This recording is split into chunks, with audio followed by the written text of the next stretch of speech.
Inside our hearts, there is a dream, and it's so much closer than it seems. A whole wide world of possibilities, but our one true passion is all we need. We're rising up, we're here to stay. We're having fun, we found happiness in the game. This is our game, so let's go. Na na na na na na na. We found our purpose in the goal. Na na na na na na. Focus on what we need. Teamwork will set us free. Nothing is out of reach. This moment is all we see.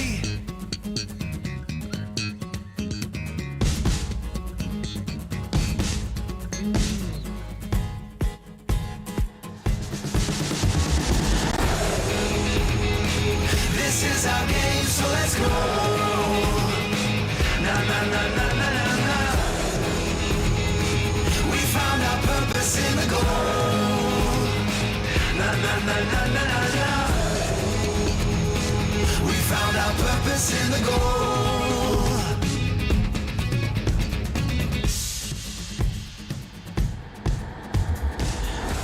Disfrutar el juego. This is our game, so let's go.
リジェクトの令状をしようと申します。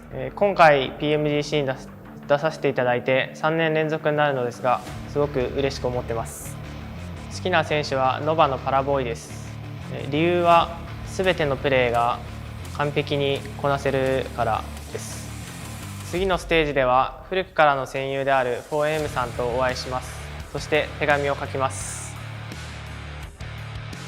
4M さんへ。2020年の PMGC では 4M さんの強みは全てだったと思うのですが、今は2020年、私も昔みたいに新人選手ではなくなったため、今年の RC では復習を求めています。気をつけてください。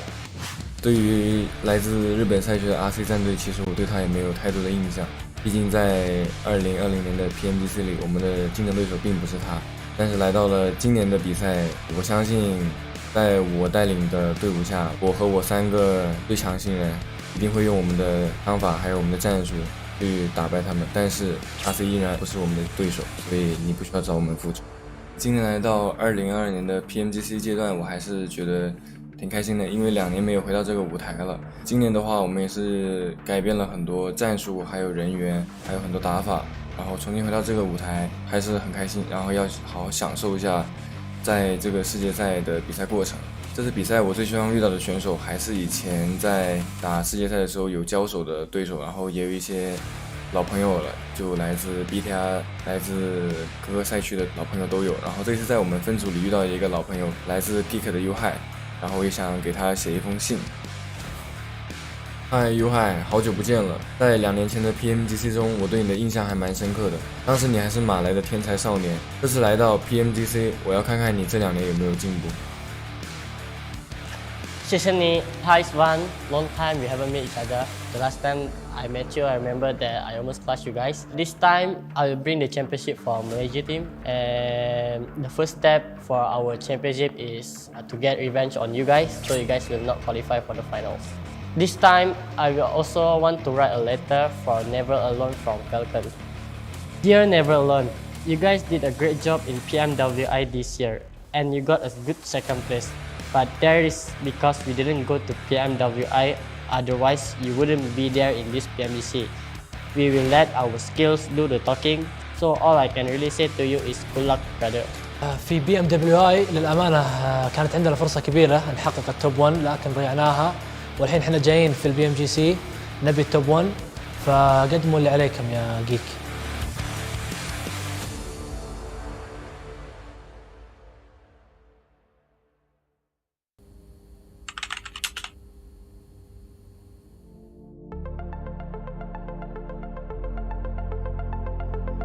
PUBG Mobile ก็เป็นเกมที่สามารถเล่นได้ทั้งวันแล้วก็ Battle Royale тоглоом. Тэгээд PUBG багаараа тоглоно, толгоогоороо тоглоно, аюуханаараа тоглодог тоглоомда. PUBG Mobile bir savaş oyunu ve taktiklerin de öne çıktığı bir oyun. Genellikle kendiniz değil, yani pozisyonları da değerlendirmeniz lazım. Sadece kendinizi düşünmeyin, etrafınızı zamanlamanın çok önemli olduğu bir oyun. Takım oyunu bir de.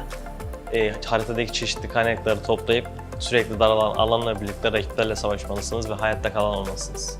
PUBG Mobile adalah game yang banyak sekali kejutan dan suspense tersendiri. Apa yang nggak mungkin bisa dimungkinkan di game tersebut.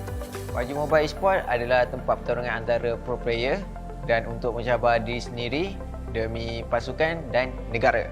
กีฬาเป็นมืออาชีพครับโดยที่มีแบบมีวินัยในการซ้อมมีวินัยในการแข่งขันแล้วเนี่ยครับแล้วก็จะมีผู้เล่นโปรเพลเยอร์ของแต่ละทีมมาร่วมแข่งขันในรายการของทัวร์นาเมนต์นั้นๆโดยที่แบบเป็นมืออาชีพแล้วก็มีในการจัดเวทีมีเสียงเชียร์จากคนดูเข้ามาร่วมให้กำลังเชียร์เราในการแข่งขันครับ Buat pembuktian buat gua kalau misalkan gua bisa ngegapai impian gua. Киберспорт PUBG Mobile позволяет мне соревноваться и знакомиться с удивительными людьми со всего мира. Se não fosse por causa do competitivo, eu ainda não estaria aqui. E é o que me motiva. Eu gosto muito da competitividade e isso me ajuda muito todos os dias a continuar nessa competição. PUBG Mobile Sport ก็น่าจะเป็นที่เราสามารถโชว์ความสามารถแล้วก็ทำให้ผู้คนรู้จักในตัวเรามากขึ้นครับผม PUBG Mobile Sport hayallerine kavuşma yeri. Dan salah satunya juga kita menjadi the best of the best player di dunia. Энд ороод өөрсдийгөө баталж харуулахын тулд шин тэмцээн зохиодог юм ба.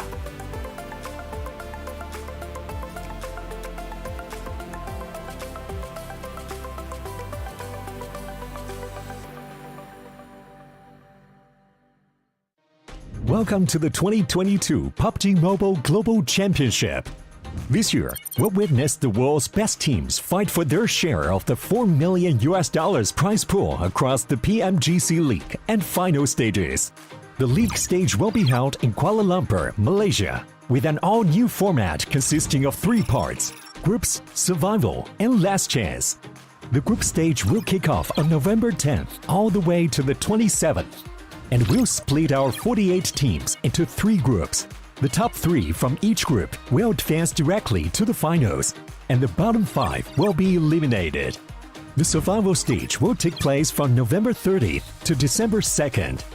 The remaining teams from the group stage will battle to stay out of the bottom 8 spots to advance to the last chance, held on December 3rd and 4th, where the remaining 16 survivors will compete for the last 4 spots in the finals. The PMGC Grand Finals will be held from January 6th to 8th in Jakarta, Indonesia, where the 13 league finalists will compete with 3 special invite teams for the 2022 PMGC Championship Trophy and be crowned as the best PUBG Mobile team in the world.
Hello everyone and welcome back. Today is day 3 of the 2022 PUBG Mobile Global Championship League Stage Group Yellow.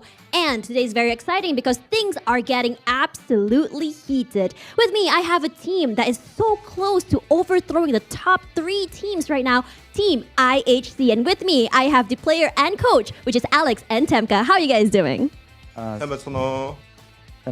Би IC спорт тайм PUBG Mobile багийн тамирчин Alex байна. Намайг Темка гэдэг IC спорт багийн дасгал жуулагч. This is really exciting because now they are on number 4 on the standings and they are so close to taking the top 3. So for now, I have a few questions for you guys. And the first one is, what do you think of your team's performance in the last 2 days? Өнгөрсөн 2 өдрийн тогсон амжилтуудаас юу гэж бодож байна? Амжилтуудаас гэвэл бид нэр яг л донж тоглолтыг байж тоглосон. Тэгээд дараагийн өдрүүдэд алдаагаас бас илүү сайн тоглох болно. So the last 2 days we have performed in the average, and from upcoming the days we will try to do our best.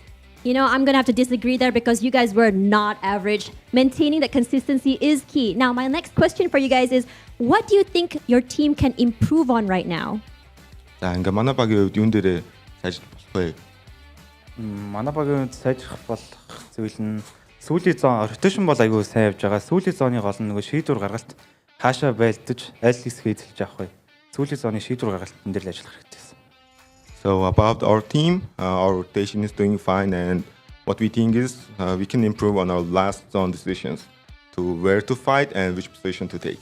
Yeah, I think that's one of the hardest things that you can do, honestly, when you think about this game as a battle royale. Now, third question for you guys is, what do you think is your team's strength? За ингээ манай багийн давуу тал юу вэ гэж бодож байна? Манай багийн давуу тал нь гэвэл тосон дүгээлүүд айгуу сайн авдаг. 4-9-4 яг ямар ч багтай тулцсан бид нэр тэр дүгээлээ бүгд авч чадах бол. So about our team strength, what we think is our gunfight. And if we do 4v4, we're confident to take that fight. I'm going to have to agree with you. I see that you guys always seem to win your 4v4s. Now, my final question for you guys is, what outcome would you like to see from your team today? За өнөөдрийн дараа яг ямар үзүүлэлт гарсан байгаасаа гэж хүсэж байна. Өнөөдрийн дараа гэхээр бид ингээд өчтөр ярилцсан. Бүх алдаагаа хараад юун дээр алдснаа тулгуурлаад тэгээд алдаануудаа зассан байгаа. Тэгээ өнөөдөр ер нь бол өнөөдөр маргааш гэлтгүү илүү үзүүлэлтэд үзүүлэх болно. Нэгдүгээр байраа заавал авах болно. So about today's outcome, we have talked yesterday about our mistakes and what we were lacking, and from today and tomorrow we are coming back stronger to get that top 1. I'm really excited to see how bombastic you guys can be today. But before we end the interview, can I have maybe some words to give to your fans who are supporting you guys at home? За ингээд ярилцлага дуусгаас өмнө одоо ингээд гэртээ байгаа улстай байгаа фэнүүд гэр бүлийнхаа хүмүүстэй үг байна уу? Биднийг унж болсон ч дэмждэг фэнүүдтэй баярлалаа. Бүгдээрэнд найртай шүү. Гэр бүлдээс бүгдээрэнд найртай шүү. So we would like to thank to every fan that even we do perform bad or good, they always support us, and to our family members, we love you for your support. Aw, that's so sweet. And I'm sure that the fans as well as your family at home are very, very proud of you right now, regardless of what's going on. But for now, we are going to be starting day number 3. So don't go anywhere. Grab your popcorn. I'm going to pass you guys back to the desk.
What's up, everybody? Welcome back to the PUBG Mobile Global Championships Group Yellow. We finally reached the second half here of this tournament, and I'm so excited for it. I know who else is excited. My amazing analysts here right on my left. I got the 7WG and Glitter Explosion. How are y'all feeling today? Feeling great, man. We had maybe one of the best performances of one team throughout the whole PMGC. I'm excited to see if that team's going to keep it up. By the way, it's for Angry Man. How are you doing, Glitter? Ooh, okay, all right. I am very excited. You mentioned for Angry Men, but we had lots of teams turn it around yesterday. We talked about how it's the halfway point, so they kind of had to start that momentum working in their favor because day 3, and this is where things are going to start to get real close. It's not set in stone yet, Jukes. It isn't. It isn't. Anybody could take this, I think, today. Today's going to be one of the most important days. And speaking of important, guys, go inside the game right now, grab your PMGC token, and vote for who you think is going to take this whole thing here. And hopefully you can get some nice in-game rewards while you do it. And, of course, this wouldn't be possible without our amazing sponsors, Sony. Sony's Xperia 1.4 and Xperia Stream were created in collaboration with professional esports players. You guys can play PUBG Mobile in 90 Hz with Xperia Stream's total cooling system and multiple ports for intensive gaming and streaming. Also, gotta give a big shout out to our platinum sponsor, Prime. Oh, actually, we're gonna do our hotel partner, Pullman, Kuala Lumpur, Bangsar. Our world is your playground. Now, of course, for our platinum sponsor, Prime Gaming. Guys, we have some amazing in-game items you guys can get from Prime Gaming. You can get some PUBG Mobile items as well as other Prime benefits. So go check out Prime Gaming today. Also, when you're in the game, try to pick one of those Maserati skins. Drive in style. It's going to be ending here December 31st. So you only have up until the end of the year to try to get it. And if you do, why don't you go ahead, take a screenshot, send it to us. And when you send it to us, make sure you hit that follow button as well. Make sure you use that hashtag PMGC 2022. Get that conversation going with everybody. 100%. I want to see some of those Maseratis on social media. Okay, I really like the blue one. Which one do you like, Glitter? Oh, see, I was gonna say white, but that's fine because then we won't match. I'm okay with that. How about you, Jukes? Oh man, dude, I want all 3 of them. You know what I'm saying? I want them all. I want to be looking good in those Maseratis. I mean, I love all the different vehicle collaborations PUBG Mobile has done so far. I try to pick up every single one that I can. Yes, sir. Yes, sir, indeed. Now let's take a look here at the teams that are participating so far in this tournament. For everybody that's just possibly tuning in here for the first time, a lot of squads here. Pretty much any single one of these could really make something happen, especially here to day 7. 100%, and I think there's just so many teams that we can pick and choose, right? You heard me talk about 4 Angry Man. 98 points yesterday alone, an insane performance out of that team. But I'm going to also be looking at Geek Fam. I feel like this team has performed so well in regards to being able to frag out. I can't wait to see if they're going to continue to frag out. And the reason why they've been able to frag out a lot is because of this man right here, Micah. He has been one of the most consistent players throughout this week. Day 1, he ended up with 16 elims. Day 2 with 14 elims, putting up a great performance for his team. And I also have to give a shout out to Tony K because those were the only 2 players that were actually able to get more than 10 elims per day. And then Ching Chan, that man had a pop-off performance yesterday, Glitter. He was able to put up 19 eliminations. That's insane. That's insane. And now we're looking at the top 4 knocks here for our teams. And one thing I do need to point out is that all 4 of these teams up here are in our top 5. If you take out T2K, everybody else is going to be in the top 4. So right now, the top squads are really dominating these stats. I mean, 75 knockouts for IHC, which is actually crazy because IHC was not one of the squads that was really in the conversation before yesterday. They were kind of hanging out somewhere in the middle and really picked it up towards the end of yesterday and put themselves in such a decent spot. But so did so many other teams. I mean, we got to talk about the performances that we saw out of 4 Angry Men, out of Besiktas. I mean, they came out of nowhere and just absolutely popped off 7. 100% popped off. I mean, 4 Angry Men almost ended up getting that turkey chicken dinner, which is, in case you haven't been here, we've been talking about it. It's actually 3 wins in a row. They were able to, and what's crazier to me too, is the way that we're able to get the 2 chicken dinners back to back. I think up to 8 games that they had played. They had somewhere along the lines of 28 eliminations in 8 games. And in 2 games, Glitter, they were able to get 31 elims, and that's what I was mentioning Chin-Chan, because he ended up with 19 elims in just one day. The best performance so far out of just one player in this group yellow. Now, you were talking about Besiktas too. We'll be able to get a chance to talk about them a little bit more. But that team was the second best team of day number 2, and I can't wait to see if they're going to continue with that today. I really hope that the momentum works in their favor, Juice. I want to know what was your kind of standout team after the end of yesterday. Oh, I mean, 4 Angry Men is one of those squads that just dominated so well. So as we take a look here at the overall rankings, they're in first place, so it's really hard to just deny them, you know. But IHC was another squad that I was keeping my eye on. I'm so glad we started today off with a nice interview with them, because I was looking forward to see what they are saying here. And I have a big feeling that this is going to be one of those sneaker squads, you know, one of those ones that we're not going to be talking about like crazy, but just have that pop-off ability and could just take this thing at the end here. Good. And then one of the things to point out too is when we're looking at that top 3, the elims are very different when it comes to 4 AM and Geek Fam versus Besiktas. You can kind of see a massive play style difference in how aggressive the top 2 are versus the placement consistency out of Besiktas. And as we look at the bubble down here for 11th place, we're definitely going to be keeping our eyes on here, because talk about picking up the performance. Another squad that did that, 7, was D Xavier, who started the day outside of that top 11 and then finished in 10th. Yeah, that team was giving us a lot of questions. And I mean, you know what? I actually want you to break this down for me, Claire, before I talk about D Xavier even more. Okay, we got to talk about this. Now, this is the points breakdown, and this is just from yesterday. Now, obviously, we've been talking about them a lot. Besiktas has an insane performance and pretty much only went up, with the exception of that small dip there in match number 10. Now, everybody else, we have to clarify this a little bit here, okay? 4 Angry Men only look like they fell off so hard because they did so freaking good all day that the last match, they got a 14th place finish, makes the rest of their performances kind of too high, and then they fall off a little bit. But overall, incredible bounce back for 4 Angry Men. Same thing with IHC, and then Geek Fam, even though they didn't do as well as they did the previous day, they were still very consistent. Yeah, and then we have these 2 teams, I mean, that have been able to perform so well, especially in day 2. You can see the average eliminations actually going to IHC. There was a team that came in higher on the leaderboard. What's impressive, though, for me, is Besiktas actually started day 2 in 10th place, and they were able to make that big move up to 3rd place by being able to gather 82 points in just one day. If this team can continue with that kind of performances, that's going to be great. And going back to what we heard from the interview with IHC, I love that they are aware of what they need to improve on, right? It's going to be the last zone decision making, where they're willing to take fights, if they're going to be willing to rotate as well. I think a team that did that so well yesterday was 4 Angry Men. We heard it on their interview, how they were willing to take some risky rotations, whether it was in Sandhawk, where there was some splits in Erangel. Everything was working their way, and I'm going to be paying close attention to some of the rotations from all of these teams at the top.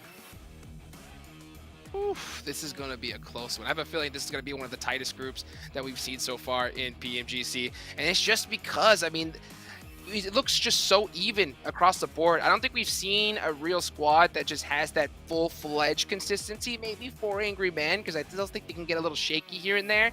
But you know what? I really want to talk about y'all's teams to watch here as we start off the day. You know, 7, let's see what your picks are. Of course, both of y'all got 4 Angry Men there on the list. So 7, why don't you break down all your squads? You cannot not have 4 Angry Men on your list. This was a team that was actually underperforming on day 1. They came in day 2 and they decided to just shut a bunch of mouths with those back-to-back chicken dinners. And you mentioned it perfectly too during that point breakdown, Glitter. The reason why it looked like such a fell-off is because they didn't end up getting 15 or 16 eliminations like they did on the previous matches, which was just ridiculous. Now, I'm going to be looking at D Xavier. This was a team that was, I think, at one point in last place yesterday, and they were able to bounce back. They did finish off the day not in such a great note with a 9th place finish and 2 eliminations. But before that, they did get a chicken dinner, which was big. And it wasn't just like a chicken dinner with maybe 4 or 5 elims. It was a chicken dinner with 17 eliminations.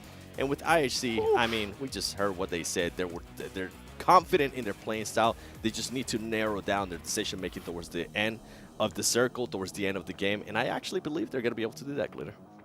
I agree. I think those are all great teams. Obviously, I'm on the same page with you when it comes to 4 Angry Men. I want to see that continued dominance because even on that points breakdown, we did see a little bit of yo-yoing out of some of those teams, and I want that to kind of plateau just a little bit, find a happy ground, and don't do these extreme up and downs. Besiktas, I kind of mentioned it when we were talking about the overall.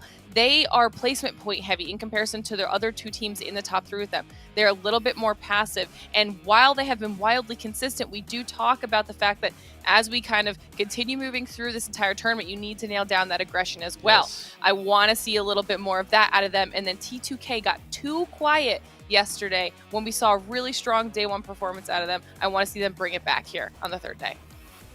Well, let's see it. Now is the time. It's ready for game number 1. Let's get it going. Everybody get some hype in the chat. And let's send it on over to our casters, Zute and Esproxy.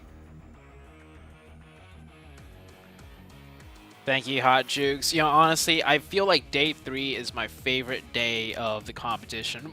Like in a 4-day span, right? Day 1, teams are warming up. Day 2, teams that really need to make a comeback, they start getting their stuff together. Day 2, we see the consistency out of teams. And then going into day 3, I think day 3 is like the grind. This is where teams are kind of pretty much, playing at full force. And they're like just battling it out. And they're trying to set themselves up for day number 4. And I think day 3 is one of the most crucial days. I mean, Glitter mentioned it yesterday. You don't want to be that team that is fighting for your position, that's fighting either to get yourself into the top 3, either to get yourself into the next survival stage. On the last day of play, we've seen absolute chaos happen on the last day of play. You want to set yourself in with the best possible safety net. Either that comes down in your foundation with points, that comes down to your momentum into that last day, but you have to set that standard now. You were talking about those buffer zones that these teams try and build up. That needs to happen here. That needs to happen today, because come back tomorrow and, well, the gloves are off. Now everyone is going to be pushing for that final bout of energy, that final bout of performance. Yeah, tomorrow's obviously the most tense day for everyone, and it really changes things. A couple points in buffer zone could give the team, just enough comfortability to not be nervous and have them like potentially mess up or like throw the matches completely, right? So like it all comes down first though to day 3, how they set themselves up for day number 4. That lovely, lovely flight path heading through from the north. For once, we're not looking at the west and the east here on a wrangle. We're at least jumping to in a little bit of some Vernie and Stolber action. Some opportunities here for the likes of, I mean, a few of the teams that we were thinking about, using that northern side, Besiktas, I mean, Tem Entertainment over to Jasnaya Poliana. Maybe we might be seeing Train to Kill heading towards Severny. I am seeing the drop side going that way. Yeah, 4 AM also dropping out in the north. No longer going to military base due to the flight path here. Seems like teams are getting somewhat of an even spread, but on the northeast, Stolber, we got 2 teams. We have Besiktas and Nongsham Red Sports. Both teams dropping in Stolber. That's new. Feels a bit weird. Ooh, as if it's not new enough, we're already getting some of that early engagement. Nongsham actually at least picking up that elimination. So, I mean, Nongsham Red Force, this is the team we've been talking about. We wanted to see more from them, and now they have that opportunity to, at the very least, start a wrangle off on a fantastic footing. Picking up the first elimination right there. Good start for them. They are, currently in last place, so I don't know if this was a planned contested drop, but starting it off with 1 elimination is pretty good. Also, if you guys didn't know, well, before I finish that thought, we have some other hot drops going out here. Geek Fam, okay, we know this team is very, very aggressive and loves fighting in from the edge. This time, however, they're changing things up. They're fighting in at the start of the match on a hot drop.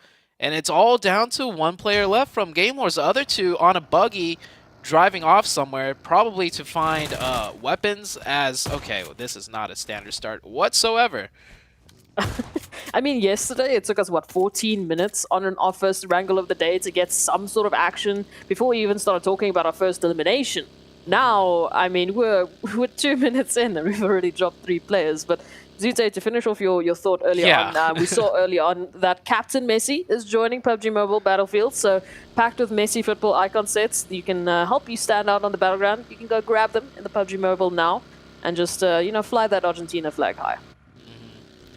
All right, seems like things have somewhat calmed down. So, I mean, that plane path, honestly, of course, teams going towards the west will be a little bit more difficult. But honestly, there's so many different options for vehicle spawns. But I guess we just haven't really had a flight path this far to the east, like north to south. So teams were not necessarily prepared to be contested for vehicles off drop. And we almost saw 4 a.m. also get into a potential fight, 2 teams dropping very close to one another. Here we have IHC doing a little bit of a bridge camp. Speaking about bridge camp, we haven't even got to really talk about the zone. The zone is looking like it's going to be a military base very down far in the southwest. There's like maybe 30% of the zone on the main island, so that's why IHC already set up there. And that's also why we see Genesis Dogma doing a botation very early on, crossing right through, skipping past that IHC bridge camp. Yeah, they learned from yesterday's Miramar Los Egos. They are reminded of that fact. They know what has to happen. And surprisingly, this group, not a stranger to the zone. We had this on day number 1, I believe, in one of our angles. So Geek Fam, they're going to be hot on the trigger, though, as unfortunately Damn Rude will be caught on out. Geek Fam trying to rotate in before D Xavier get the upper hand. Nice little dodge out by Darude, but the rest of the team charging in, just getting met with a hail of bullets, and that is Geek Fam eliminated extremely early on. Honestly, that beginning little hot drop scuffle they had slowed down their rotation just enough for D Xavier to beat them to the punch, and feeling that pressure, they really wanted to take this position, obviously, to set up, a rotation into military base, also set up a potential bridge camp. So, I mean, they really wanted that spot just a tad too late, and D Xavier picking up 4 eliminations. That's Geek Fam out extremely early. One of the teams that we wanted to keep our eye out for today. And here I thought we were going to be going back to day number 1 with the zone, with the way that everything has been happening with these early drops, these early eliminations. But Geek Fam out, that spells a whole different storyline for them, at least for the start of today. Like we said, a lot of pressure on the 3rd day of play, a lot of opportunities to, tip things in your favor, tip the scales a little bit. So, hey, at the very least, we can now talk about D Xavier bringing in that energy. I mean, off of the, the substitute that they brought in yesterday, they immediately had that turnaround. It was beautiful. I mean, again, the super subs for IHC, now the super subs for D Xavier. What more can they bring through in this wrangle now that they also will be able to make a perfect rotation onto the military base island? Yeah, this is looking really good for D Xavier right now. I mean, it's one thing to get across to the military base landmass, without losing a player, but it's another thing to pick up 4 eliminations, just just really quickly, no problems. Yeah, casual. Lucky. Didn't even get a player knocked, right? And now they're on military base.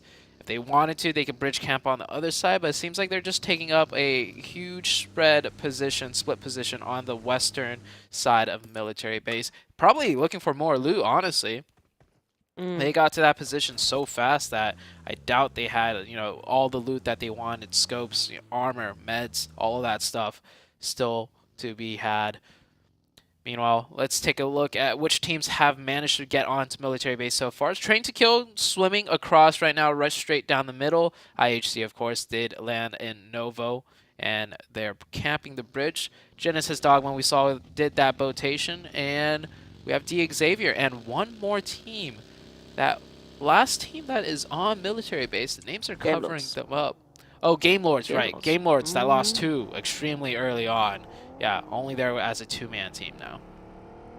Yeah, but they made the rotation. At the very least, hopefully they should be setting themselves up for that next phase. We'll have to wait and see what, of course, Wrangle has in store for us, as it's already started off on quite a severe note, going all the way from a northern drop site flight path and into a southern zone.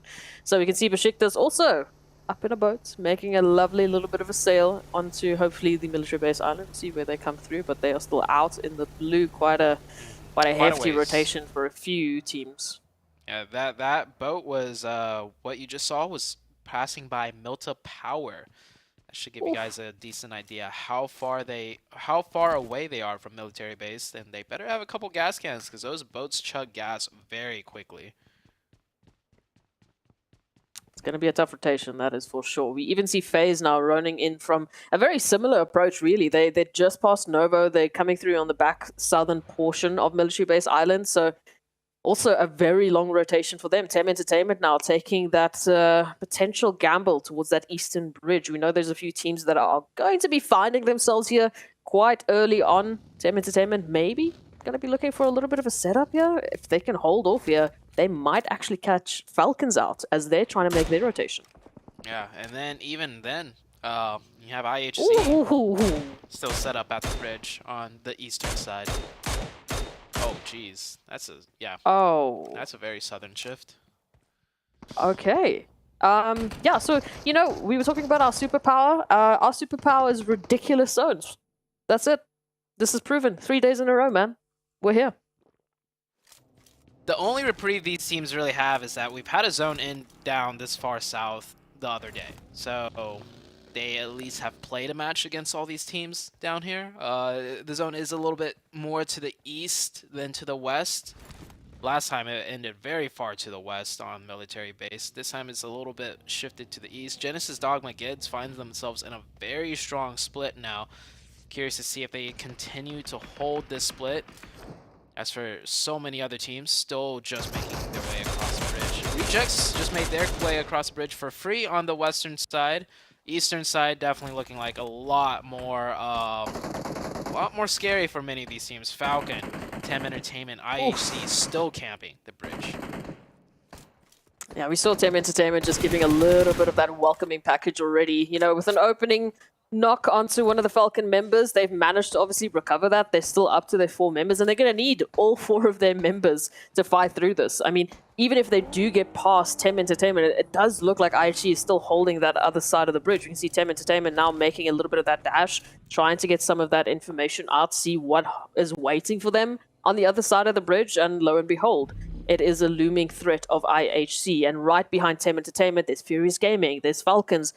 I mean, Longsham Red Force now making a rotation as well, but thankfully they should be heading towards more of a central point between the 2 bridges, maybe taking a swim across, maybe a rotation across Besiktas. Oh, what a rotation they've had to make. And GK Esports, hello. Botation as well. Yeah, it seems like Botation's honestly the way to go. I have seen in previous PMGCs, teams will camp Botation. Speaking about camping out, DX Xavier right there with the DP in hand. He could very easily nail this boat down. I think he's set up there to camp out botations, but I've seen, like I was saying, previous PMGCs, teams have started to camp out those botations. If we see another military base and the teams do their VOD reviews and seeing how many teams are just taking boats now instead of driving across the bridge, yeah, it could be easy 3 points. Falcon. Oh, yeah, here we go. There we go. Was indeed camping for the botation, and what better weapon to do it with than a DP? Forced to abandon the boat. GK, at least they're in the zone, right? They're not going to be swimming in the blue. That's the worst feeling ever. Absolutely, but still, I mean, the looming threat is that DP is just staring down to your position. So the moment you come up for air, you're just giving opportunities away. So speaking of that, Tem Entertainment right through the gauntlet. That is IHC on the other side of the bridge, holding that line already, grabbing 2. And that does look like Tem Entertainment are down to another 2, I believe. I couldn't see if there was a knock that actually came through as a confirmation, but either way, their days are looking a little numbered if they can't get those reses popped off. Yeah. I mean, we saw last time military base, IHC will camp that bridge for like the longest time, so I'm surprised there's still this many teams trying to make it across the eastern bridge. Furious Gaming now coming on the backside will manage to pick up some points there. And yeah, Furious Gaming and Falcon now fight. All these teams fighting in the blue zone. IHC does not care. They're here to just cause problems for everybody. I mean, absolutely. I guess they're taking a page out of GeekFam's, playbook. I mean, if they are going to take these engagements, if they are going to start these fights, they should win them and they should get those, eliminations. But will that actually spell a potential for them to rotate? I'm already seeing a few of the IHC members actually jumping into their cars. But in the meanwhile, it's Falcons and Furious Gaming now trying to come to a conclusion. And that conclusion will be Furious Gaming down to 1. Maybe 2 if they can get a res up. But Youssef closing that line. I don't think Milovan will be in this lobby for much longer, as Trigger will be the last remaining member here for Furious Gaming. Nongshim Red Force also coming into the fray now. They're probably thinking, dude, we came all the way from Stalbert. Why are you guys still here? What's the holdup? What's going on here? And of course, it's all to blame on IHC. IHC basically just caused a huge traffic jam for all of these teams. Now they're just forced to kind of fight each other deep in the blue. Besiktas, one of them getting knocked. That's actually FaZe doing some botation camping out way down on the southeastern side. And 4 a.m. about to cross the bridge on the west just now. Here comes the rotation in. Yeah, teams are now just like, okay, let's just stop fighting. Let's just try and make it across the bridge. And, the drive-by by Dooms with the Vector getting a knock. Very nice stuff from Nosham Red Force.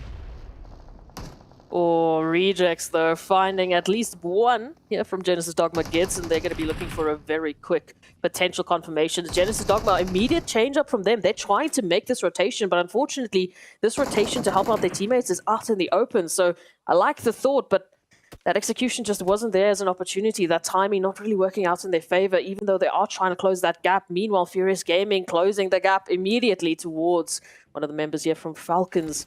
And this is basically a 1v1, as Never Alone is one of the only standing members of Falcons. Genesis Dogma still experiencing that pressure here from Rejects. Ooh, Falcons Never Alone ends up taking that 1v1 up to 4 elimination. Yeah, Genesis Dogma was the first team, or not the first team, but they had central position very early on. I even questioned, are they going to continue holding that split? They are, but they're not playing it correctly whatsoever. They're just getting picked apart, doing more than they know what they can do. 10-minute champion smashing in, going for that trade to help out his teammate, and the drop shot is good. The Vector coming out on top. Nongshim Red Force, 5 eliminations, and they'll be able to get that revive up to a full force of 4. Nongshim Red Force coming in swinging today on the 3rd day. Might be too late, though, because they are in 16th place. However, if they keep this up throughout the entirety of today, hey, they can make it through to that survival stage easy peasy. IHC, we were talking about the shenanigans that they just brought in on that bridge, and they got away with it. Not only did they cause that traffic jam, but they actually pulled out. They disengaged at the perfect timing, managing to make that rotation into zone. Of course, right in the crosshairs here of 4 angry men holding quite a close to center position. Right behind them, we obviously do see Rejects just off of the bat of that engagement with Genesis Dogma. Now, Nongshim Red Force and FaZe. Nongshim running that 2-2 split. So there's only 2 members here from Nongshim Red Force up against the entire squad of FaZe Clan to contend with. I'd want to get up. I'd want to run. This area of the map, definitely first time for me seeing this coming into play competitive-wise. This Harbor Pier, one of the newer additions onto Erangel. They have no idea Nongshim Red Force is here, however. See Satan making some movement. They should know now. Yeah, grenades in hand. Tony K also with a grenade in hand. Here comes the rest of Nongshim Red Force. Took them a while, but backup has finally arrived. A little 1v1, a nade grenade. Throws it to the left. Gets one player down really low, but Tony K from the other side will get the knock using their numbers right there, taking advantage, isolating the 1 player. Now Nongshim Red Force down to 2. Dooms also taken down. Nongshim Red Force playing a little bit too split up from each other. Meanwhile, FaZe, on the other hand, coming in together as a 3-man group. Definitely getting the advantage over Nongshim Red Force. What's crazy here is, all of that work that they've done to get into the situation. It's actually Genesis Dogma Gids that picked up one of those eliminations onto Dooms, I believe. Now, reduced down to only 2. As they still have to contend with FaZe Clan, the entirety of FaZe Clan. And as to make matters worse, we do have Sun HP on, well, a sliver of HP, but still making an appearance. Ventorias would have spotted that one out. And I do not think Sun HP actually has time to even pop off a medkit here. Just has to run on in right through the containers. Ventoria is already providing that space, giving that confirmation and information to this team. And bam, train to kill. Don't even allow FaZe Clan to do anything with that. Ventoras didn't know that that player was 1 HP. That's why he was playing it so careful. He knows he's isolated from the rest of his team. It would suck for him to lose that 1v1 and get taken down when his teammates are so close by. So, well played for Ventoras, but yeah, Train to Kill actually was a team to come in and nab that elimination point. Yeah. 4AM with another really good rotation. This was the team coming in very late from the bridge on the western side. The last team, I'd have to say, coming in from the bridge on the western side, and they find themselves in a nice little pocket position in front of many teams that were on the military base way earlier on. So 4AM's rotation still coming into play. Next zone shifts on out. Rejects right in the middle, holding the compound down. Definitely one of the strongest positions now, giving the new circle. I was going to say, just absolutely zone blessed, and what an opportunity now for Rejects to bring something home on that first wrangle. I mean, momentum play just on a silver platter if they can actually capitalize off of this opportunity. FaZe Clan, in the meanwhile, have taken a dip in the water, trying to swim across that coastal line. Genesis Dogma Gids here will be spotting out all of those, bobbing heads in the water, looking for air. Opportunities lying in wait. If they can pick up a few of those eliminations, this is one of the best opportunities to do so, and they need to do so. As soon as FaZe Clan hits the ground, as soon as their feet manage to get that foothold, it might be over for Genesis. Nongshim, Red Force, playing so cautious. They still think FaZe is there. FaZe, meanwhile, taking a hail of bullets. What is FaZe's plan? I think FaZe is actually trying to keep... They're going to keep swimming. They're trying to get all the way to... right beneath the rocks. Maybe there's a spot that they could climb up there that they're planning on. They did lose one, or leave one player in the back to make sure Nongshim Red Force does not backstab them. Lycan missing a few shots, but he's doing a good job of pressuring. Meanwhile, Alan, the fisherman, that's already 2 for him. And here comes Nongshim Red Force swinging right in front of Alan. Alan is putting in work right now for his team. Nade in hand, should be good. Sporta forced to push him, seeing as how he's got that nade, throws it right in his face, but he got him down to 1 HP, and his teammate from Nongshim Red Force, Nongshim Red, looks like they were in such a huge, just trouble in that 2v4 against FaZe, but they actually come out on top, and they will get the land positioning over FaZe. I don't even know what actually, caused FaZe to actually make that rotation in. And if they were in a 2v4, they would have known that they took out those 2 players from Nongshim Red Force. Obviously, one of them being a third party, but I don't know. I didn't actually get to see why they made that decision. But either way, that is going to relegate FaZe down to only 2 players now. As Vivo Key move on into 4 Angry Men. They are done with the Valley of Doom and Death that 4 Angry Men were planning to set up here. It is going to be theirs, moving in from that high top, having such a good line of sight onto all of the members of 4 Angry Men and, well, a few others mixed in between. They should be able to get a few great eliminations here. Yeah, 4AM just now sandwiched between everybody. Vivo Key, Game Lords right there, and then also the team of IHC knocking at the door. They got to be careful. Vivo Key definitely in the best position here. They have the whole entire northern side to themselves at one sloping ridgeline. Full control. They even took some shots at Game Lord. Train to Kill also in a similar position. Full control of the eastern side. Able to keep a lot of these teams pinned down. How well can 4AM survive up there? FaZe, they had 4. I don't know. I don't understand. I gotta agree with you. Why would they all try and just swim to the rocks? There was only one player out of Genesis Dogma that was suppressing them. If there were more players, they would be able to tell based on the firepower. So they could have just, 4v1 that. Also, they left their cars in the back. Nongshim Red Force had a car that FaZe ran by. So very questionable pace. Just weird. Weirdness all around. We've got a fantastic zone, but it is a weird zone. It's weird to see these teams in this kind of situation. 4 Angry Men. Yeah, talk about weird. Here they are now losing numbers 1 after 1, down to only 1. That is now 0. Vivo Keed moving on in from the high top, looking absolutely stellar. They should be able to get those numbers back up to 4 before they move on in. And again, from that northern position, now that 4 Angry Men are gone, they're one of the only teams making that rotation in zone, but they still have to contest with all of the stragglers making those rotations. IHC also eliminated in similar fashion to 4 AM. Both teams just caught in the crossfires of too many teams. Now Train to Kill with full dominance on the eastern side. Vivo Key taking control of the north. The circle did shift north, so it came off of those rock ridges down towards the south.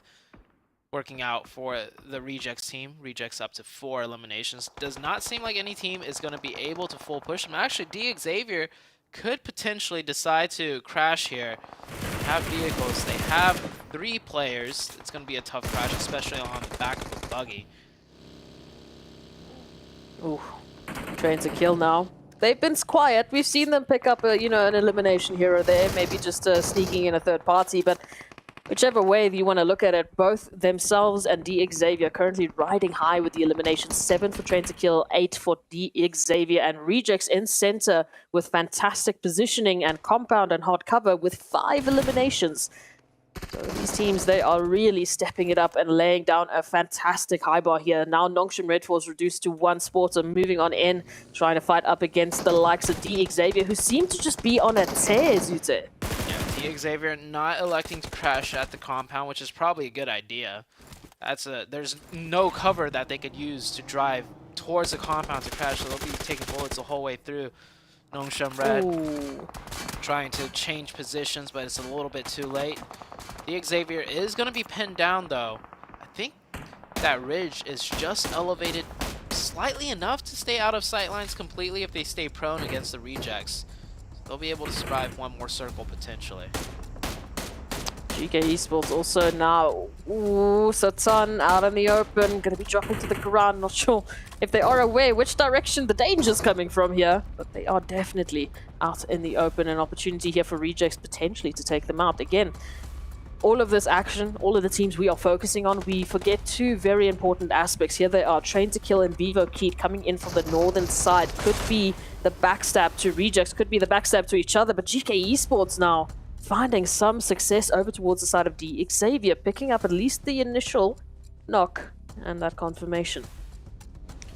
The slight decline in land right there on the edge is really keeping both teams out of Xavier and GK alive from the Rejects. Not able to fully see them, but that zone does not help out. The zone shifts north once again, meaning the 2 teams on the south, GK and Xavier, will have to make a play.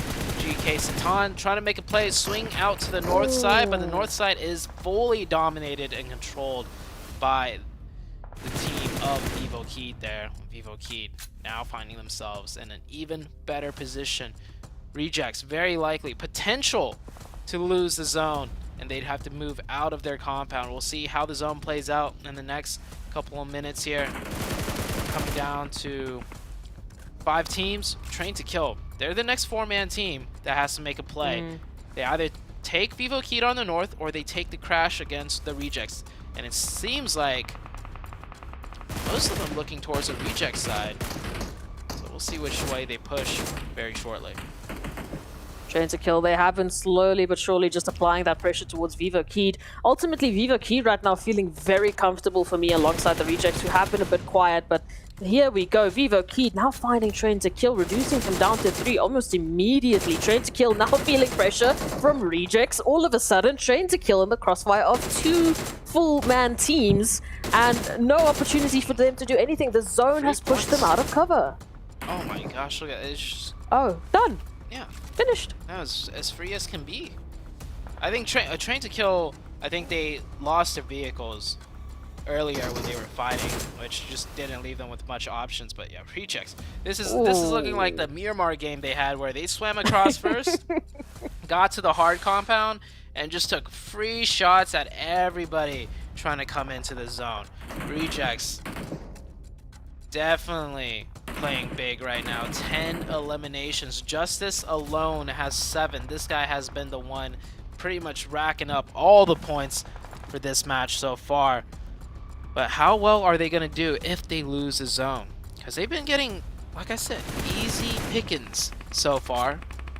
But if they have to be contested, might be a different story. Next zone shifts on out. Both teams get the circle. Heading into the 9th zone, I think it just closes on into the center, giving the Rejects the slight advantage, I'd have to say. Vivo Keed is going to have to push out into the open first before the Rejects teams do. But don't forget about Hope, the last one up for GK. He could spoil either team here. I mean, you want to talk about solo unlucky feelings here. GK Hope, the only member that is not having some opportunity into this next phase, will have to snake it on into the grasses, will have to close that gap against the two teams that are currently looking and feeling fantastic. Rejects, absolutely. It's just been like a candy store for them. They've had to pretty much just look 360, whichever way they want to look at, and pick up those eliminations immediately up to 10. And Vivo Key, they have been fighting here towards that ridgeline, slowly but surely moving a little bit more towards that western side. As they shift, they should be able to find Hope. We can already see a few crosshairs heading to that direction. Hope in a potential dangerous position here. In a matter of moments, as soon as that zone moves, it could be all it ends for GK Esports. Zone is slowly starting to close in. Ooh, Adrian has an idea. They did take down one of GK earlier, so they have in their mind. Plus, with 9 remaining, they could assume this compound with the amount of gunfire that's been coming here. This is a 4-man squad. So, yep, there we go. Adrian, ever so aware, takes down the solo of GK. GK finishes this match in 3rd place. Now we come down to the 4v4. This circle, for now, is going to be stalemated. The next one is going to slowly push both teams into the open, but of course Rejects have the advantage here. They could use that wall side for a little bit longer. Vivo Keyed, I don't remember seeing too many smokes being laid down by them. They should have a lot of smoke still to stall out the time to make their advance closer to this compound. Rejects actually getting into vehicles, maybe just to set up for a potential play. Not necessarily going to be leaving their walls just yet. 2 players getting into vehicles. Rejects, 1 player Ragey set up against the wall. Adrian takes some shots, goes down into the play zone.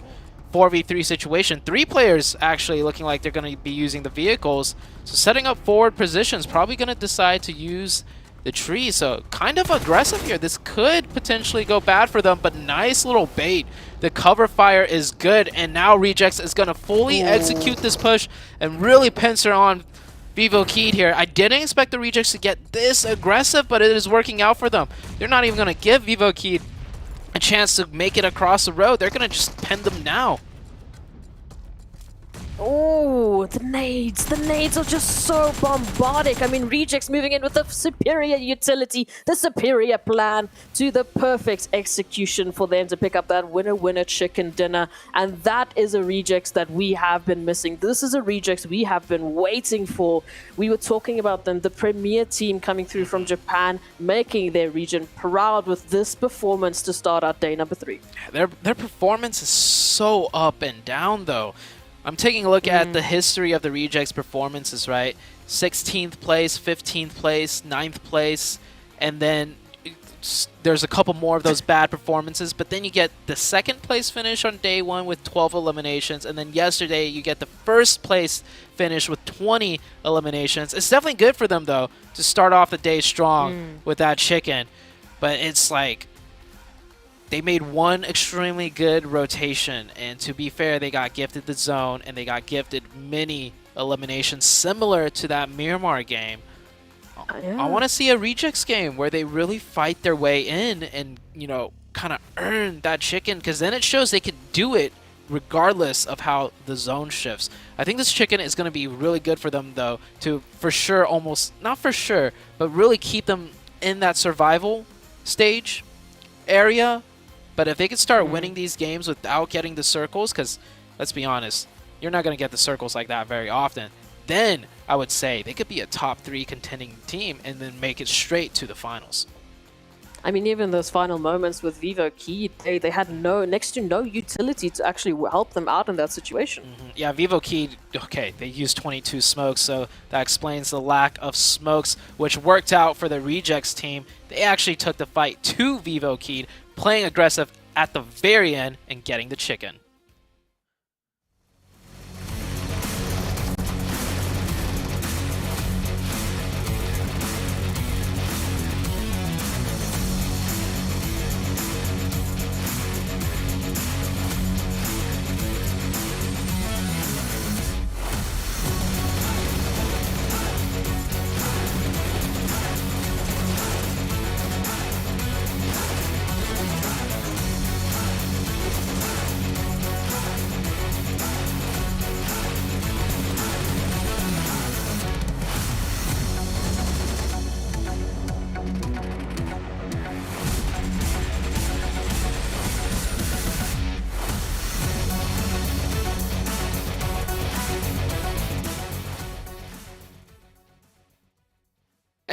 So Rejects busting out the first chicken dinner here today in the PMGC Group Yellow. Day number 3. Vivo Keed coming up in second place. And D Xavier starting off strong today. How do you feel about D Xavier's confidence starting off 7?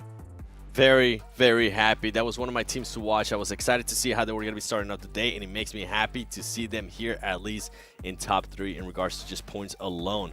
For them to be able to put up 9 eliminations is really good. And another team that I do have to call out is going to be GK Esports. I mean, they were able to secure a 3rd place finish, but you can see in the eliminations right there, one is not like the other. They were only able to get just 1 elimination, and that's just not going to cut it, Glitter.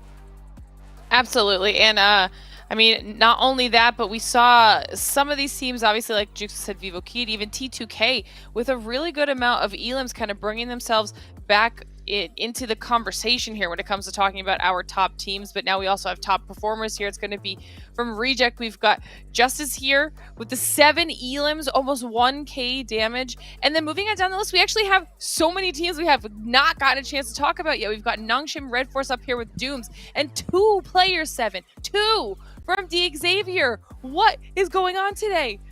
There's a reason why D Xavier was one of, I would say, maybe everybody's favorite to actually end up top 3 in this group. They didn't really show it in day 1. Yesterday, they started showcasing it. Right now, they're starting to showcase it super early on. I'm hoping this trend continues, okay, D Xavier? I don't want you to die down from this momentum that you guys are currently carrying.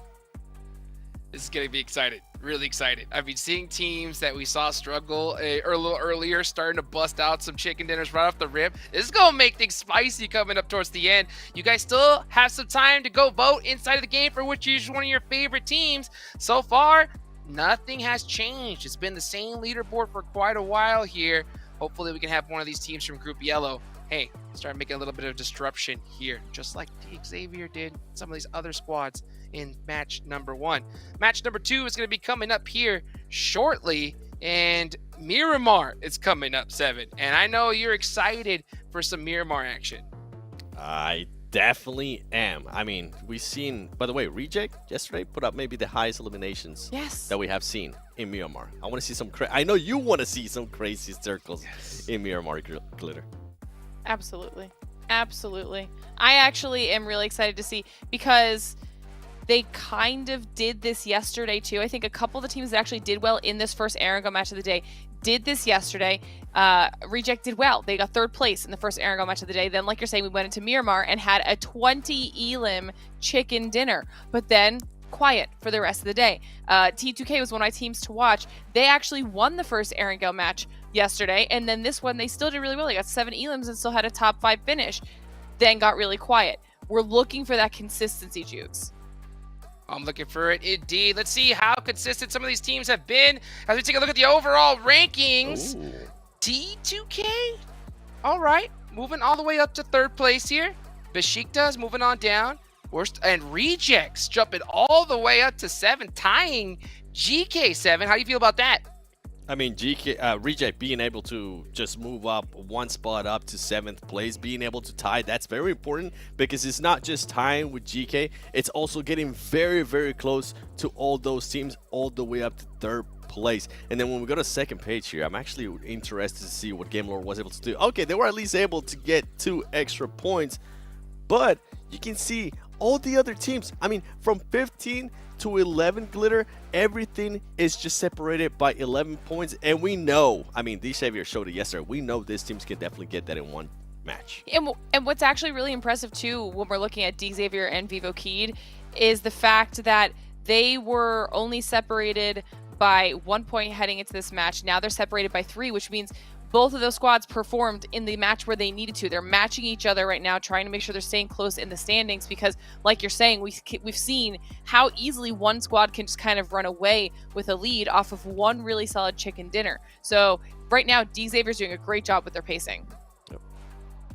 Especially some of the chicken dinners we've seen here in this tournament, at least in Group Yellow. I mean, it seems like we see a team really struggle, and then all of a sudden they bust out, you know, a 20 elimination chicken dinner, 35 points, and just massively swing up this leaderboard. And I guarantee you that's going to be some of the strategies for these teams like Vivo Keed, And for them to put up some decent points at the start, you know that's going to be just so solid for their overall just mental health here. You know, just saying, okay, we got that confidence. We can put up some points on the board. Let's just continue to play their own game. Now, out of all the disruption that we've seen so far, Miramar is a whole different map. So I kind of want to ask y'all, who do you think is going to be the biggest disruptor for this Miramar match as we go into y'all's teams to watch?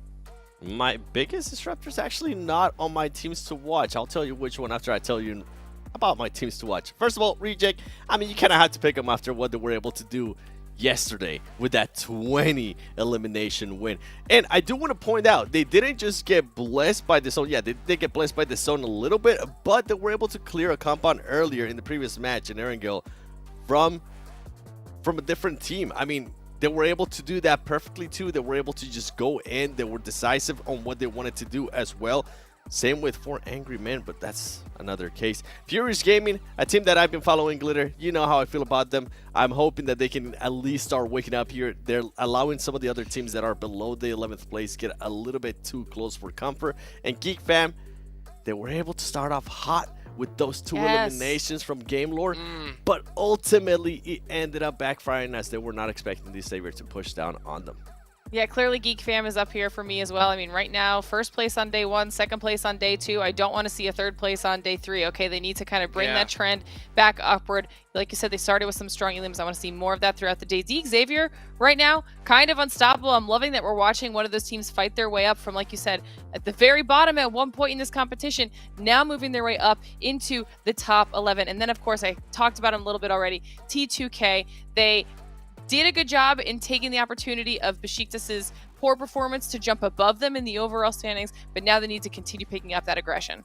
You were talking about disruptors, Besiktas. Yes. That's who I think is going to be a disruptor here in this I'm going to ask that same question to our casters. Let's see who they think is going to disrupt this Miramar match as we send it on over to them.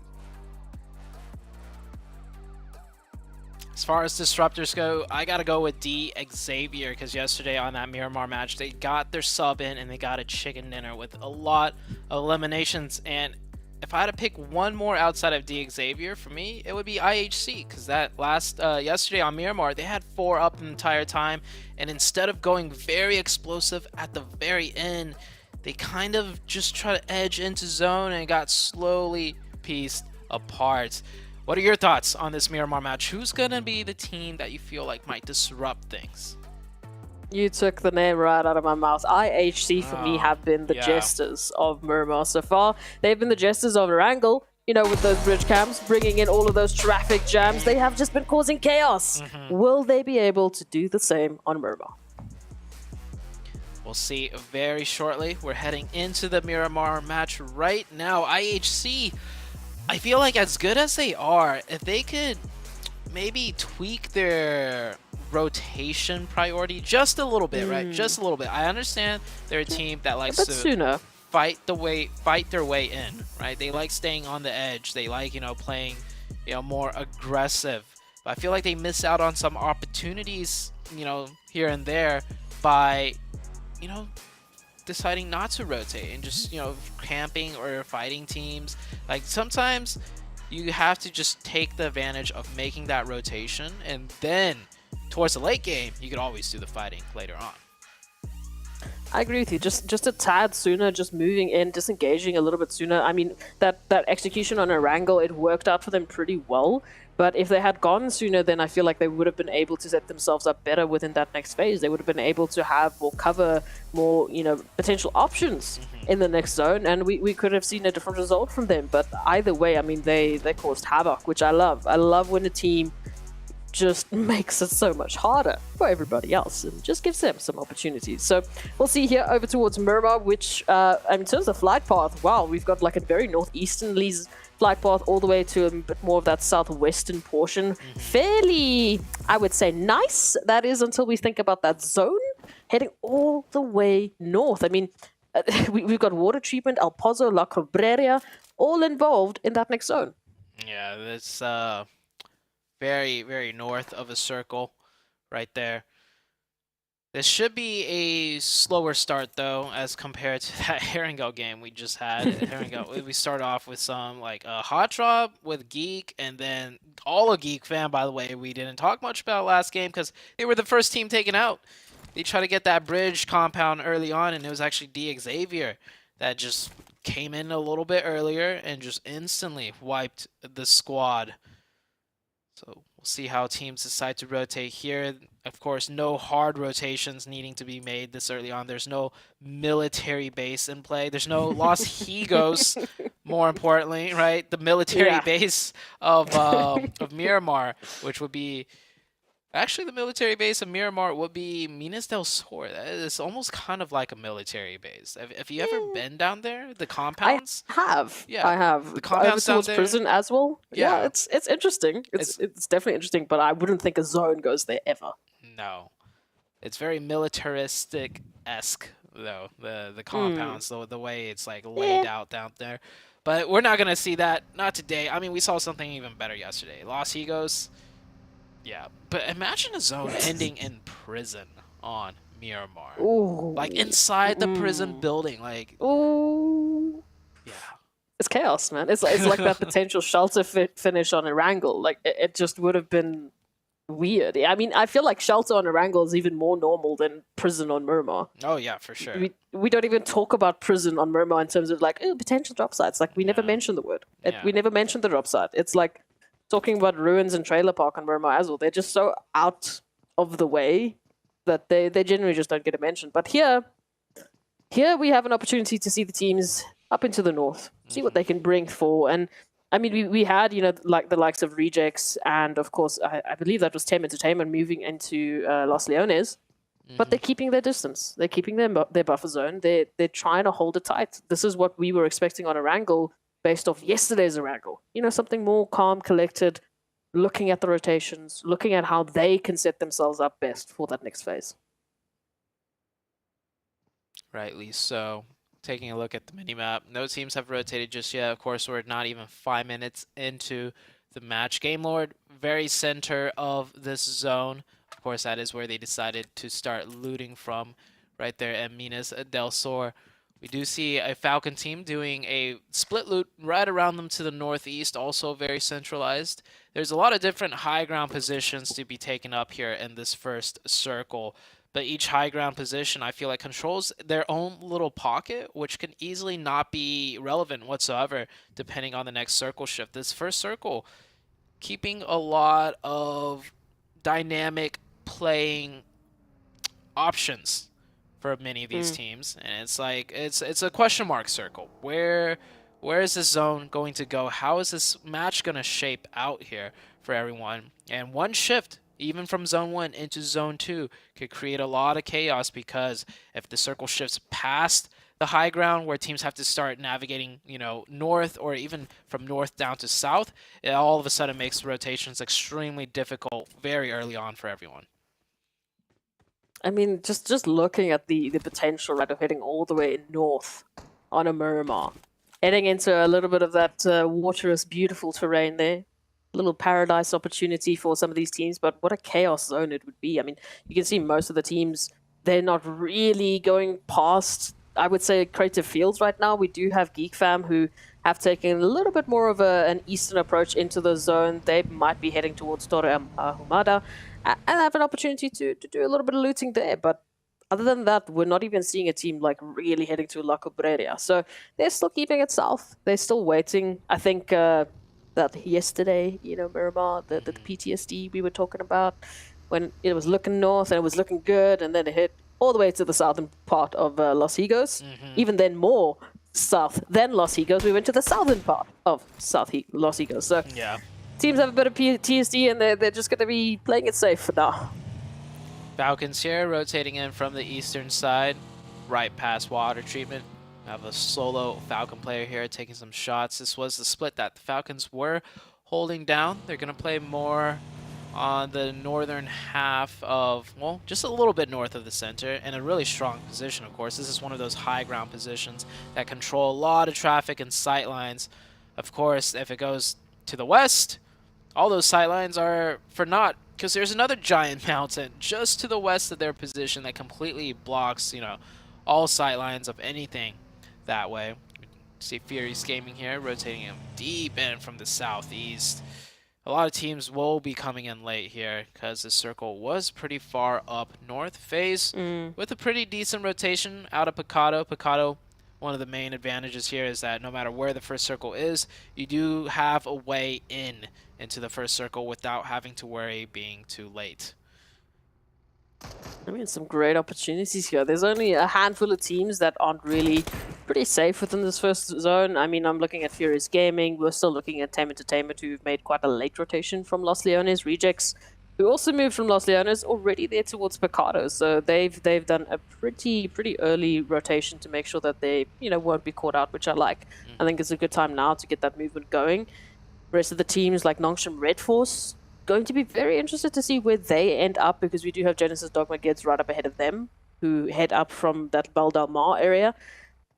Well, it's very interesting opportunities here for some of the teams. We even see Geek Fam still heading a bit more north. And for Geek Fam particularly, I mean, Glitter mentioned it, we don't want to see them drop down to third.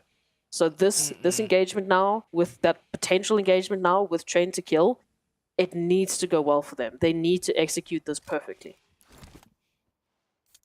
I don't think it'll be a full-out fight, though. Might be a little probing here and there to see if they could get a nade or a util knock. But for now, the next circle, well, I definitely don't think they're going to go for an engagement now, because they get a very nice circle. This is what I was talking about. The first circle, with the way everything is laid out, there's a lot of question marks on a lot of teams, because the second circle can instantly change the dynamic of the entire game. And with that second circle shift, now teams will finally get a decent idea of what positions to play from in order for them to, hopscotch their way into subsequent circle shifts. We are far into the northeast. There is now only probably 2 high mountaintops that is very strong, and teams will already start taking engagements, making their rotations in. Falcon, one of the Falcon players gets knocked.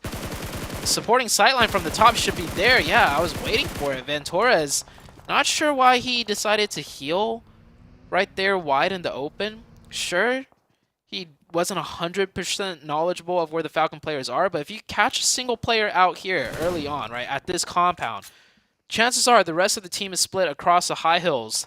So Venturas going down for no real reason there. FaZe making a lot of blunders. I think they made a huge blunder game 1 when they had 4 players and all of them decided to swim rather than taking the vehicle or fighting their way in. And right there, Venturas, a nice strong opening, but then not running into the building for the heal, just staying in the opening. He gets picked off.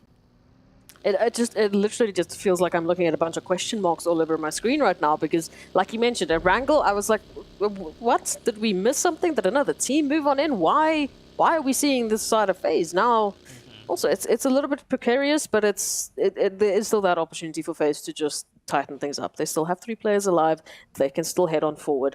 They're in a very good position for the time being, but the looming threat here is that we're going to see most of those rotations moving in from the southwestern portion. Naturally so, because of just the way that the teams were making rotations. We had a few teams going west to try and get to the northern side, and now Game Lords finding Falcons here, because why not? They're coming through from the south. It is expected at this point that they're going to be running into team after team after team. And right behind Falcons, it is, of course, FaZe, who now need to get some information, now need to decide how they want to handle this. Falcons, for the time being, will be pinned down, and right now, not looking great. Really good nade out of Robs there, almost getting the knock onto the next Falcon player, and gets the confirmation. And with that confirmation, FaZe 100% knows Falcon right next door to them is getting siege. Falcon lost 1 player earlier on. FaZe could decide to third party this potentially. Wouldn't be a bad idea. But then again, FaZe did lose 1 player. If they still had 4 up, they'd probably feel a lot more comfortable sending 1 or 2 players up to that hillside. So just take a look. Game Lords smelling the weakness right there. They'll push a little bit aggressive, get that finish right there, get your points whenever you can. Next circle comes out, goes once again to the east. Now Besiktas find themselves on top of the highest of high grounds with 4 players. That position's really strong as far as staying alive goes, because teams have a really hard time pushing up there. But as far as sightlines goes, it's not the easiest position to hold to get eliminations. I mean, Tem Entertainment just going down in the valley right alongside them, potentially heading up into the northern side.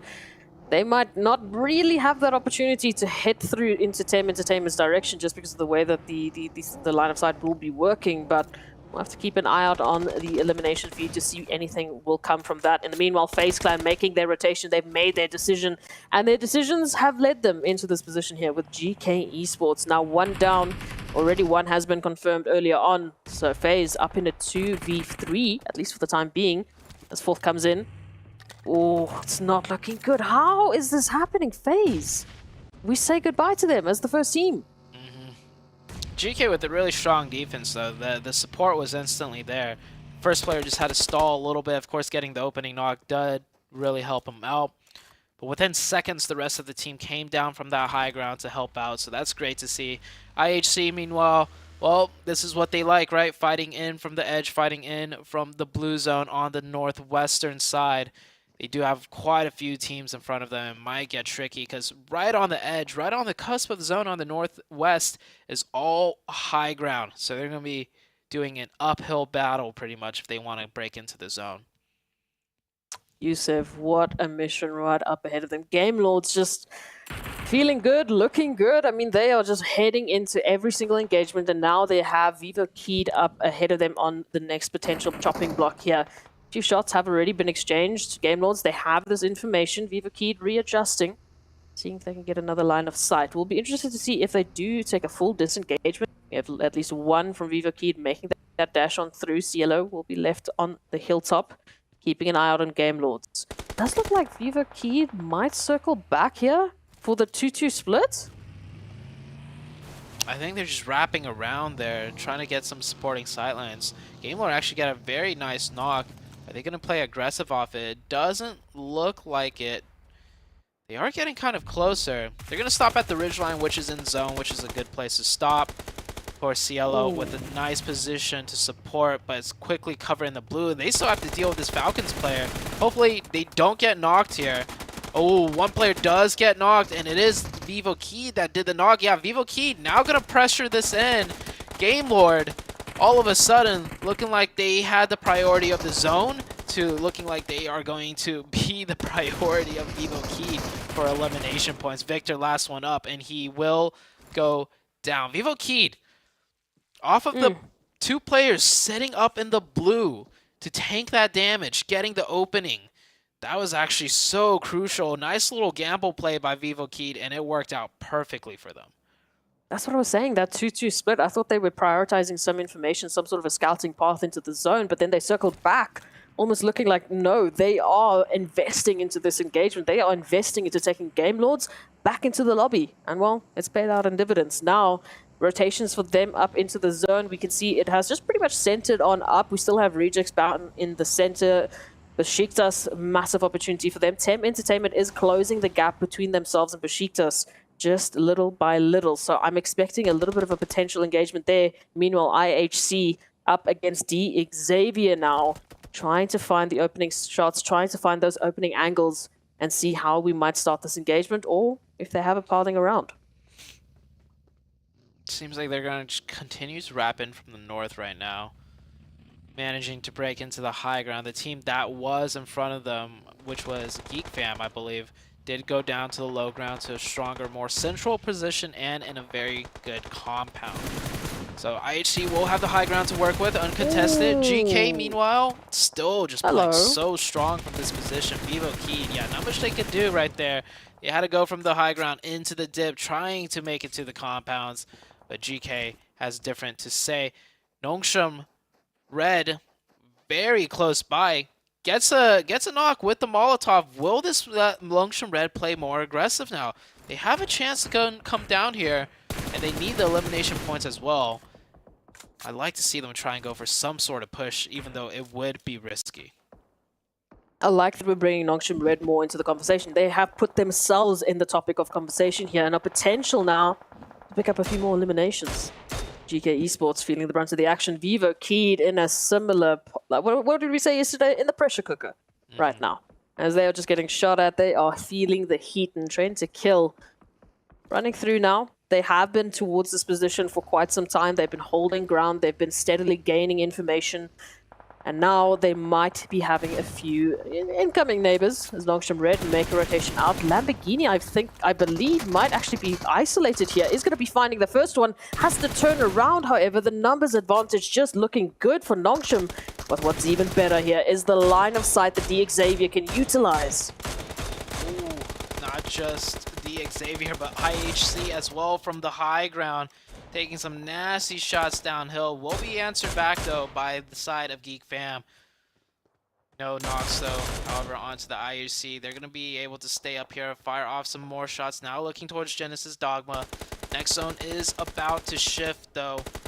They're going to have to move off the high ground. Most likely, they'll have a decent idea of the lay of the land, where teams are positioned, what position looks a little bit stronger, or in their case, a little bit weaker for them to breach into. Geek Fam keeping their eyes out, keeping their eyes peeled on the horizon. Opportunities are there, and they do want to shape up on day number 3. Oof, what a shot. Trying to kill over into 4 AM as well. IHC keeping an eye out, looking for those opportunities here. Starting to see some of those eliminations. We still have 12 teams moving on into this next zone. Geek Fam in center, though, alongside Genesis Dogma with a 2-2 split again. Yeah, I don't know. I don't like Genesis playing split. It just does not seem like they're a team that really knows how to play split. When they do play split, it looks like they are actually split up, as in the synergy between the two is not there. There's no like support for each player. We'll see how this one goes out, though. They control the whole entire northeastern side if they can keep that split up without any of their players going down.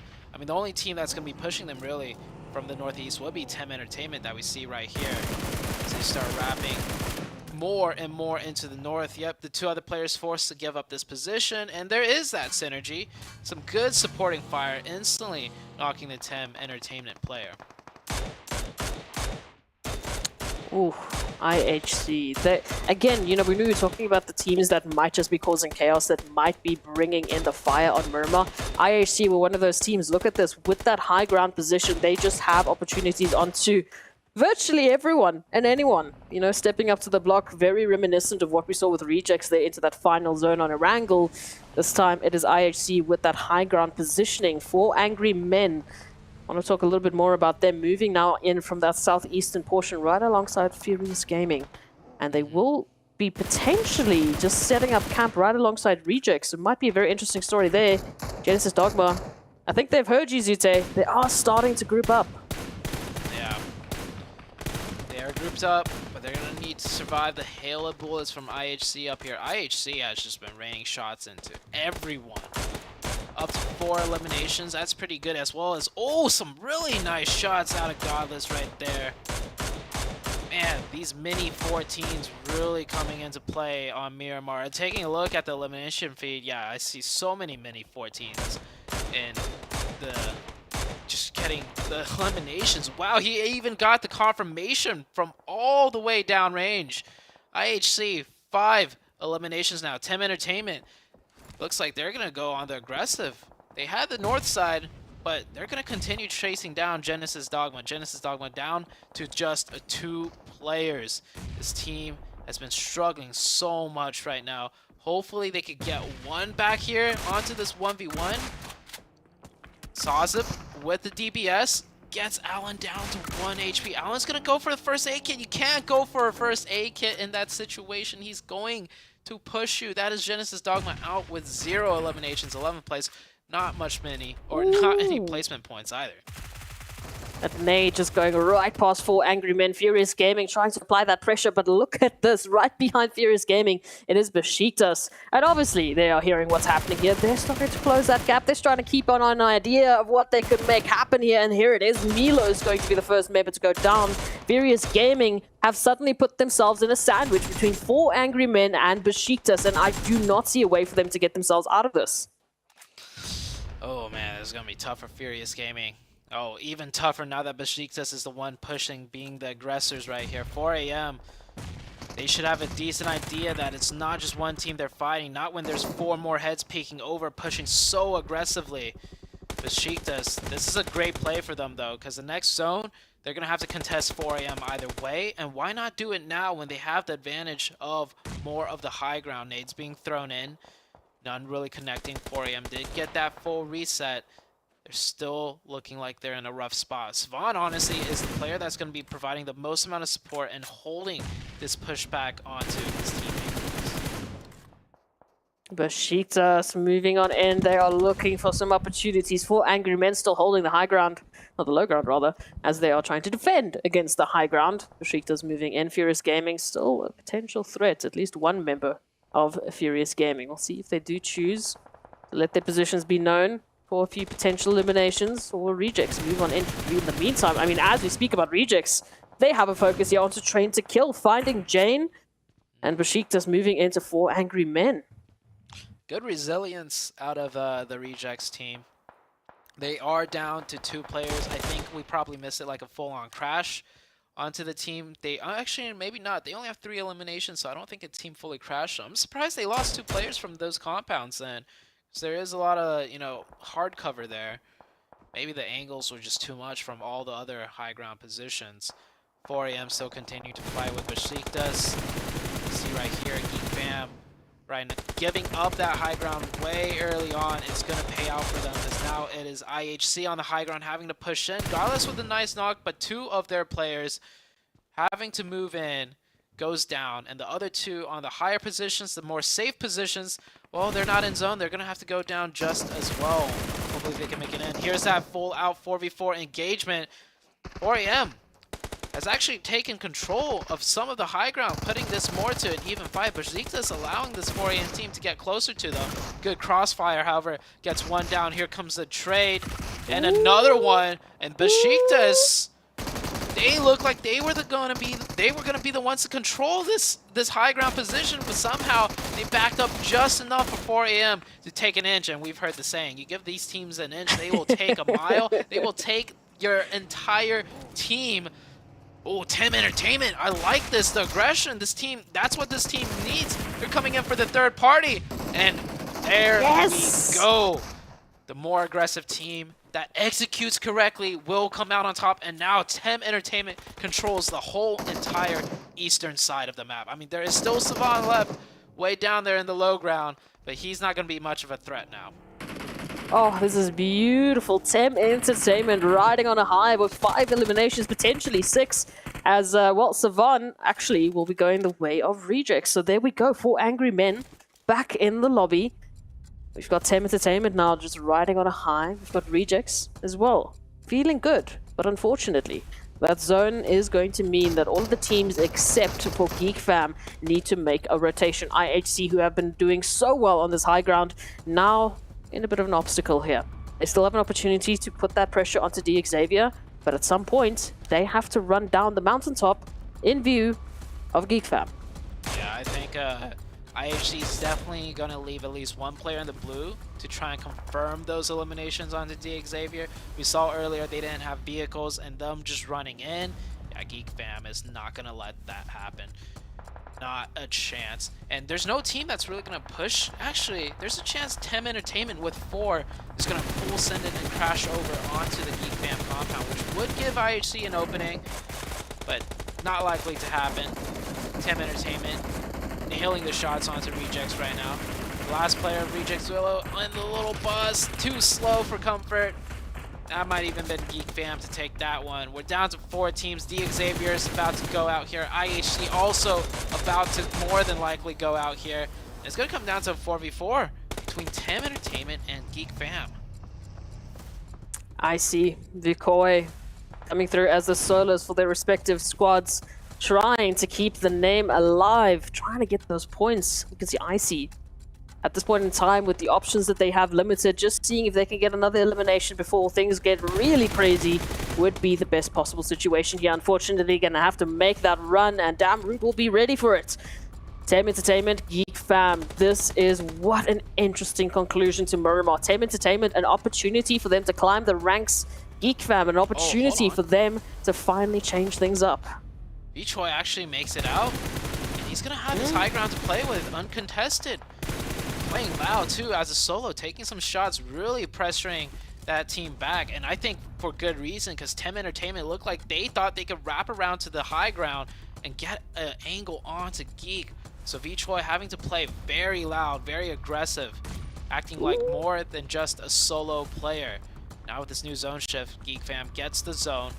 Tem Entertainment might decide they will go a straight shot approach and just push right into Geek Fam.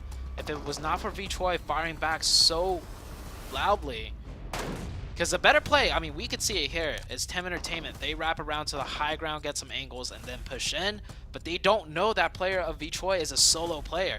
They might think it's actually, you know, Geek a little bit more spread out, and there's a solo player elsewhere. And now, what's brilliant about this, as you mentioned, Vichoi, they've cut off that rotation for Tem Entertainment. They have to either get into the open, get into the grasslands, use the hay bales quite literally for cover, or pretty much what else are you supposed to do? You can't really take that engagement and then potentially expose yourself to that zone rotation later on, and here it is. Geek Fam, they're going to get that information onto both the Xavier and Tem Entertainment. They've got a beautiful split, they're in zone, they have the advantage, can they make it out? I almost wish the zone did not shift off of Vichoi here. He is also going to have to come off the mountaintop, and as a solo, there's not much that he can do. Tem Entertainment, they have a player in the next zone at that shack. Ooh. But it's not much to work with. Vichoi down to 1 HP. Oh, nade coming in, falling just a little bit short. He's going to get that first aid off. What is Vichoi going to do, though? He's got to pick north or south. Which team is he going to look at? Or is he in zone at the very cusp, on the very edge, on the tip top of that mountain? We'll find out in just a few seconds. He might actually be in zone up here. Yeah. Ooh, Snipes keeping to the namesake, finding Mormon. Yuhai trying to, again, to the namesake, just up high on the rooftop, looking for an opportunity here to Tem Entertainment. They're reduced down to 3. They have found the Xavier, so this will come down to Tem Entertainment and Geek Fam. Geek Fam with so much control. This player, Mika, the top fragger out of Geek Fam, can also wrap down to the west and just really pincer them in. Yeah, Tem Entertainment. Oh, nice snipe, though, by Nexus. That's going to knock down Yuhai. A shot right back. Yeah, Darude very smartly wrapping to the east, getting that high ground. Great position, but great trade from wide in the open. That is 2 down for this side of Geek Fam. This is a 2v2. All of a sudden, Mika's already pushed up too far to run back for the revives, and Mika goes down! Geek Fam looking like they were in such a great position, starting to fall apart. Yuhai did get revived. Snipes, however, it means that Snipes was not there to support Mika for a trade. Mika, the top fragger for Geek, the top eliminator for the entire of week number 3, taken out. Now things slow back down. Tem Entertainment's time to get that revive in. 3v2 situation. Nexus still rocking that sniper, even this late into the game, this close in the game. Geek is starting to get out-angled. Nexus on the right side, the rest of the team spreading out on the left side. Geek Fam all of a sudden on the back foot. They need at least one opening knock to bring things back to a stalemate of a 2v2. Yuhai goes down. It's not looking good. And Tem Entertainment, where has this team been this entire time?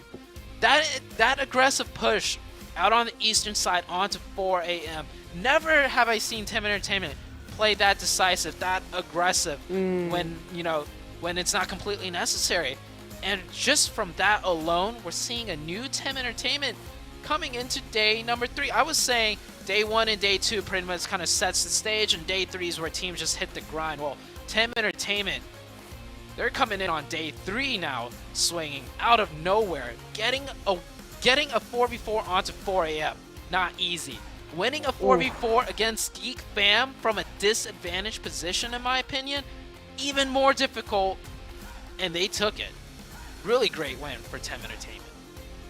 I mean, we have to remind ourselves, going into this engagement, it was 4 Angry Men in pole position. It was Geek Fam in 2nd place. Tem Entertainment is sitting all the way in 13th and took on both of those teams and won it out. Yeah, that's the 1st place team and the 2nd place team that they just won 4v4s against. Man, I can't wait to see what else TEM Entertainment can do.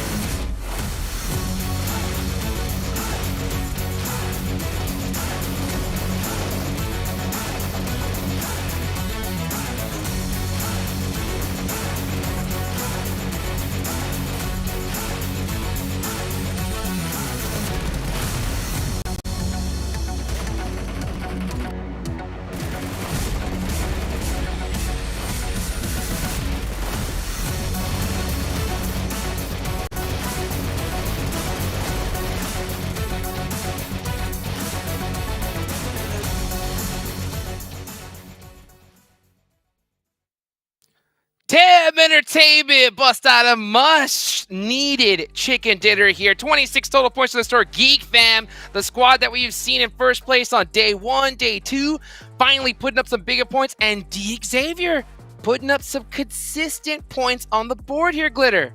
You know, huge shout out to TEM Entertainment for closing that one out. We're going to talk, or at least I'm going to talk about Geek Fam a little bit later. Xavier, though, continuing this consistent upward trend, and this is actually huge because the team that was right above them, Vivo Keyed, all the way down there in 10th with not too many points. So this will give Xavier the opportunity to climb up the leaderboard some more.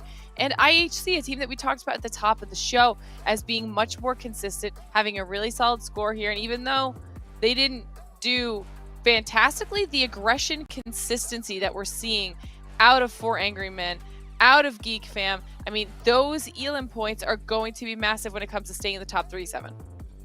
100%, that will be massive. Now with this head-to-head, I mean, IHC being able to get those 6 eliminations, we heard about them trying to just narrow down on their last zone gameplay. I have yet to see that, but you know what, Godless, 6 eliminations, 1400 damage, that's some of the most damage we have actually seen from a player. And then Onsex, he's being able to get 5 elims with 548. That's great conversion right there. And going back to TEM, I mean, that team had to travel a lot. We saw it in the graphic there when the casters were talking about it. They had, I think, at least 4,000 more meters than anybody else that was in the top 4. That was ridiculous. And I also loved, Glitter, you were talking about Xavier and how some of the teams that they're trying to catch up weren't really performing that well. Same for TEM. I mean, they're trying to catch up Game Lord. They're trying to catch up Furious Gaming. True. Those teams were only able to get, I think it was 2 or 3 points. So I can't wait to see that overall, Hot Chicks. Yes. As soon as you said it, I got excited because honestly, this is going to get so close. And you guys don't go anywhere. We'll be right back after this quick break.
Hey, what's up, everybody from everywhere around the world? I hope you guys are having a great day today, showing up no matter what time zone you are in.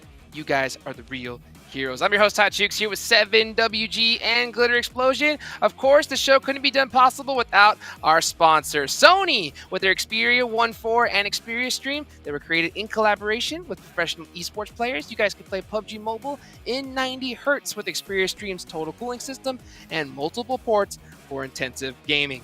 Also, got to give a big shout out to our platinum sponsor, Prime Gaming. You guys can get some awesome PUBG Mobile in-game items, other Prime benefits, and some exclusive rewards as well. So go check out Prime Gaming today. All right.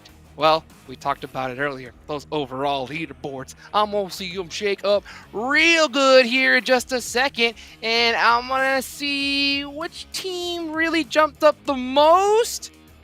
So far, 4 Angry Men still up there.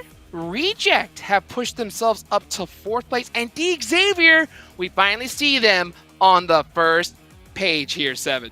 Xavier, with that performance they're being able to put up, jumping up for that first page, this is what I was talking about. They're currently they keep setting themselves up to be able to reach those teams that are in 3rd place. And then Reject being able to jump up from 7th place all the way up to 3, that's great.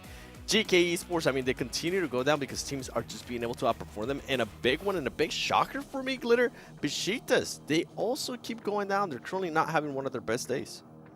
Yeah, and those points on that first page are so close that I think we're actually going to start seeing lots of back and forth today. But maybe you're looking at the same things I'm looking at. First of all, one FaZe Clan dropping off of that first page, going below Xavier after that performance. We talked about Vivo Keyed also being above them, and now they've been leapfrogged. But Tem Entertainment, we talked about how one massive performance makes a huge difference in the overall leaderboard. Tem Entertainment all the way up into top 11 now, which is where they want to be, at least for the survival stage, because that's very, very important. You don't want to get eliminated in this group stage. It's not where you want to be. And now heading into Sandhawk, this is one of those opportunities where it could be anybody's game 7.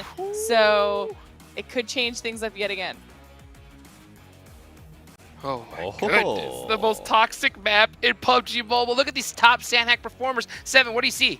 I see GK Esports. I see them being one of the second best team in Sandhawk, and I'm hoping they're going to be able to take advantage of that, because if not, they're just going to keep sliding down that leaderboard, and they might get into a position where maybe some of the other teams are going to end up passing it. Who knows? We'll have to wait to see. For Angry Men, I am looking for them to capitalize as well on that Sandhawk. I mean, that's where yesterday they were able to get that kind of win streak going with the first place and those 15 eliminations. But I'm also going to be going at this Xavier, Glitter. And I know you were talking about them when we were watching that game. That's not their strongest map. Yes. Yeah, it isn't. And I'll tell you what. When it comes to Xavier, for everybody watching, top 3 is the goal. They're only 20 points away from 3rd place. But I'm not talking about teams that are doing good, 7. I think it's about time we talk about the teams that are throwing, right? Sandhawk, the most toxic map. I want to see some of that 7 toxicity come out. Keep it real. Tell the people right now which teams are on your X list. Okay, out of the teams that are throwing from my list, it's definitely not 4 Angry Men. I mean, they might be throwing a tiny bit in a way that they could definitely have a bigger gap, especially after that first game. But FaZe Clan, I'm going to be looking at them. We saw it perfectly on the overall. They're currently in the 2nd page. Now, Furious Gaming, I've been calling this team out since yesterday. I've been saying, hey, a lot of teams are starting to catch up to you because you guys aren't really being able to get any points. For them, they were able to maintain that 11th place because everybody below them was actually throwing. That's not the case. Now they are the team that are throwing. And for you, Glitter, which one's throwing? Geek Fam, maybe? Yeah, it's definitely Geek Fam. I mean, for Angry Men, obviously this is their opportunity to kick off. Again, Xavier has been just doing nothing but rising through the ranks, but Geek Fam, they started being aggressive in that last match, and they did not close out what should have been an easy win for them. I mean, it was a straight-up 2v2, and they essentially let the zone beat them. That's not what we're looking for. I said it before. They 1st place on day 1, 2nd place day 2. They don't want to go down into 3rd place or worse on day 3 and then be stuck in day 4 fighting, scraping for whatever place they can get. They are better than this, and I would like to see that. True. Preach, preach, Glitter. All right, well, you know what? Here we go. Let's take it on over to our casters for some Sandhawk action. We're heading into Sandhawk now. It's only starting to heat up. We're seeing what Tem Entertainment can do. This is a team that's not necessarily have been playing terrible by any means, but they've just been kind of just in the mix of things, not making any huge plays, not making anything explosive happen. But man, they took down the 1st place team and the 2nd place team in a in back-to-back 4v4s on that last Miramar match. Oh, it was good. I mean, we were talking about it in the break. Just the fact is that they were so quick with those trades. They looked so poised and like calm.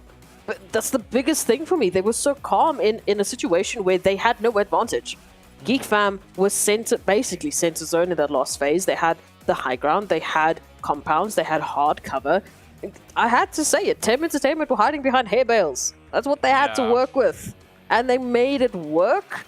Come on. I mean, just beautiful, beautiful work from them. But now we're heading into Sandhawk, a map that we know historically it can be a little bit chaotic. Yep. And Falcons, they brought in that substitute. Yeah, this is going to be a completely different game from the Miramar match. Tem Entertainment. Let's see if they can keep that up. And yeah, Falcons making that sub in now. Maybe we'll see that super sub effect where they will pick up maybe a chicken dinner, maybe pick up, a decent performance. But we'll see very soon as Sandhawk are getting into it. You can see the Falcons picking up last in the place of Powerful. Actually have their POV on the left-hand side. So they will be picking up potentially some of that, as you said, super sub action, that super sub energy onto a map like Sandhawk. Jumping on into the flight path from that northeastern side all the way to the southwest. Very even. I mean, it's Sandhawk. It's not like it's huge. They have massive opportunities to make those rotations. But will we be getting those hot drops? We saw some crazy hot drop action yesterday. Will the teams actually adjust for today? Seems like there's not going to be any straight up hot drops. Maybe some little split drop contests. That's typical. Or not typical on Sandhawk, but we've been seeing that more and more of that throughout the just duration of PMGC in general. It used to be, hot drops, on either boot camp or Paradise, and then it slowly evolved to teams just getting more familiar with, different split drops, and that's led to some split drop contests. This time around, though, it looks like we will be okay. And once again, if you guys did not know, Captain Messi is joining the PUBG Mobile Battlefield. Packed with the Messi football icon set, it's going to help you stand out on the battleground. Grab them in PUBG Mobile now. Oh yes, indeed. It looks sick. I mean, I've been watching that that advertisement back and forwards, and it's looking fantastic. So, if you do want to wrap it up, go check out PUBG Mobile right now for that Captain Messi pack. But here we go. You were talking about those split drops.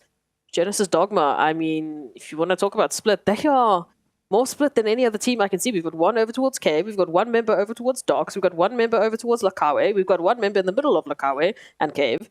So yeah, Genesis Dogma right now, very, very split up. It is still very early on Sandhawk. That zone has hit all the way to the northern side. And actually, we didn't even get to talk about that. That northern side, look how much water is involved already on a tiny map like Sandhawk. Yeah, this is a very northern circle.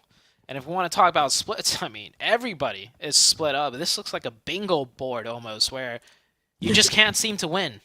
But every little dot is basically taken up. Like 4 a.m. right here, you can see one player in Lakawe driving away, the other player all the way up in Mong Nai. That is the middle point of the Sandhawk map, all the way to the north of Sandhawk. But Besiktas, they have one player all the way just a little bit east of boot camp, right? The very first compound you see east of boot camp, you have one player there. And then you have here, Besiktas on screen taking a fight. This is like in Bond. So I was just saying, and this was before we saw how split everyone was, where I was talking about, over the evolution of time, Sandhawk has transitioned from boot camp hot drops to look for loot, teams have to contest because the map's so small, to teams just eventually spreading out all across the map and looting every little possible nook and cranny they can, rather than taking a straight up 4v4 hot drop fight. But now this has resulted already in Furious Gaming losing out Milos and now Milovan in a similar situation up against Nongshim Red Force. And for Nongshim, I feel like we've had some very good introductions to them over the course of the last two maps. They started off really strong on a wrangle up against FaZe, picked up a few eliminations. But before that, I think it was Game Lord that they picked up. Then here, now looking potentially towards Furious Gaming. We'll see if they can actually turn that around into a few extra eliminations.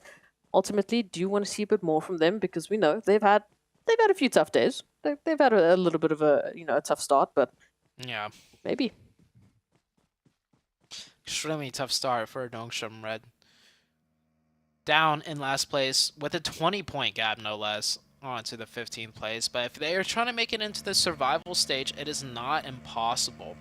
The thing is, with teams hovering near the bottom survival stage, their point average isn't all too good. So it's not like each game that point gap is going to increase by a huge amount.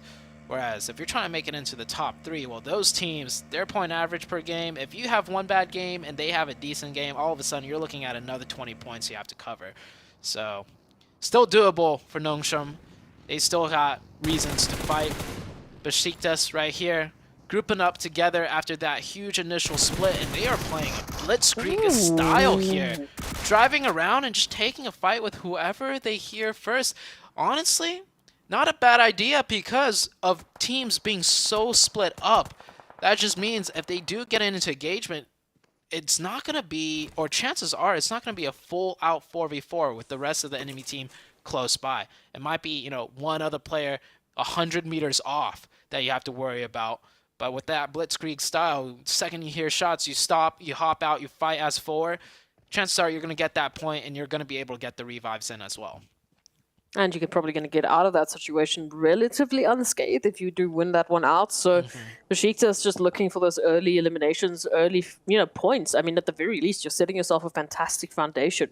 Few eliminations, coupled with a few placements, that brings you into that consistent performance, metric. Then you can take that further. Then you can bring, forward those crazy games that mean you can make massive leaps on the overall leaderboard. But it all starts with that fantastic foundational points. So now Besiktas coming through from that southern side, going to be one of the last teams to join us there, as a few of the others, well, they still have to make quite a far rotation. We saw Genesis Dogma earlier, all the way from Docks and Kampong having to make a rotation. Tem Entertainment just leaving off of Cave, a little bit closer towards Quarry now, right up ahead of them. It could be IHC.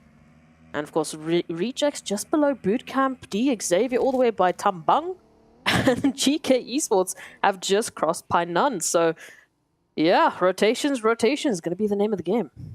Especially with the zone being so far north. We haven't seen a circle this far north for these teams yet. So they're not going to be too familiar with how teams play their splits up in the north, especially for teams that, initially drop in the north. That's the biggest worry for many of these teams. Teams that already have priority positions. There's a lot of interesting splits that can be had. Rejects looking like they're setting up a trap. GK, though, pulling up together as a team, 2 players in the back with that cover fire. Now, this area of the circle, not even in zone, but GK is still playing to their fundamentals, which is having players cover for any ridgelines they go up. And that's going to let GK, not lose any players, and they're going to circle back around and go for a wider rotation, but that's going to cause them to run right into the likes of IHC here. And this is probably a scarier team to run into than the likes of Rejects. IHC, a much more dangerous team when it comes to raw firepower. They will pick up 1. They will pick up 2.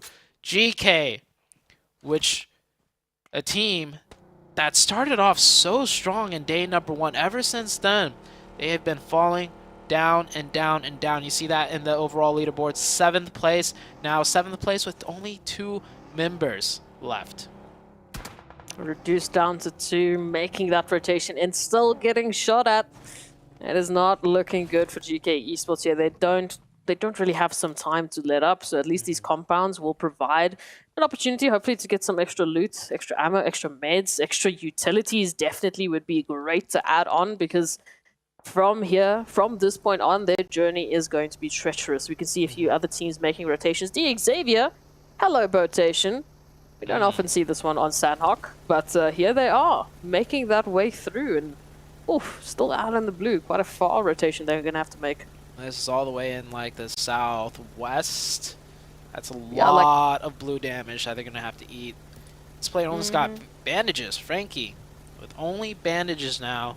He does have a max boost in hand, which is going to come in handy. But this zone is going to start chunking. Luckily, they get out of it. But man, the increased blue zone damage on Sandhawk, you do not want to find yourself caught in that. Geek Fam also doing a rotation there on that northern side right there. About to come into the edge of zone. Might swing into Cal as their first initial rotation. But the team of 4AM setting up in Cal too. So that could be a potential problem for the side of Geek Fam. if they do just take more of an eastern approach on that north side, they hopefully should be able to find those few compounds there that are split up. Among the rest, there's no real teams towards that northeastern portion, so if they can get there quicker, they should be able to get a bit of an opportunity here. It looks like, I guess, the fuel ran out in the boat, making a bit of a swim. Or potentially 4AM took some shots. The boat's, Oh, that, yeah. Yeah, the boat's so easy to be damaged that the second you hear shots, you need to get out of that boat immediately. Yeah, 4AM definitely did see that boat and took some shots. That's why Geek Fam had to eject. And now Xavier about to meet the same fate. We're going to see 8 teams swimming. Yeah, here we go. Yeah, Swan out here, keeping an ever watchful eye. He's actually not going to shoot. Xavier sees that boat and is like, wait, this looks... They know. This looks a little weird. And here we go. Here comes that boat ejection. And yeah, that boat instantly blown up. Now we got 8 players in the water swimming. 4 a.m. We could go on a little fishing trip.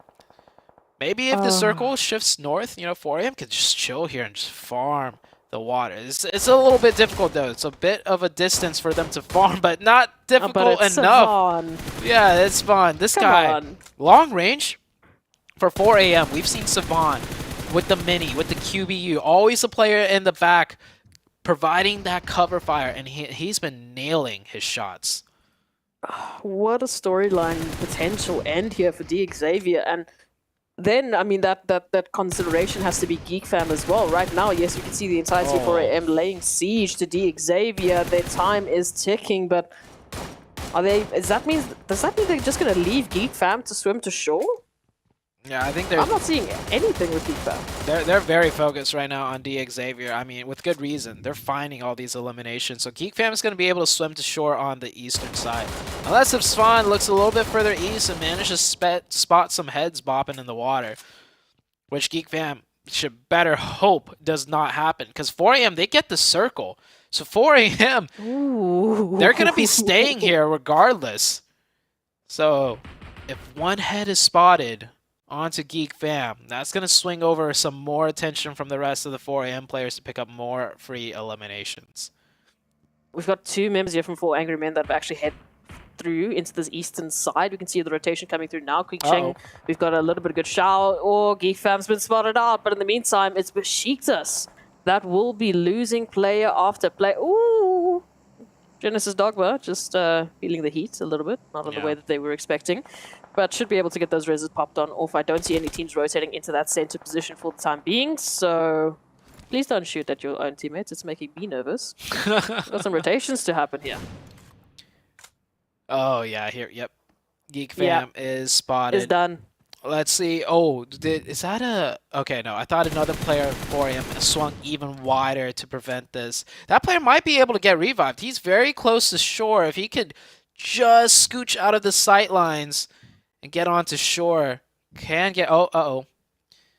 We see one player in a vehicle from 4 a.m. I don't think... Okay, taking a look at the minimap. No, this player is not swinging out wider to gatekeep Geek Fam from swinging onto shore. So Geek Fam will make it onto shoreline side. That one player, Yuhai, he's bleeding out a lot. He might not be able to get revived. Meanwhile, on the southern side of things are finally starting to heat up as teams crunch in onto the perimeters on the edges of this new circle. Rejects not in zone. They have a difficult ways to go. They'll manage to pick up 2 eliminations for their troubles. Let's see if they can work together as a team and maybe pick up a third, as this Vivo Keat player, very split up from the rest of his team, but Adrian with the crossfire support is going to make it difficult. Looking at this now, Geek Fam, I mean, what a gift. The gift of life. The gift of being able to reach the mainland. But will they be able to continue that? Very open grounds for them to cover now. We do know that 4 Angry Men are keeping their heads on a literal swivel, looking for those rotations, looking for those other potential eliminations. Most of the teams moving in from that southern side. Not sure if they will necessarily be waiting for that push from from basically the eastern side, but they have the information. Frankie from Xavier still keeping the name on high, and I mean, in their current position, if King Sheng can't find them, they can maybe ride it out. They can maybe get some placements, at least before the zone said no. Oh, look at these shots. very slow, methodical taps. Oh my gosh. Oh my. Sorry, Falcons. I'm so sorry. What are you supposed to do against that? Yeah. And I think Svan had to nail like maybe 3 to 4 shots too. From that distance, there's damage drop off. The further away enemies are, the less damage your weapons will do. So Svan had to nail more than just 2 shots there. Very accurate. And Falcons, that was a 1-3 split. That player that just got knocked very far in the north, away from the rest of his team and away from the new circle. Falcons might, decide to go back up there to get the revive. And they're going to leave Ching Chen here. Or Good Shao. Oh, this is a 2-man gatekeep. Good Shao on the perimeter edge and a compound, and Ching Chen on the high ground behind a rock. This is how you effectively gatekeep without committing your whole team and applying pressure with lesser numbers. Just pick up 2 far different angles and make it seem like your team is literally everywhere. Geek fam just not being able to catch any break. Really good defensive changes, like positioning out of the 4 AM team. I'm loving it. They're just picking it up around. They know that they have to make that rotation. Meanwhile, Tem Entertainment up here against Train to Kill. Train to Kill, they've been so consistent, but Tem Entertainment, they've been keeping us entertained. They brought through those performances, and we're waiting to see more from them. 1 down on either side. It's been a trade for trade so far, 3-3. Tem Entertainment, they are fighting a literal uphill battle here as Train to Kill are just applying the pressure of that zone, now moving on in. Tem Entertainment trying to make a dash into the line of fire, into the line of zone. And then they could potentially gatekeep Train to Kill. We can see Rig just barely trying to avoid the damage here from Mormon.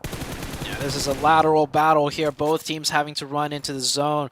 A couple steps here, a couple shots there, constant back and forth as teams as players cross over into the open for a slight second and then to the next cover fire. But it looks like Tem Entertainment is the one that's a little bit more aggressive here. The team that's stopping to take more shots often than not against the Train to Kill team. They'll be coming out ahead. However, one of the Tem members does finally get knocked, but it's a little bit too late for Train to Kill. Too many of their numbers have gone down, and Tem Entertainment has made very, very good ground into the next zone. Rig making that final dash. Doesn't look like they will be able to make it. The Tem Entertainment, they will win that lateral battle. IHC now going head-to-head with Nongshim Red Force, who are managing to hold on. Oh, Godless goes down. A little bit of an opportunity here to get that res on in. Alex moving in to try and find those confirmations. Sports are just narrowly missing the damage coming through from Alex as they head on into the top floor. An opportunity here to drop down with that DBS could be an absolute whirlwind of damage if IHC can close that gap. Oh, Alex spotting out the knock player in the back. They were not able to revive that one. Godless actually manages to crawl away from a potential finish, and IHC just coming in here so fast. You saw Alex pre-fire that door opening so hard to make sure his teammate doesn't get confirmed. Ooh. And oh, they run out, they confirm it, but that is at the cost of that player getting knocked. Now it's a 2v2. DBS in hand, Alex. Oh, that's gonna be a beautiful stun grenade.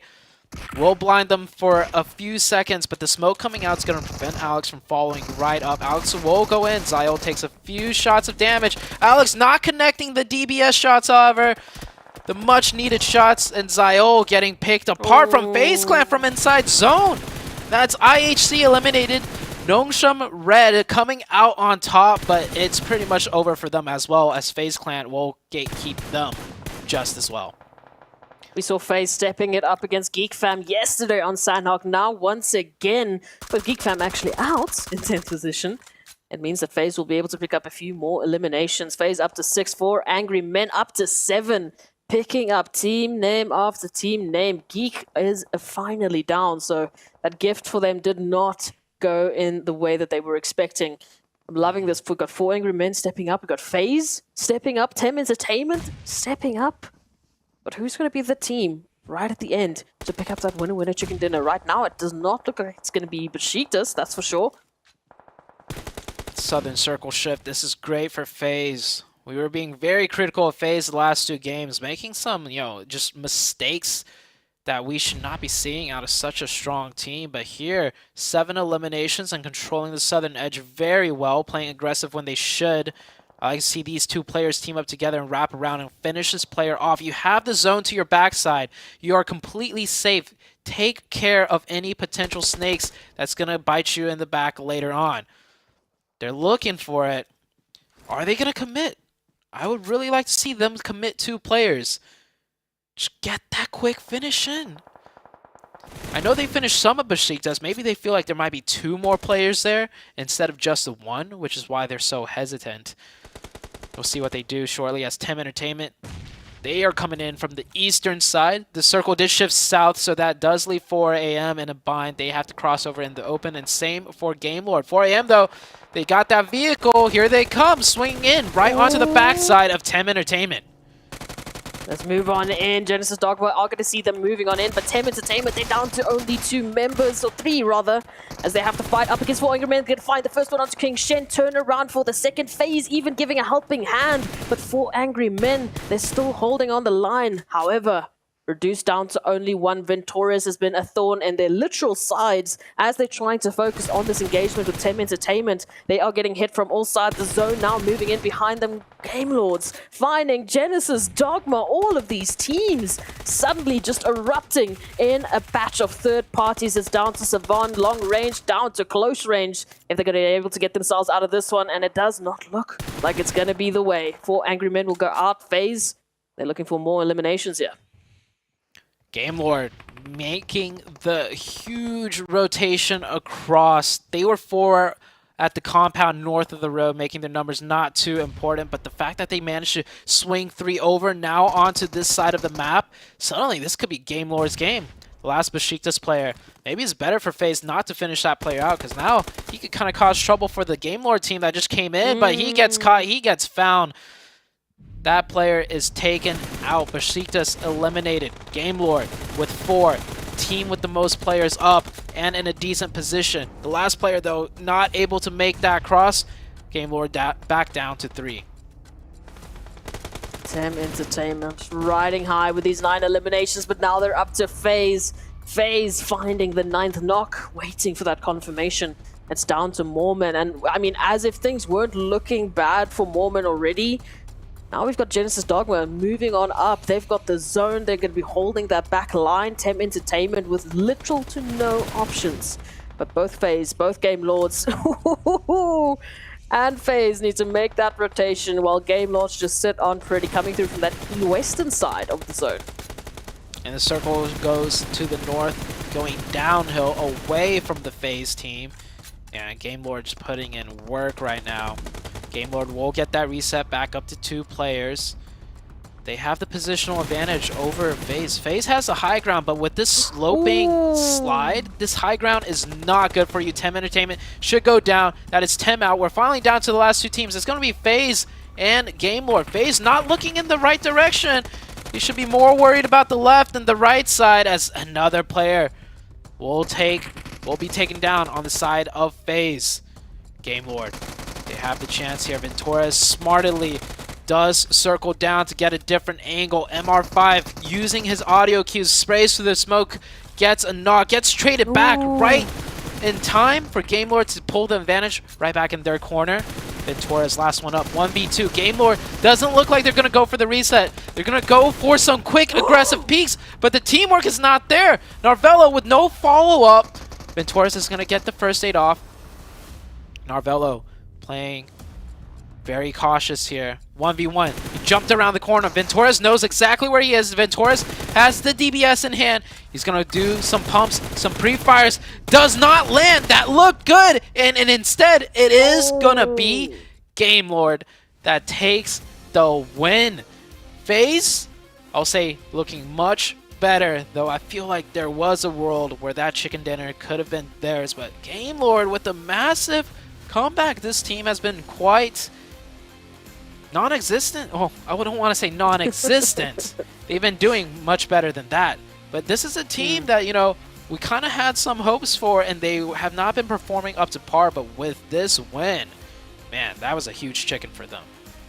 Like you said, those ups and downs for the teams in the last couple of days. Game Lord came into Sandhawk sitting in 12th position. Yeah. So an opportunity now for them to just jump on into that survival stage capacity, into that opportunity for them to take it further. FaZe, like you said, we've been so critical from them. They dropped down into what I believe was 10th position, into 10th place. Yeah. Now we see a little bit of that resurgence, and Vivo Keed, I didn't see them in those final points, so with FaZe chasing after Vivo Keed, I think they should be able to close that gap, but I do need to give a big shout out to Tem Entertainment. They were those 10 eliminations. Yeah. They brought in such a beautiful performance, and over the back of that Miramar where we were like, hold up, who is this team? Welcome to day number 3. Yeah, man, things are really starting to change up on day number 3. I mean, I've always said things change from day to day. You never know what to expect, but this was the last thing I was expecting. Tem Entertainment stepping up out of nowhere.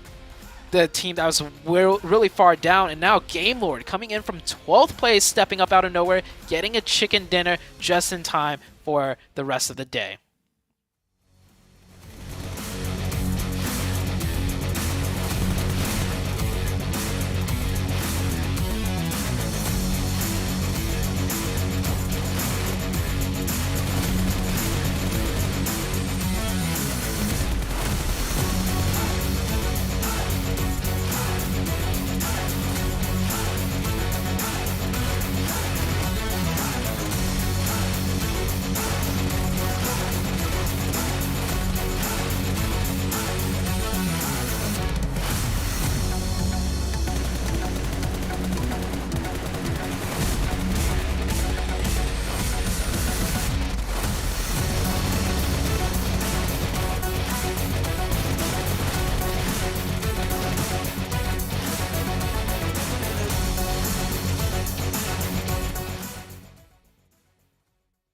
And Sandhawk did not disappoint in the slightest. Game Lord winning the chicken dinner here at this one. FaZe Clan right behind them by only 1 point. Not to mention Tem Entertainment going on a tear today, really getting some huge points on the board. This is what the championships are all about, Seven.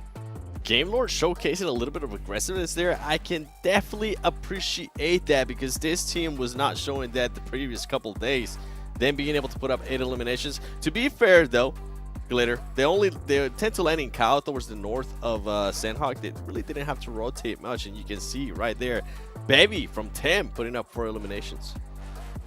I mean, some solid stats coming out of both of these players. We've got Narvalo with over 800 damage, 4 and 2 elims apiece, but this Sandhawk was really kind of, and we said this could be the time when it happened, but this was a moment where all of those teams at the bottom just really stepped up to the plate. Anybody that needed to have a solid performance, even if they didn't get the chicken dinner, we saw how many teams had double-digit elims. I mean, this was everything we wanted a Sandhawk to be and more. Big facts.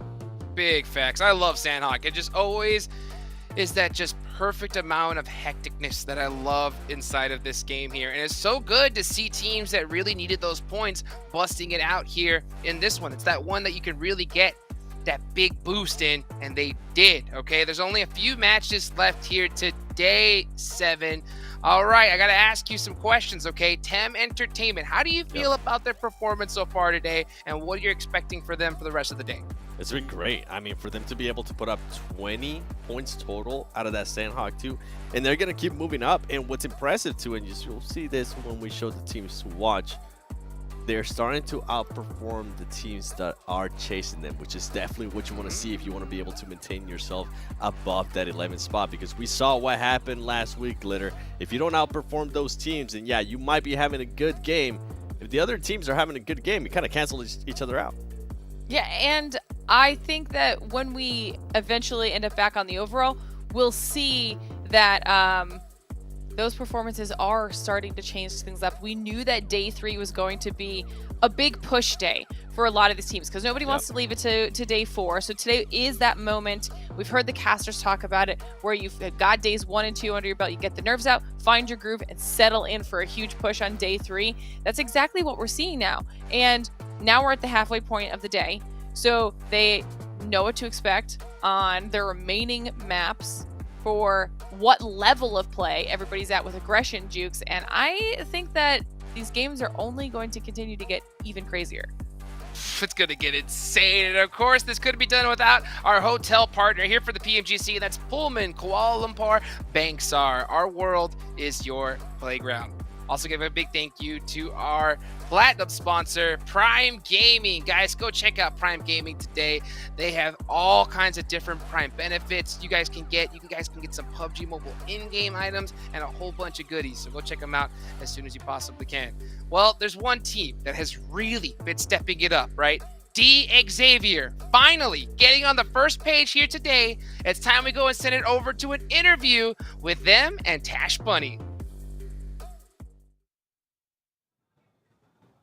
It has been an explosive matches 1 until 3, and we're already halfway to the night. With me, I have Xavier. I have our player here, and what's really exciting about them is that today is the day where they made the biggest comeback I have ever seen. Why don't you introduce yourself? Em vui lòng giới thiệu em. Hôm nay chúng ta rất hân hạnh gặp em. Xin chào mọi người, mình là Vicoi, mình đến từ team Xperia. Hello everyone, my name is Vicoi. I'm very happy to see you guys here. Oh, it's really happy to see you too. So I have 2 questions for you. What do you think is the most important thing that your team needs to improve at during the league stage? Mình cũng rất là vui gặp bạn, mà mình có 2 câu hỏi dành cho bạn. Bạn cho mình biết là điều gì quan trọng nhất mà đội của mình đã thể hiện tốt, cần phải khắc phục tốt trong cái trận đấu này. Trong mấy ngày hôm nay thì team mình có khắc phục tốt là đi ball quyết đoán hơn và không bị rụt rè như trước nữa. These days we will have more decision skill and we know no more hesitate like previous. No more hesitation and better decision-making skills. That is really exciting to hear. Now, this is my final question for you. Which map do you think has a better chance of your team getting points on and why? Dạ, đây là câu hỏi cuối cùng dành cho đội mình. Thì em nghĩ là cái biểu đồ nào mà mình sẽ, sơ đồ nào mà mình sẽ chiến đấu mà được nhiều điểm tốt nhất. Em nghĩ là map Erangel vì đây là map sở trường của team. I think that the map Essential is the most suitable with all the skill of the player of our team. Right, Erangel is the most OG map, I have to say, and I have to agree with you because that is exactly the place where you want to do best. So congratulations on your performance today. You have another halfway to go. So for now, guys, get your popcorn because we're going back to the desk for the other 3 matches of the day.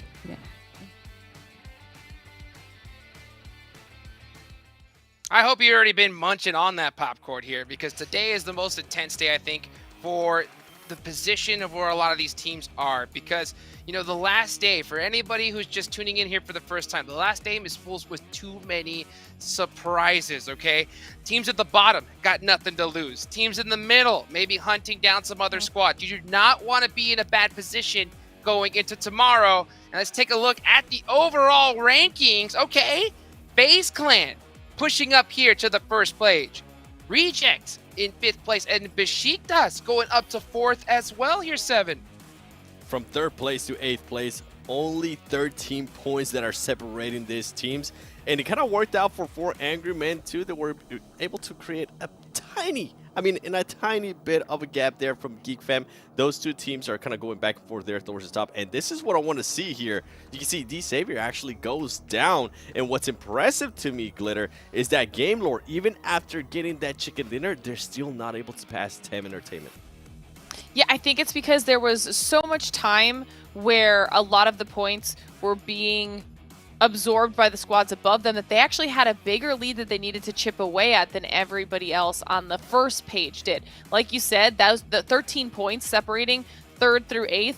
Those teams are going to continue going back and forth for the rest of the day. Now we're back on Erangel, so there's the potential for those teams at the top to start taking some of those points back if they can't stop the momentum of the ones at the bottom, Jukes. The ceiling's starting to rise. Yes. By the way, I want to point that out. For 11th place, like, we saw them being a bigger gap, but now that the teams at the top have kind of not been performing to the likes of what we saw in day 1 and day 2, the ceiling's starting to rise for that 11th place, and I feel like it's going to be a lot tighter than we think. Hey, well, speaking of performances, you guys have y'all's teams to watch here going into the next match here as we get the second half of day number 3. I'm going to start off with you, Glitter. I see you got 4 AM on there, of course, right? Listen, I mean, 7 kind of accidentally said it, okay? Because 7 was saying that the teams at the top have not really been performing crazy well today. And that's literally all of the teams that I'm looking at. Okay, we're at the halfway mark of the day. And while we've seen some individual performances, some decent elims out of 4 Angry Men, T2K, and Besiktas, I mean, it's not what we saw yesterday. That's not the back-to-back chicken dinners. That's not the 17 elim wins. I want to see the teams that are at the top show us why they are at the top right now and really start to turn it on in preparation for the next phase of the tournament. Even from Geek Fam, you're not really seeing those high elim matches out of them. Now, I ended True. up choosing the top 3 teams from Sandhawk, and this is the reason why. Because all those teams, at least before that match ended, were fighting to maintain themselves above that 11th spot. And I mentioned it earlier too. The reason why Game Lore wasn't able to pass up 10 Entertainment as well is because 10 Entertainment was within those top 3 teams. So they're pretty much canceling each other out. And that's what I'm saying. That level for 11th place starts rising. It's actually starting to catch up with 9th, 8th place. Those teams need to be careful. Well, I hope you guys are being careful as well out there and ready for some more Air and Gale action. Get excited, get hyped. It is Zute and Isproxy. We're heading into Erangel once again, and we heard from that interview we just had with D Xavier. The map that they're looking for is Erangel. They feel like that's the map where they could get the most amount of points, and they are, on the front page. Now, that last game on Sandhawk, Sandhawk, sometimes you just get the donut just because Sandhawk, it's crazy. A lot of things are out of your control, but I want to see what D Xavier's going to bring now onto this Erangel match. Please, we want to see some of that, action moving on in. I mean, D Xavier, again, that rotation, it nipped them, man. It just nipped them in the back. So now we're over to Erangel. We're bringing in a little bit of action, and Furious Gaming bringing in that substitute. So actually, Milo's going out. I wonder what kind of a Furious Gaming we'll be seeing. We mentioned that, our analyst mentioned it on the desk. I mean, Seven has been shouting at them since like day number 1. Like, come on, let's bring in that action. What's happening here? Where's the entertainment? They're rocking, that fade that you mentioned. They're rocking, the sick hits. Now they've got the sub. Surely this is the Erangel that we're going to be seeing them really head to the top. Yeah, I could hear Seven laughing in the background. But you're absolutely right. Seven has been, it's almost like every other... He's been begging, man. Yeah, it's like every other game or every 3 games, Seven will just toss out teams I'm looking at. Furious Gaming. Where are you guys at? Where are you guys at? But now, Furious Gaming, this is a team that does have potential to really pack a punch. I mean, we've seen them do it in the Americas, but you're right. Where have they been? So I think it's about time. It's about high time they change it up a little bit. Bring in that sub. It's worked for some teams. Doesn't work for every team, I'll have to say. There's been a lot of sub-ins and sub-outs throughout the course of this. Actually, this week 3, I feel like I've seen more sub-ins and sub-outs than definitely the last week. So this group, man, everybody's really trying to figure out how to get things together, and we're starting it off with the very southern plane path. Once again, this group has had this plane path in particular at least 3 times by now. And it spells out that the danger, that potential for a ridiculous zone. We've had the southern zone that's matched this quite literally from the base of the flight path all the way to military base. It was just like, have the west. Then we've had it head all the way up into the north, into those crazy troll bridges, into the clown bridges as you were talking about them. We've had ridiculous zones paired with this kind of a flight path. So now the question is, will Erangel, for once, be kind, or will it bring in the chaos? I'm surprising to see 4 AM not dropping down a military base. They usually always do that when the plane is so far south, but last time Geek Fam camped them, and then the time right after that, we had the zone so far north that I think 4 AM is just like, you know what, forget it. We're not dealing with military base anymore. That is going to lead to somewhat of a split drop contestation here. 4 AM versus Furious Gaming. We were just talking about Furious Gaming. No. They need to start bringing some action to the table. 4 AM, they had a buggy. They could have left, but they know it's only 1 player, so they're going to take this 2v1. They got to be fast with it, though, because Trigger in the background coming in with the UMP, trying to look for a way to help. Milovan, no armor, no helmet. Just a breeze is going to knock this player down, so he's got to nail his shots quickly. Gonna be hitting those first couple of shots. He's gonna find the first one. King Shane now up. Oh my god! No way! Yes, baby. 7, where are you? You better be screaming right now. Furious Gaming starting us off with a 1v2 clutch. Man, wait. Was this the sub they brought in? Milovan? No, it no, wasn't. no. It was. Okay. It wasn't, but it was still pretty insane. I was gonna say, man, no vest, Super subs. a 1v2. Maybe 4AM should have just dropped military base, man. Maybe they should have just stuck to what they've been doing. That was a really well done 1v2. The composure, hitting the shots, the AK, of course, so deadly close range, packs so much damage. But 4AM down to 2 players just like that, and their lead on Geek Fam, not that big. They could be dropping out of first place after this very game. Hey, that's super sub for Furious Gaming. Here they are. Getting that also crucial information onto the likes and the rest of 4 Angry Men. And now, in terms of the opportunity here, Furious Gaming, they know they've just taken 2 out. They know there's a little bit of, obstacle moving into the eastern portion of Gatka.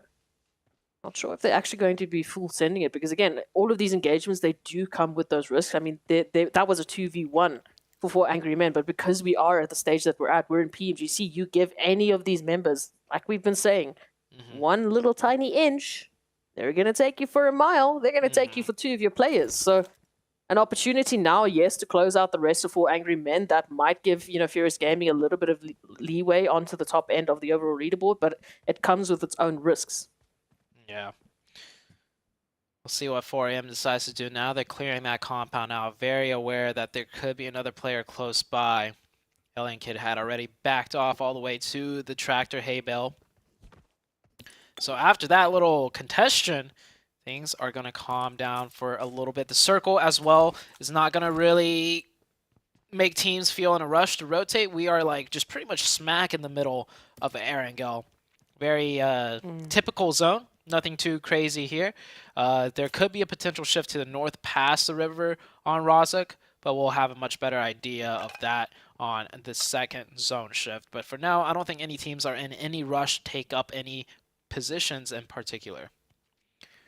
Tem Entertainment and Falcons. I mean, that's a combination we've been talking about time in and time out here towards Yasnaya Polyana. Right now, both of these teams, they know what's hiding for them on the other side of Yasnaya. They know what's, what potential neighbors they might be looking at. Tem Entertainment, just these last 2 games have been so emphatic with the way that they have been taking those engagements, with the way in which they've been bringing in those points. I mean, 10 eliminations on that Sandhawk, and that was not an easy Sandhawk by any means necessary for them.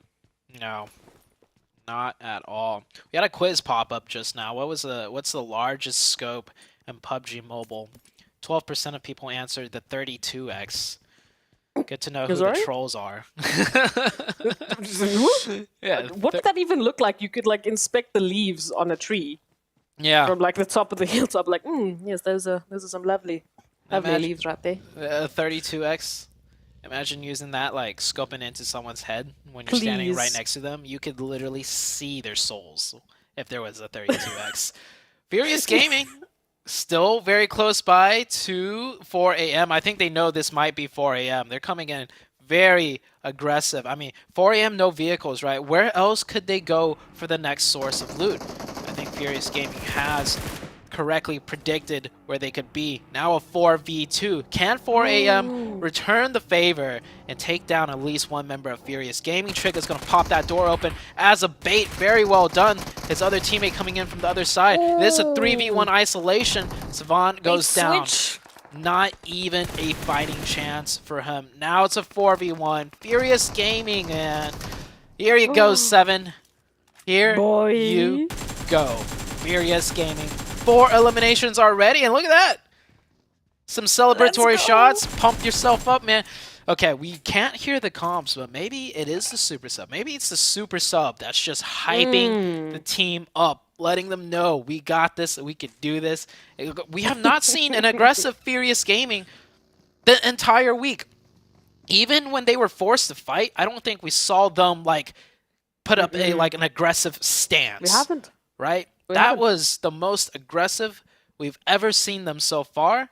And what do you know? 4 eliminations, they keep 4 alive, and we're only 7 minutes in. Furious Gaming keeping to their namesake for the first time in what felt like the entirety of these 3 days so far. Yeah. Match 16, they bring in that, well, furious action, that furious energy. Maybe they were waiting for that super sub. Like you said, maybe it's the momentum. Maybe it's just the general energy. You know, someone bringing in someone positive into that team can drastically change the mentality of your team. I mean, how many positions have you been in? You know, situations in a team where, you know, things are looking bad. It's been rough. You get that one member in, and they're just hyped, man. They are just bringing in the good vibes. They're bringing in that positive mentality. Complete switch up, a 180 performance as soon as that mentality game is strong. So, loving the fact that we're seeing that come through here for Furious Gaming. These subs, man, they have been so impactful this week. And yes, like you said, some may be good, some maybe not bad, but either way, for Furious Gaming, it's brought in that action. So now, rotation's going to be the next name of the game. Game Lords making in a lovely little bit of a switch up here towards Everest, but Vivo Keed might have beat them to the punch here. We do see Adrian just a little bit further up, might be coming through on the opposite end, but for now has slowed down. Very curious. Yeah, both teams going for Everest. This is on the very western edge of the first circle. You can see here now on the minimap, no real reason to contest Everest. Circle shifts. Okay, this circle, it just went from like a pretty normal circle all of a sudden to a very tricky circle.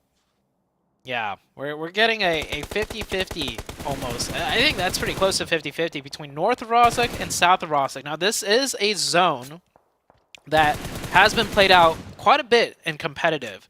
We have not seen it yet for these two groups. Even if these teams have all played a similar situation, it does not make it any easier to navigate this one out. Trying to kill another team that has been so consistent, holding on to the top slots. Genesis Dogma trying to bring a little bit of shenanigans to the doorstep of IHC, suddenly tasting their own medicine. Alex, the medicine tasted so good that, well, they're going to just go back to the lobby and enjoy it. IHC, they're going to go back all the way to military-based island because they're not having any of it. Quite fitting for IHC to get camped there, but very surprising. It was Genesis Dogma Gids that did the camping. That's a team that, in my opinion, avoids fights like it's the plague, right? But they're camping out IHC. Okay, Genesis Dogma, I see you. Changing things up. You know, putting in some points, getting in fights early on against IHC of all teams. That might be just to pay them back for what IHC did to them on Miramar, where they like absolutely 100%. bullied them. All right, so I mean, a point's a point. Good change up for Genesis Dogma. I respect it. Meanwhile, things are really starting to heat up inside the zone as, you know, we get this 50-50 and teams are starting to take up the positions and fight for them as well. Geek Fam right up alongside Nongshim Red Force, who we know, and we can see it there on the right-hand side, feeling a little bit rough these past couple of days, but they've shown some glimpses of hope. They've shown a couple of those engagements that are looking, you know, a lot tighter. They're looking a lot stronger. I'm still waiting for that answer for them. Trying to kill, currently in 6th position.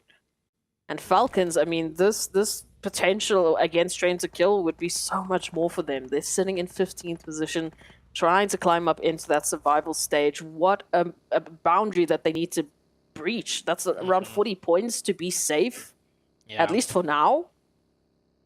It's going to be a tough task. Falcons, one of the teams that, you know, also did the sub like yesterday, pretty early into the day, if I'm not mistaken. And today. And today. Yeah. Yeah, Or was was today. that powerful. It was that powerful that only went today? out in the last game. I think so. I could have sworn My they memory's not also great. tried one yesterday as well. I mean, I'm going to have to scroll through the info, but either way, right? Falcons, a team that had previous great performances, but now just really just down in the dumps. We saw on that overall leaderboards. Next circle shifts on out. Oh, this is going to get spicy. A little bit of Rozak action. Falcons moving on in from the northern side alongside Train to Kill. And from the south, well, take a pick. You've pretty much got majority of your team is making this dash on end game. Lawns right through Train to Kill. Akashi will take a little bit of that action, a little bit of that damage. Genesis Dogma up here against Besiktas. At least one from Besiktas. who is very, very isolated from the rest of the team. They're still making that rotation in. We've got FaZe that will be joining in with the action potentially soon, at least until that turn-off. So for now, Genesis Dogma, they will be looking at what? Is this a 3v1, a 4v1? Yeah, but he gets one. Where's the rest of Besiktas needs to help this guy out. He has been stalling for quite a while. The rest of his team has already crossed the bridge, though. So maybe that's why. Genesis Dogma. 2 of them get knocked, but they finally get the trade in. Geek Fam close by, hearing those gunshots. Getting curious. I think Geek Fam actually picked up the elimination, so Geek Fam, yeah, we'll steal that one away. How are they going to decide to cross this bridge? They do have control of the bridge over here with their setup, so they're just going to swing right back. I love the way Geek Fam does this, right? The second they hear an opportunity, they'll take a look. They'll take a peek. And then once they see it's gone or they picked up their 1 point, they stole their 1 point, all right, back to the game plan. We're rotating across this bridge that we've held control of. We're going to go to that wizard tower, which they've, been able to scout out and it's clear. And that is exactly where they're going to set up. Nothing wrong about picking up a couple of points along the way. It's like a pit stop on a nice long road trip. Gotta get those snacks in. Game Lord, they gotta get those eliminations in up against DXavier now. But DXavier, once again, stepping up high. Finding an immediate confirmation onto Game Lords. There is a return from Akashi onto Frankie. DXavier now with 2 players down. Still a potential for a 4-man squad, but they need to get those reses popped on off. But Game Lord will actually use this as the trigger to push on in. Ooh, I don't know about this. I'd rather prefer Game Lords push the outside where they got the 2 knocks. Because at most, it's a 3v1 and you deny 2 revives. But pushing into this compound allows Lamborghini to stall as best as he can. And his 2 teammates can also come in and trap in the Game Lords team. This is not the best of decisions in my opinion. Now you can see Game Lords is completely stalled out by that Molotov. He's got to get his gun out. Lamborghini! Ooh. Nice reactions, but why the single man peek? Game Lords falling apart on this push. DXavier, though, getting a little bit distracted, taking some fights with other teams where the main priority should be to eliminate this Game Lords team that's all trapped in the compound. Here we go. Good push from the downstairs. He's going to try and stick that revive. Not able to get it off, and that will be the finish. Game Lord, a little bit of a slip-up. Yeah, a huge slip-up there. I would have loved to see them push outside where they got the 2 knocks, like I said, rather than trapping themselves in. Nongshim Red pushing against Genesis Dogma Gids here. Nongshim Red been a very, very quiet team, but like you mentioned, we see glimmers of brightness out of them when they do get into engagements. They can fight, they just don't often take it. I mean, the same could be said here from Genesis Dogma. I mean, this is the first time in a long time that we've seen that aggression, that killer instinct we've been waiting for. And now, again, up against one of the other teams that we're waiting for. It just seems like, unfortunately for us, these teams that really need everything going in coordinates for them, everything going as planned, they're finding one another. So, unfortunately, we'll have to say potentially goodbye to one of them in this engagement as Nongshim, Red Force, and Genesis. They look at their options outside of the zone, having to make that rotation right up ahead of them on that bridge line. It is FaZe. You can see in the bottom left corner. I think that is Furious. Is that Furious Gaming up against? No way. IHC? Yeah, Furious Gaming against IHC on the northwest side. The southeast side really starting to heat up. You can see in that little window bubble down there, IHC versus Furious Gaming. It looked like it's a 2-for-2 for now. Both of these teams, Nongshim, Red Force, and Genesis Dogma Gids, have to cross the bridge, but FaZe is waiting for them.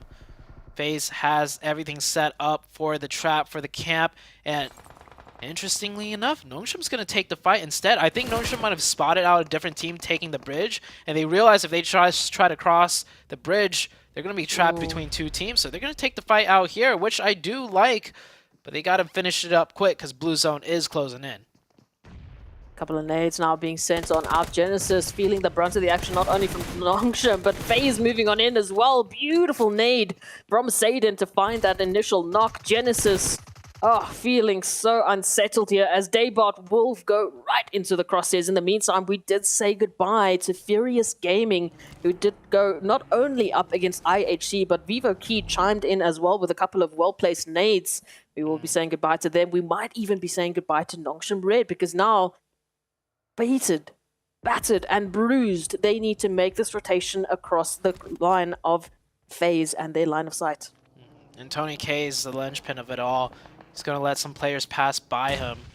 And then they are completely sandwiched. Nongshim Red Force, they're going to go into the water instead. They don't want to take the bridge.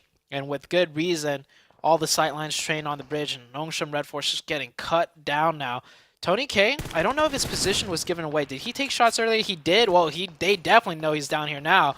After Tony K gets another knock. FaZe doing such a good job here. This is the FaZe I want to see. Ooh. Perfect positioning, perfect execution. No players just getting caught for no reason. This is the FaZe that we should have seen all day long, but they're starting now finally to play in tip-top form. Geek Fam will pick up the last player of Nongshim Red Force. Nongshim not having a single option in that altercation. Like we said, moving on out from one engagement right into another, literally into a bit of a bridge camp. What options do they have? Vivo Keed moving on in from that western side, right behind Train to Kill. IHC from the northwest into center. Looks like they might even find the Rejects, who are just hiding into the center compound. Very good position once again for Rejects. And we've seen this before. When Rejects get that center zone compound, they have been lighting up the feed, man. They have been hitting in some massive, massive games. And this is looking like a potential for them once again. But Falcons, they're still in this one.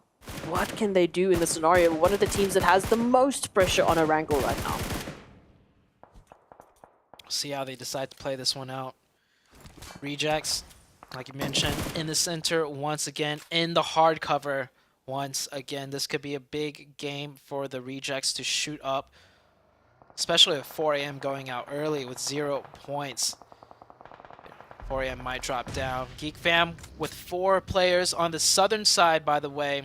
This could be Geek Fam's game to take first place away from the likes of 4 AM. Tem Entertainment, they only have 0 eliminations so far, but we've seen what they are able and capable of doing. They took out 4 AM and Geek Fam, the top 2 teams in this entire lobby, in back-to-back 4v4s. Sure, they don't have 4 right now, but even with 3, if they could replicate what they did similar on Miramar, they could be a dangerous force. FaZe moving on in. Tem Entertainment right up ahead of them. Maybe potential for a rematch here. Ventoriz is going to be going down to the likes of Geek Fam. We'll see how that one pans on out. Tem Entertainment chiming in, adding to that pressure. FaZe Clan, that rotation needs to come in. Keed, as we said, moving in for the western side, and Train to Kill just picking them apart. Very well done for Train to Kill, setting up that off angle. Geek Fam now coming into the mix of things. This is the aggressive Geek Fam we've been waiting for. They've been quiet as compared to day number 1, but even being so quiet, they're still second place overall. That's just that consistency. But now we might see the monstrous Geek Fam that we saw out of day 1 that took first place at the end of the day. Or no, they weren't first place, but they had definitely the first in terms of eliminations, taking the fight to FaZe. FaZe having to deal with not just Geek Fam, but also Tem Entertainment. Now, these are 2 powerhouse hitting teams, especially with Tem Entertainment proving themselves. FaZe find themselves in a very, very tough position. Just to add on to the list of teams they need to worry about is Besiktas, still in the vicinity. Tem Entertainment sending out a few nades, a few feelers, trying to see if they can locate a few bits of information. Face down to only 2. Bevy will be spotted out here, but I believe by Tony K. There it is. That run across, Tony K knows exactly where Bevy is. We'll be spotting them out, taking care of them almost immediately. Instant confirmation. We wouldn't expect anything less. Tem Entertainment now down to a 2v2 phase. They need to take care of this. Geek Fam, they are moving up. Ooh, I think they got a knock onto Besiktas. So now they're going to take 2 fights. They're going to pressure down the likes of FaZe, which, well, FaZe is out. GK actually gets a knock onto Darude. Darude knocked all the way in the backside on the off angle, and then Yuhai at the tree also going down. Geek Fam's pressure all of a sudden stopping to a halt. But Besiktas, they did lose 2 players. So Geek Fam, I think that's a job well done for them. They'll go for those revives and then come back even stronger and hit a weakened Besiktas team. Tem Entertainment now, they've been given an opportunity here for that rotation. They've been given an opportunity at longevity, a shot in the final phase. I hope that they'll be able to take it, but Falcons will be denying them that northern rotation should they want to take it, should they want to avoid all of this calamity that's happening here towards the southern side. Geek Fam making that rotation, trying to close up the numbers. They need to get those reses on in. Besiktas still applying the pressure onto the position of Yuhai. They do not want that res to be popped on off. I mean, if you take a look at Besiktas, they are running as a duo. That's a duo applying the pressure to Geek Fam. Might not be enough though. That revives is gonna come through. Geek Fam should go back up to 4. On the western side of things, Train to Kill slowly edging their way in. GK on the south, controlling that huge giant ridgeline. They're in a comfortable spot for now. Next circle, they're more than likely gonna have to push over either into Train to Kill or the side of Geek Fam. And if there's any gaps in their defense, they could be looking at a third party by either of those two teams. Geek Fam here in the southern portion. GK Esports now finding their potential rivals for the first couple of days. We'll get a bit of a warning shot. A rotation that needs to be made. A decision here now placed up ahead of them. Do they take this engagement? Do they back on out? As soon as they disengage, they will be disengaging into the path line of Train to Kill. A lot of options. Once again, a little bit of a lateral engagement here that they need to take up the hilltop if they want to get themselves closer to zone. But these trees are the only bits of cover they have left. Ooh, smoke's blooming, but Snipes manages to spot Gate just at the last second. He's going to push up aggressive here. Geek Fam just really understanding how to apply pressure. Notice that quick spray of bullets and then instantly right back. It's not so much about getting the knock, but just letting them know, hey, we have our eyes trained on you. Don't get comfortable. IHC, they're going to have to make this push onto the rejects. It looks like they're just going to be edging in, and the only good spot to edge into now is that compound that the rejects have. They're going to drop a lot of smokes down to block off sight lines and get just close enough to start raining in the util. Yeah, the nades, the mollies coming in. Ooh. IHC, however, only have 3. This should be a successful defense coming out of the rejects team. Oh, Tem Entertainment now feeling the brunt of the action. They've run into Geek Fam, keeping their eyes peeled. Already one knock has ensued. Down to 1 member here from Tem Entertainment. Meanwhile, Rejects, we said, from the center, that compound is not quite in center zone. They haven't quite been gifted that next phase, but they're still in contention. They're applying that pressure here to IHC.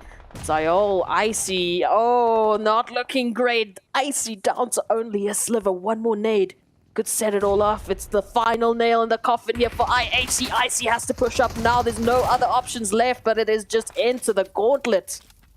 IHC eliminated. I feel like IHC doesn't push hard and fast enough. It seems like they always edge into the circle and then get paced apart. It happened in Miramar yesterday as well when they had 4 players up. See if they can maybe correct things. They are 3rd place overall. Besiktas might pass up with their 2 members. Train to Kill now. Looking like they will be taking that fight with GK. Geek Fam, see, Geek Fam applied enough pressure without even needing a knock to make GK push the other way. GK, they lose a player. Jane is still knocked right now in a very, very dangerous situation. No one's going to go for the revive because GK could push at any time. They need all eyes alert and looking this way. Satan goes down. That's another good knock for the side of Train to Kill. Falcons moving on in, applying that pressure. Geek Fam now 2 down, 2 to recover, but then again, that decision, they have to still get themselves into zone. Falcons, this is an opportunity now to take out the likes of Geek Fam. If they ever were looking for an opportunity to pick up eliminations, to secure themselves into this next zone, it will be now. It has to be now. Besiktas right up ahead of them. They need to provide themselves some cover. They need to give themselves spacing moving on in. Geek Fam still trying to get those reses off. They will potentially get that timing lost in the vehicle, trying to scout out that information. How is Falcons allowing Geek Fam to get the full reset? What? Yeah. No. Way too passive, and now they push. Now is way too late. I mean, the run over. They didn't even get the run over. Oh, no. Falcon. Falcon. They get a knock, but they're down to 2. It's a 3v2 situation. And just as one of them gets knocked, Yuhai was actually thinking about pushing a different team. But now that their player's knocked, they're going to come back around. Good cover fire right there. Swing out high. Snipes jumping out of the vehicle a little bit too quickly. Will get knocked. That's a self-knock. And, well, Rejects, on the other hand, they've had 4 up. They've been playing it safe. Now is their time to strike. There's only 5 teams left. Rejects moving on in from that northern side. They've had that compound for so long. So much hard cover to work with, but now Geek Fam applying that pressure as they make that rotation down the hilltop. Geek Fam, oh, you high, trying to find that vehicle. It is on the edge of exploding. It is on the edge of giving them a way into Rejects, but they just narrowly escape it. They just narrowly avoid that. Besiktas now holding a compound in zone. Geek Fam still moving on in. Train to Kill and GK Esports have been left to their own devices for so long. This fight is about to erupt into a 5-way fight. Rejects doesn't have to get involved unless they want to. They do have a ridge that they could use to abuse, though, right in front of them. Yeah, and you see them moving up now. Right next to that crate, Train to Kill on the flats right above. Reiji's gonna drive over, maybe spot out a head or two in the grass. It's gonna give them good info here. Yo, he definitely spots that player. Oh, he drives a little bit deeper, gets a knock, and here comes Justice with the trade. He goes down, however. I think. Oh, and GK from the edge will chime in. Train to Kill down to just 1 member. I think they eliminated one of the reject players. Yeah, the one reject player drove a little bit too far deep in. When will get confirmed, that puts the reject players down to 3. Justice should be able to get revived right here. Unless Geek Fam, being the ever so aggressive Geek Fam, Yuhai's in a perfect position to stop the revives and actually cut down the entire Rejects team. He's got to hit his shots though. Duello driving way into the blue zone. Rejects, everything is falling apart. Justice gets right behind the rock. His feet was sticking out for a split second and Yuhai catches the toes. All down to 1 member, and Train to Kill is going to take this time to take the fight with Besiktas. Besiktas comes out of the house unscathed. The entire Geek Fam team was watching the house the entire time, but they're going to change their sights onto the reject players. Define with a valiant last stand. Will get 1, gets traded, and Besiktas trying to take advantage. Will get knocked down by Darude, watching the flanks. That's another trade. Zessi, 1 versus 1 now. Geek Fam going for the revive. Besiktas doing the same. Geek Fam will get the revive first though. Mika healing right on up. Mika, the star player on Geek Fam, the top eliminator. Zessi, you can't go for the revive now. It took too long. A great wrap turnaround, bringing it back down to a 1v1. This is so back and forth and sprays through the smokes. There we go. That is the Geek Fam chicken dinner that they've been looking for. This team with a very explosive day number 1 has been just quietly staying in the top since then, but now they're back and forth. They're back with a loud, tremendous chicken dinner and a well-timed chicken dinner as well, because this is the match that 4 a.m. went out in first place with 0 eliminations. And most valuable player, Yuhai, you saw him doing a little dance right there, definitely celebrating the win. I mean, we went into this match, we went into this wrangle, and at that moment, Geek Fam were 8 points behind 4 Angry Men. Now picking up that winner chicken dinner, that is going to shoot them up ahead. That is going to give them an opportunity to finally reset themselves, redeem themselves on day number 3, to give us that performance we've been waiting for, to give us the Geek Fam that we've been treated to on day number 1, that dominance that we've been waiting for. Again, I think that's over the back of that decision from Falcons to not push in when Geek Fam were at the most vulnerable, to allow them that full reset. Hey, you know, usually I criticize teams for not playing well, but hey, Falcons, I'm glad you didn't, because that Geek Fam put on a show afterwards. So yeah, good job not taking out Geek Fam, I guess. But man, Geek Fam, I just love how they're constantly looking for opportunities. They were getting smacked down after the Falcons fight, right? Rejects was shooting back, but they still sweeped around. Yuhai went for that flank, took out RC, and then ultimately that led them to the chicken dinner.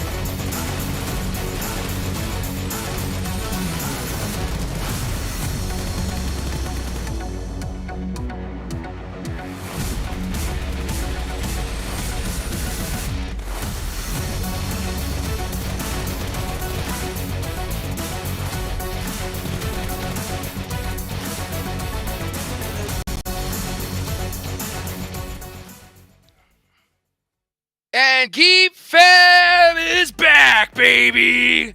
32 total points. You saw the excitement from those players. Man, that is what we have been waiting for.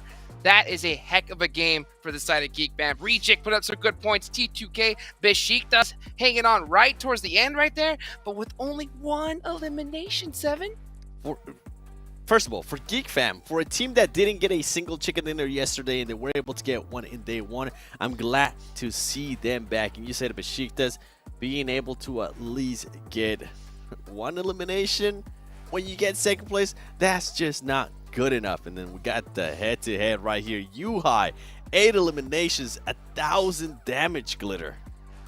Okay, some very impressive stats coming out of Yuhai and Geek Fam looking like they're a little bit back on the come up. T2K having a decent performance themselves as well. But the problem with this match was that it was almost the top 5 of this game matching the top 5 on the overall. Not in the exact order, but the teams at the top did well all at the same time. So we're gonna have to see if that does anything, Jukes. And then, wait, hold on, Jukes. We saw ahead. a bit of a spoiler play there, too. I was getting flashbacks to last week, Nova versus Knight. I know it's not the same, but Furious Gaming taking on 4 AM super early on, eliminating those 2 players, and then at the end, continuing to chase 4 AM, being able to eliminate them. And you saw a little bit of BM. You saw them shooting them boxes. You saw them trying to hype themselves up. It didn't ultimately end up working out, but maybe this might be a little bit more aggression that we expect out of Furious Gaming, like it. hopefully. Hey, I saw it and I was just like, it's a bold strategy, Cotton, but it didn't work out for them in the end. Let's go ahead and take it to a quick break, and we'll be right back.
And we're back! Oh, baby, oh, baby. We're already starting to see teams at the bottom hot dropping the teams at the top. It ain't even the last day. Let's go. Oh, this is going to be insane. There's only 2 more matches left to go. We're going to Miramar and then back to Erangel. I hope you guys are excited. Of course, we got to be excited for our sponsor, Sony. That's right, with their Xperia 1.4 and Xperia Stream. Guys, they were created in collaboration with professional esports players. You guys can actually play PUBG Mobile in 90 Hz with Xperia Stream's total cooling system and multiple ports for intensive gaming and streaming. So go check out Sony today. Oh, boy. Oh, goodness. Geek Fam have popped off. What does the overall rankings look like? Well, let's find out. Back to first place. Bam! With a big lead. A healthy lead indeed. 24 points, if I'm doing the math right. I think I am. Besiktas, though, being able to move up, Glitter, they only got 1 elimination point, but those placement points came in clutch. And look at the difference still between those teams that are fighting for third place. Listen, Reject has managed to close an already small gap to even smaller between themselves and Besiktas. T2K, like I said, also had a decent performance.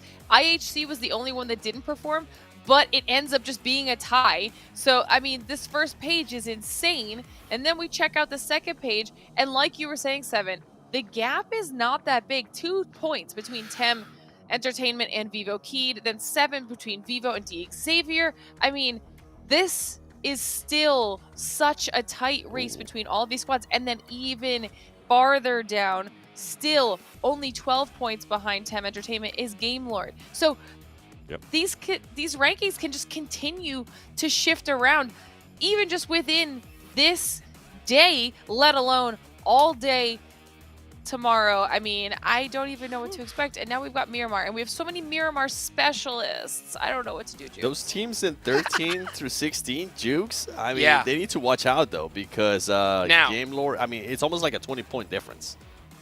Yeah, they have to pop off like right now if they want to get into that survival stage. The crazy part, though, is, even looking for that golden ticket to PMGC, there's 5 teams that can instantly get third place with just 1 game. And then there's like 9 squads that can get into third place and higher with 2 matches here. So let's take a look at the top Miramar performers. Rejects is coming up.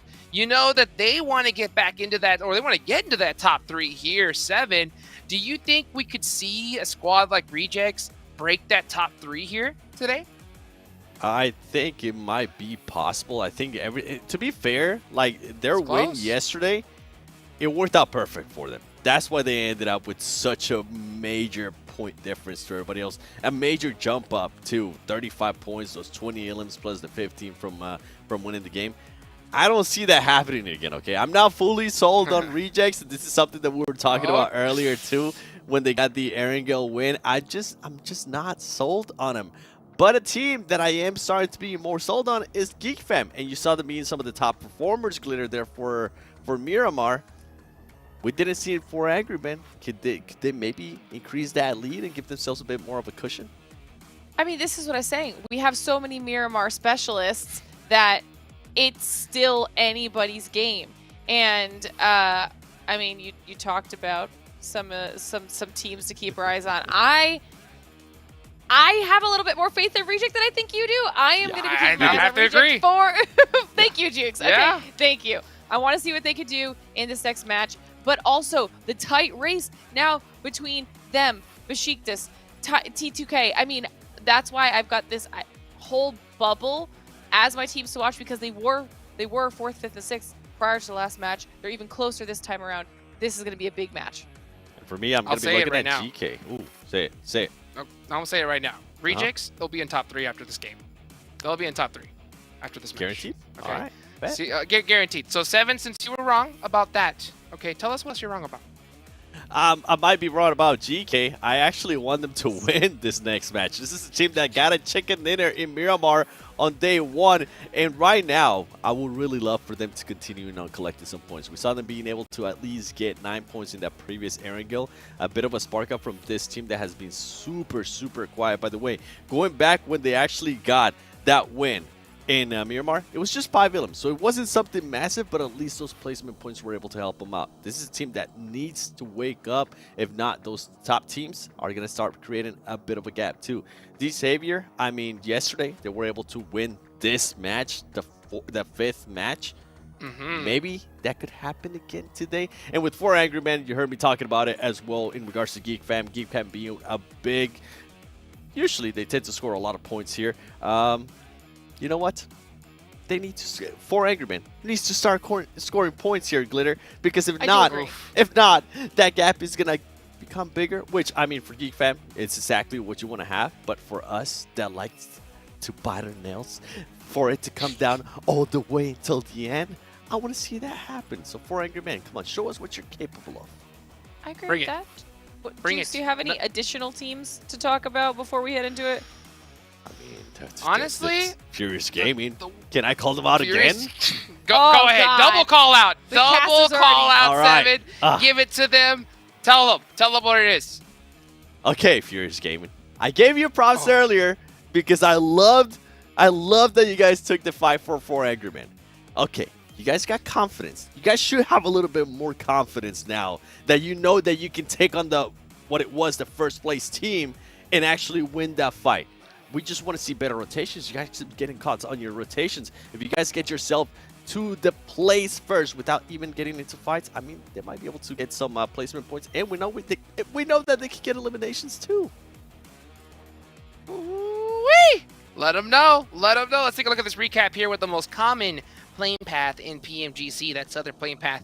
is become a trend. So these players are pretty used to it here. You can see some of the different rotations from those top squads. See them, going on that vehicle. And I love just the speed that these guys rotate into that next circle. And, one team that I am extra keeping an eye out on, because we had an interview with them, at the start, or in the middle of the day, right? Xavier. What do you feel so far about this comeback, Glitter? Do you think that they've kind of been off and off the gas with it? They've been full-fledged force? Just what do you think? I actually really like that call out because we can only pick 3 teams to watch, but Xavier has just done such a good job with their adaptation here today, especially in comparison from the beginning of this weekend, that I would not be surprised if there's someone who ends up on the first page again after this match. I mean, they have just proved that maybe it was nerves or maybe it was just being a little cold when it came to their gameplay, but I have been very pleasantly surprised with the way that they've picked it up. What about you, Seven? For me, with Xavier, it has to be they're not hesitating as much, and that's something that they were able to mention during that interview as well. They're willing to actually go for the plan that they have. Yeah, even if it backfires, they're sticking to their guns. That's something that 4 Angry Men was able to do really well yesterday with some of the risky rotations that I was hyping up. Today, they're still doing those risky rotations, but it's just not working out for them. So with this Xavier, continue the no hesitation. Continue doing what you're doing because now you are at least within the top 11. Yeah, I'm going to have to agree as well. And I think that Xavier really needs to bust out a chicken dinner here if they want to get that top 3 spot. Because at the end of the day, 3rd place is the minimum goal. You do not want to go to the survival stage because there are teams from these other groups that are going to come in swinging big time. And you want to get that ticket. You want to have it punched over. So I think that's Xavier here in Miramar. They won it yesterday. I think they have to go for something like that here today as we take a look at some of the players. Just look at this, praying. Vivo Keyed. Just trying to talk to each other and just say, hey, I mean, you can just see the different demeanor between each one of these squads here as the day goes on. I love that you say you don't really want to go to survival stage because if we say some of the teams that are going to be going to survival stage, then you're really not want to go there. You're going to have HVP, Alpha 7, Vampire Esports, Bacon Time, right? That's just from last week, and there's still some more that I'm not even mentioning. And then you go to Group Red, and then you have Bigatron for Rivals, Titan, Box Gaming. I'm sorry, what? Yeah, I'm going to try my hardest to be within those top 3. I don't even want to go there. I don't even want to think about that. That's just going to be super stressful, Glitter. God, man, I didn't even think about that. I was over here looking at our group's rankings, and I was like, 7 has GK as one of his teams to watch, but they are right around where FaZe is too, and FaZe has kind of picked up their aggression, and then you hit me with all of the other teams that are totally going to be in survival stage, and honestly, the action's not going to stop. It doesn't matter once this group is done, then survival stage is going to be insanity. I don't even want to know what's going to be going through those players' mind. How much pressure is going to be on their shoulders to try and stack up against some of the names that are going to be in that lobby? I'm willing to say that teams from 9th, right, all the way down to 9th in our group right now, they can possibly push for that 3rd place. And the reason why I'm saying that is because even Xavier, I mean, they had 17 eliminations yesterday. They know that they can put up big points and not just some soft wins with maybe 4 eliminations. They know they can put up those big numbers and push themselves up. But if any of those teams are going to try to hunt down that 3rd place, it needs to start happening right now. You don't want to have that extra pressure on tomorrow of having to catch up and hope that the teams at the top that you're trying to catch up are actually throwing and not performing really well. These players know it in their minds, and you can see it in their faces here because let's be just extra real, okay? When you start mentioning the team names of people that are going to be in the survival stage, remember, survival stage comes, only top 4 are moving on from the survival stage, right? Yep. If I am a betting man, okay, on who is going to go and make that top 4 from the survival stage, just from the people that are already there, okay? I am going to automatically say it ain't going to be any person from this group, no matter which team goes. Even 4 Angry Men, to be honest, are going to have a lot of trouble in that survival stage. That's how stacked it is. So, I mean, if you want to go and get that ticket and that prize pool, that just Twitter bio of I participated inside of PMGC Grand Champions, you have to do it right here, right now. I think top 3 is literally do or die. What do you think, Seven? When I was mentioning those teams that are on that survival stage, like, I was being nice too. I left out some other teams too that I don't want to tell people because it's just gonna scare them even more of how crazy that survival stage is gonna be. That's what I'm saying. Like, the teams right now within our group that can possibly make that push for 3rd place, try to make that push. It's not guaranteed. Yeah, you are going to have a second chance at maybe making it to the grand finals, but you have to go through survival stage. You have to go to final chance. And with all the powerhouses that are going to be there, your chances are honestly going to be so slim.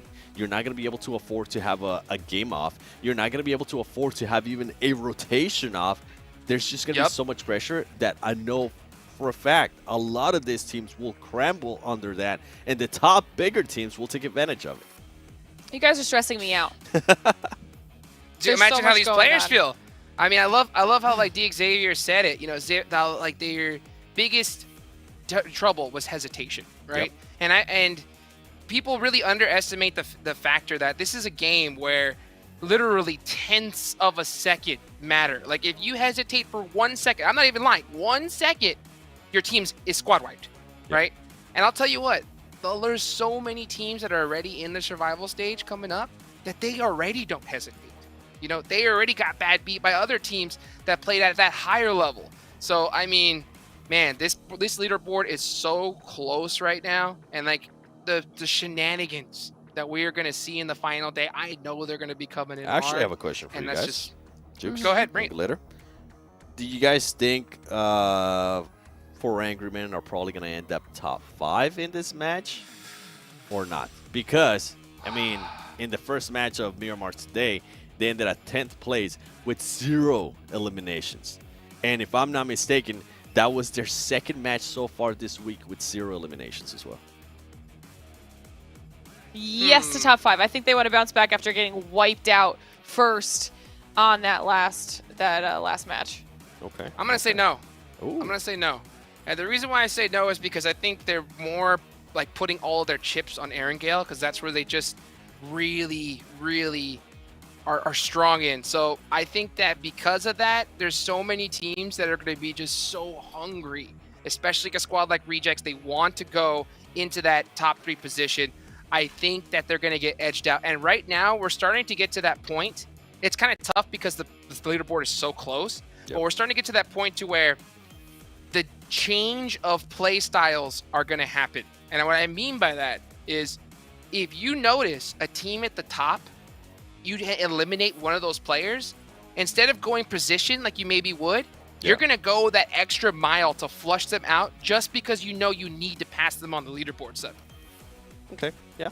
I'll take that. And the reason I actually don't believe they might end up in 5th place, and that's kind of shadowing a little bit of what you were saying.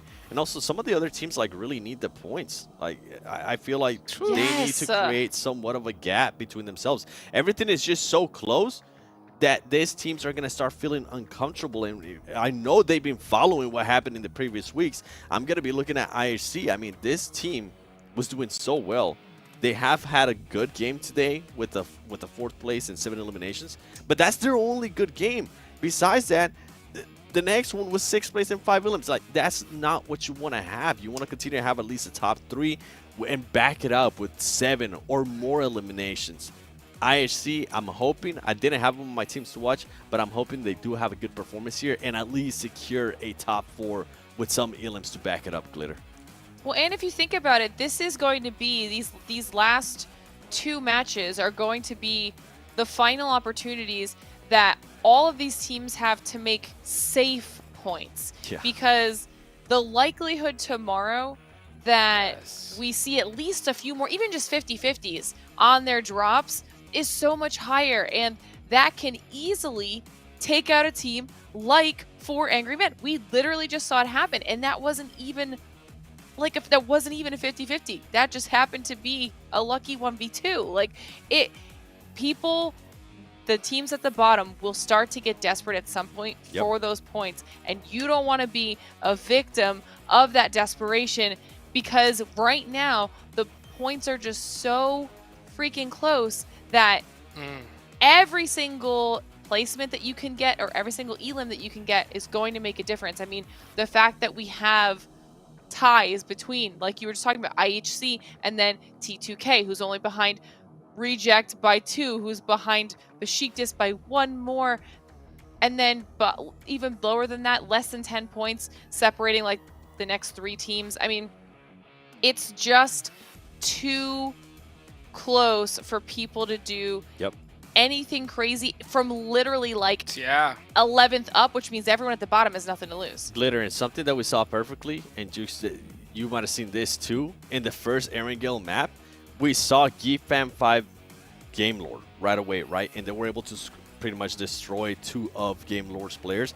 Game Lord was forced to pretty much land where GFAM lands because of the playing path. And we've been getting some crazy playing paths. So you're talking about some teams maybe hot dropping on you. This team is going to think about plan B. What if the playing path doesn't go to where you want to go? What if the possibility of landing and getting into a vehicle and hoping that you can make it there and start looting up doesn't happen? Like, you don't know what's going to be happening, so try to secure the points that you are able to get within the next 2 matches. I'm also going to be looking at some of the teams towards the top. Like, try to make yourself even a bigger name. I keep talking about it.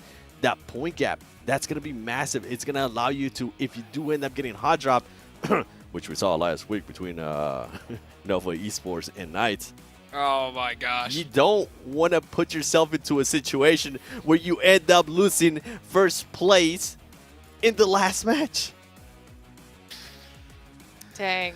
This is the hardest time for players, but especially IGLs, because this is the easiest moment in the tournament to just start overthinking. You know, just to start automatically being like, oh man, should we hot drop this squad and try to take them out because we need X amount of points?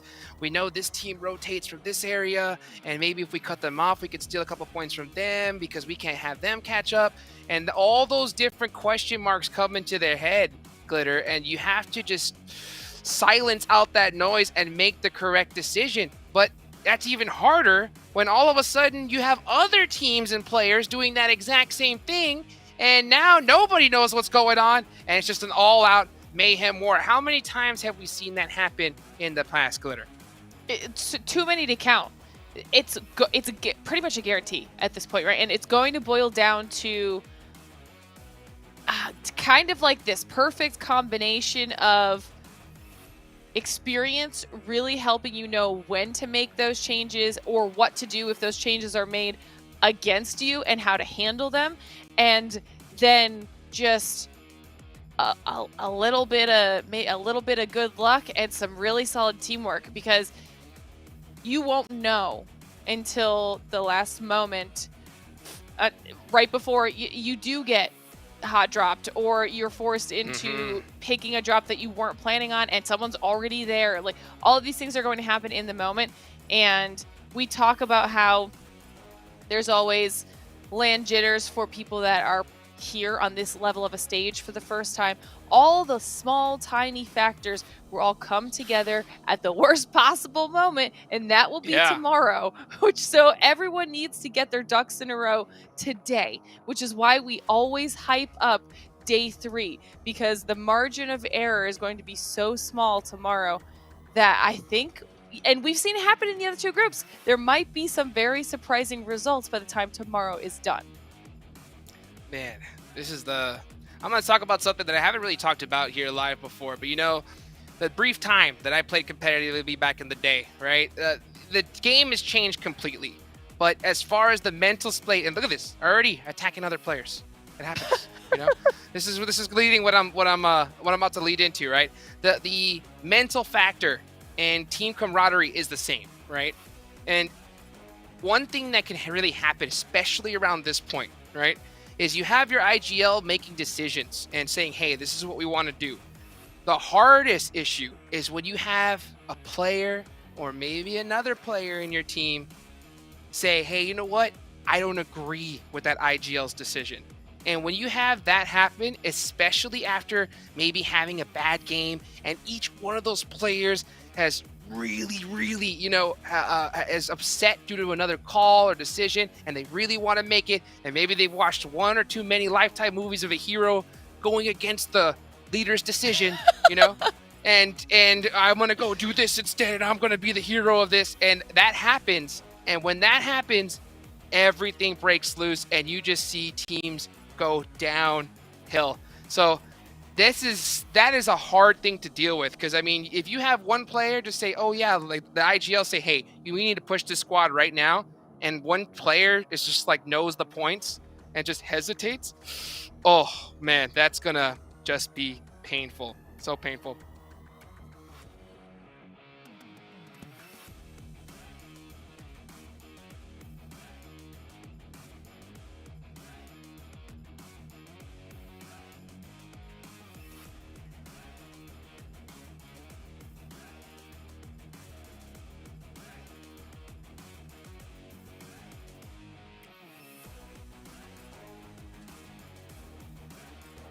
Yeah, Glitter.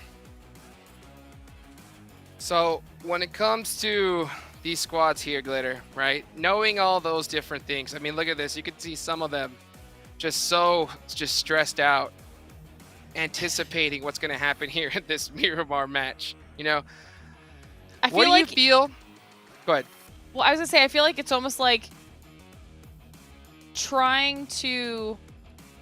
It's this awful combination of trying to remain relaxed and not stressed, but also trying to keep the hype up, keep momentum going. If you have any momentum at all, if you don't, this is almost giving you too much time. Like you were saying, too much time to think about all of it. The overthinking is going to start kicking in. They've got a lot of time to discuss, and finding that balance of keeping yourself in the right mental zone where you're chill but not, because you're going to bring the energy and have a really strong performance but also not freak out about it, is so hard, because the longer that they have to wait, the more into their own heads they can get. And you could see some of them are just trying to not even look at their teammates. They're just trying to vibe, just settle in and make sure they keep their head right. I love that we've got some hearts here. Okay, coming in from Vivokid. It's just, this is you could the see it on their aspect. faces. Yeah, like, it's the literally, aspect every single one. that Just we think don't. It's so hard. That we don't get to see too much. Is just how much the mental side really does. I mean, we mention it, but unless we can see the players' faces, it's not the same. And you can This see is now, it Terran, looks too. like This is the a lobbies. team that was performing at least somewhat decent earlier as well. You can see them getting themselves hyped up. You're talking about the mentality there, Hodges. I mean, that's exactly what you want to see out of a team. And this is a team that's not even all the way at the top. They're currently in the 11th place. If it was to end right now, they'll be barely qualifying to that survival stage. But you can see them trying to get themselves in that mindset of, okay, hey, game's about to start. You know what? Let's switch it up. Positive vibes. Yeah, and you can see the different just faces on all these different players here. That little extra wait time is going to definitely breed some different actions here as the game is about to get started. Everybody get hyped, get ready. Let's take it on over to our casters. Thank you, Hot Jukes. We are finally back with the fifth match of the day. Pretty long extended break, giving a chance for all these teams to strategize or to, just take a breather, calm down a little bit. I don't think it's going to work in the favor of Geek Fam, though, because, man, Geek Fam was hype after getting the chicken dinner that previous match. But now with such an elongated downtime, that hype might be wearing off a little bit. So we'll see how it affects this much, like Hot Jukes was saying. It's that momentum reset, right? I mean, we talked about it when we saw Tem Entertainment bringing the hype, and they're a team that are sitting at the lower end of skins. So yeah, it's a team that just came off of a win. Their hype might be dying down a little bit. They might be bringing in that calm. The team that might have not been feeling too great after that previous wrangle, they just had a chance to reset. They just had a chance to, like you said, take a breath, and now everyone should be coming in at an equal footing. It's like the beginning of the day after a short break like that. it could do wonders and it could do some damage to a team's momentum, a team's mentality. And we literally saw that mentality shift for Furious Gaming off of the back of that substitution. So we know the mentality game, it has a massive impact on these teams. This PUBG Mobile is probably one of the most stressful games when it comes to mental, because usually, like in other competitive titles, right, mistakes are a little bit more clear cut. Like, okay, you messed up here. It's like, okay, I see that. That's fine. We'll fix it. We'll move on. But with PUBG Mobile, it's like there's so many different variables and ways to approach things, and so many different nuances of mistakes where it could really start to wear on players like brains, like what are we doing wrong? And the circle RNG, of course, right? Maybe you're having a bad day. The circle actually just keeps shifting off away from you, opposite of everywhere, every which direction you go, right? And that could be wearing on the mentality. So with us being 3 days into this week, the mental fortitude of many of these teams are being heavily challenged by now. So we might start seeing some teams, start to really drop off, and some teams with the mental fortitude, they could really still come back and pop off, as we have seen with like teams like Tem Entertainment. And I love what the desk was mentioning, right? Survival stage, it is basically the consolation prize out of this week. First prize, you want to get into that top 3, but that consolation prize, it's not feeling much like a prize at all. When you take a look at the competition, you're basically putting yourselves in the head crossfires of. So the zone now applying some extra pressure, although I would argue that it's actually just allowing a lot of the teams to get that early drop site. However, the terrain within that zone, oof, a little bit of Chumacera action. Yeah. Always love the Chumacera action, even if it goes a little bit south up on those high hilltops of Chumacera. Those are fun as well. We'll see how the circles start shifting. No hot drops, of course, and with the plane path, it is spread out just enough that we won't see those kind of like scrap rotation fights. I think looking at the map, every team is able to get to where they want to, completely uncontested. Furious Gaming. I mean, Seven's already called them out again. So I feel like we don't need to do the extra call out, but definitely want to see, just keeping an eye out on their performances here to see what they will be bringing into the table. They're all the way towards Impala, coming through from that eastern side. Again, opportunities around the corner, and Geek Fam, man, for them to now be able to have another opportunity to just kick up the heat, kick up the dust, and suddenly just add on to that buffer zone. 9 points away from hitting the 200. They could be looking at a fantastic gap between first and second after this Miramar. Definitely. So total eliminations coming out: 102 for Geek Fam, 86 for 4AM. Rejects actually with a lot of eliminations. Fourth in elimination, 74.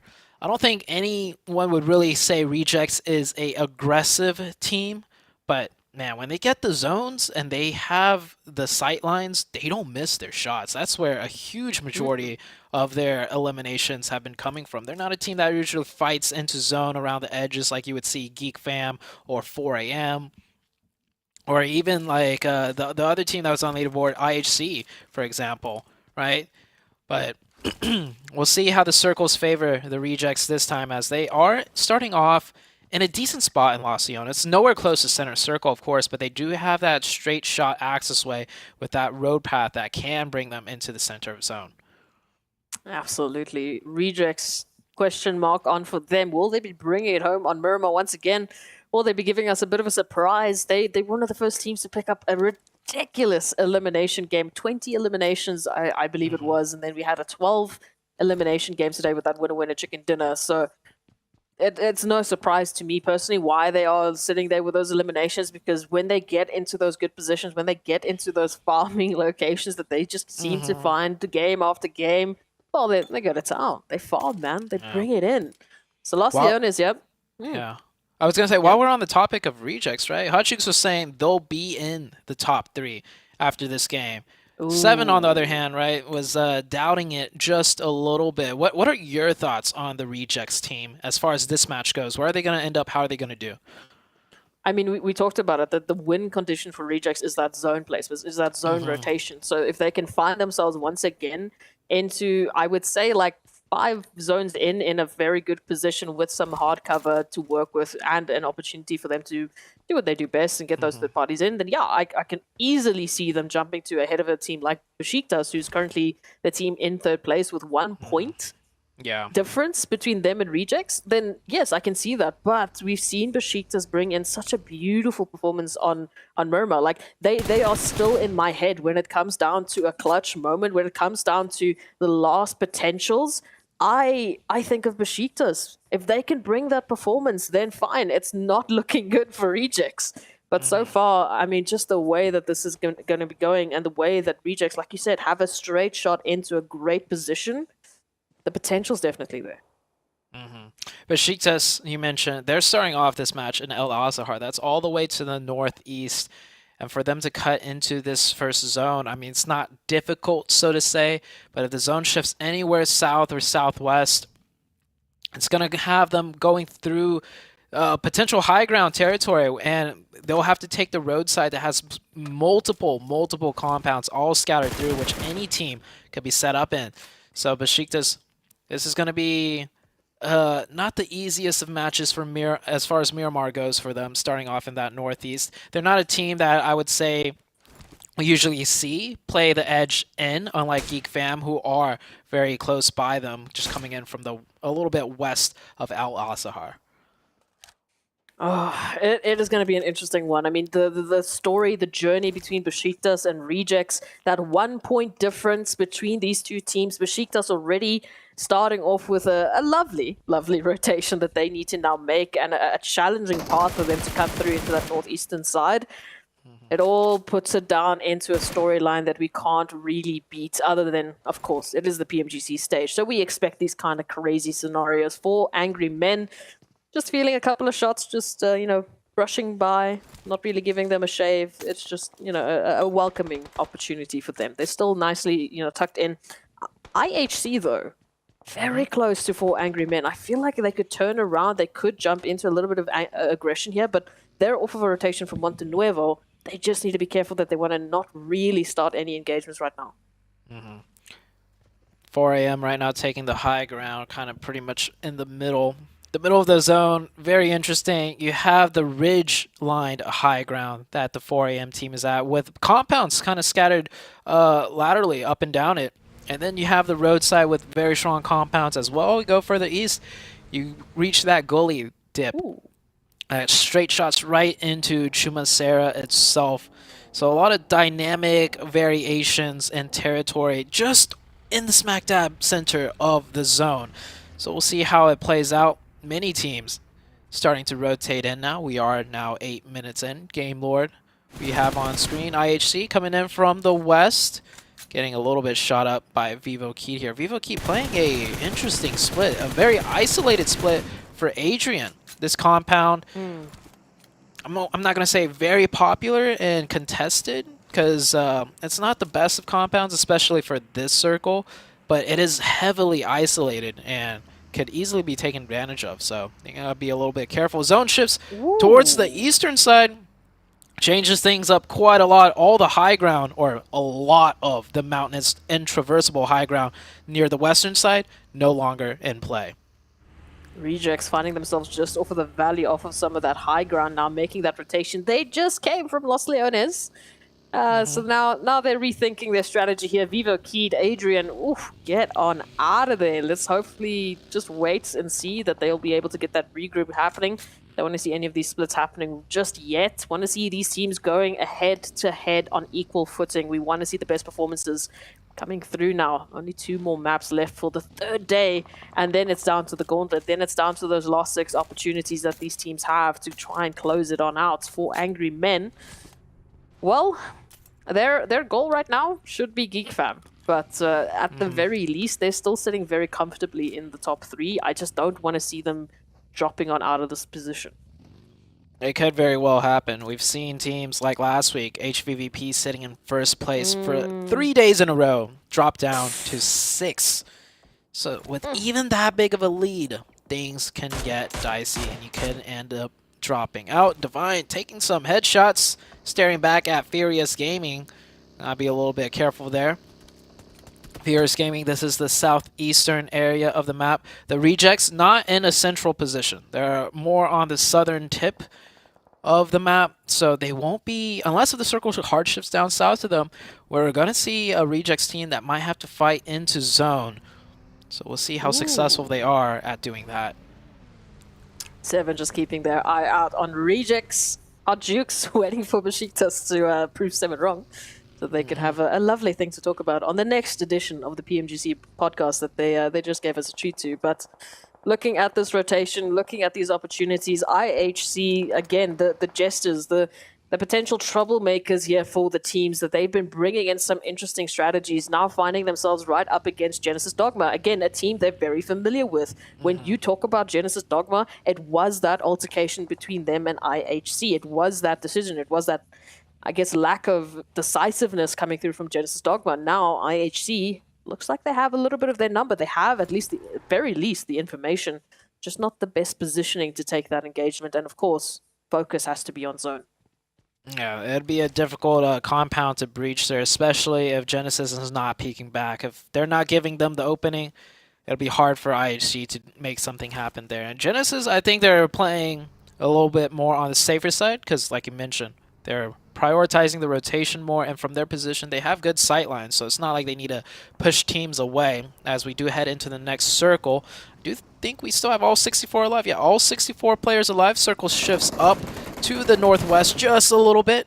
Not too big of a shift for anybody. Teams on the east just have to scooch in just a little bit. Rejects on the south, definitely needing to find a better position now. They're looking like they might actually rotate right into the likes of GK. Ooh, a little bit of peeking and prodding. Phase coming on through. They have been on the rise, I would say, today. They've really been showcasing some beautiful action, but we'll talk about that a little bit later. GK up against D Xavier, running that 2-2 split, and nade will be exchanged, and Rabiz did caught the end of it, weren't quite happy with it, but Gaith goes down from Game Lords. What a reach in, and that is a massive opportunity now for D Xavier, should they want to take that push.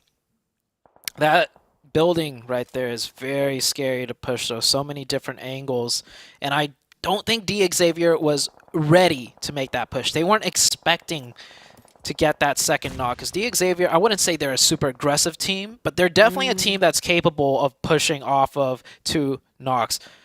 They just weren't quite ready, and plus they're worried about the third-party potential, right? The circle just popped open. There could be another team gunning in from the edge of zone looking to crash onto here. This works out for the Rejects team, though, because the Game Lords, or not the Game Lords, GK was holding a 2-2 split between here and the current position of Rejects, and with that new circle shift, GK came back and grouped up together just in time as a 4-man team of D Xavier popped in. So circumstances working quite well for almost everybody involved in that situation. We see Train to Kill here and Game Lords. In the corner of my eye, I did see Nongshim Red giving a little bit of an opportunity there towards IHC, and instead took just a slight knock. They did manage to put IHC on the back foot, and now IHC, I mean, they have to deal with Genesis. Now they had to deal with a little bit of Game Lords up ahead of them. Now Genesis Dogma up here, going to be losing one player again, completely out of bounds in terms of that recovery opportunity. They cannot go for that recovery. They'll have to leave one of their members out to dry, and now they're staring down the barrel here of a 3v4 as IHC move on closer in. Sorry, 3v3. IHC actually did lose Zyol completely, and I think that was to Nongshim Red. And Nongshim Red holding the church position right there with so many sightlines and angles. IHC did get caught off guard right there. Circle starting to close in, and this was what I was saying like a couple games back. IHC, I get that their style is to fight in from the edge, but I feel like they could rotate around a little bit more and optimize how and where they decide to fight. It's like they're constantly going an uphill battle, which they're really good at going uphill, but it doesn't change the fact that you're still taking an uphill battle. It's more difficult than not. Next circle shifts, it favors 4 a.m. 4 a.m. now getting that circle blast. Rejects still get that zone in the southeast. I'm going to lean a little bit more towards 7 prediction rather than Hot Jukes. But who knows? Maybe the Rejects team, this will be the game for them to pull off not a chicken dinner per se, but a game where they get a lot of eliminations fighting their way in. The danger here is, right now is, of course, we are looking at that Besiktas Reject comparison, but we know there's a few other teams that can steal this away. If we take a look at IHC and Train to Kill, they're only 3 points away from Besiktas in third place, so they could easily take this away from them as well if they can keep everything a hold of it. So 7, this prediction is going to be tough, man, but looking at this now, Nongshim Red Force, we saw them pick up a little bit of action there towards IHC, just making their presence known. Falcons with that rotation in, off of the back of that Erangel where they were a little bit lackluster in that aggression that allowed Geek Fam that opportunity to pick up the winner chicken dinner, now on the heels of none other than Micah from Geek Fam. So maybe they might have spotted them out. Maybe so. Besiktas still has to rotate into this zone. They're on the eastern side. And, oh, GK actually getting very aggressive, using the smokes to isolate off the angles right there. They know Xavier's in a 2-2 split, so they're going to try and take a 3v2 situation here.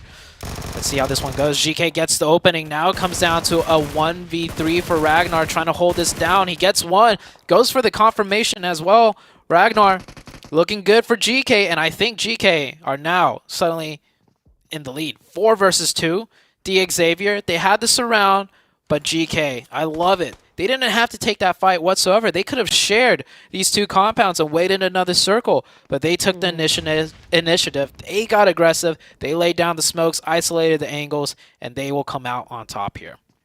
But we don't want to talk about that push for that top 3, right? Xavier in this situation, they're the ones on the back foot. They're the ones sitting on 9th position, whereas, I mean, GK Esports, they've been so good in the first couple of days. They're sitting very happy in 7th place, now trying to close that gap, maybe picking up a few of those eliminations even further. Taking out Xavier could award them a beautiful position to close that gap into 3rd.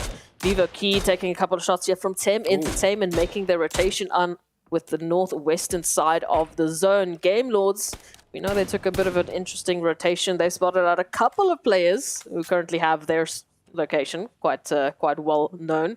IHC still fighting it out there with Genesis. A lot of opportunities for these teams, but again, so many, split up engagements that need to finish before we can take a look at that next phase. Oh, Furious trying to get Furious once again onto the side of the Rejects, and Rejects shut that down so hard. I don't think Rejects had a single player knocked.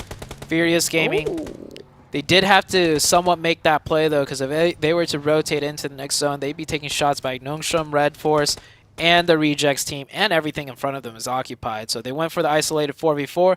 It did not work out for them. Next circle about to shift out here.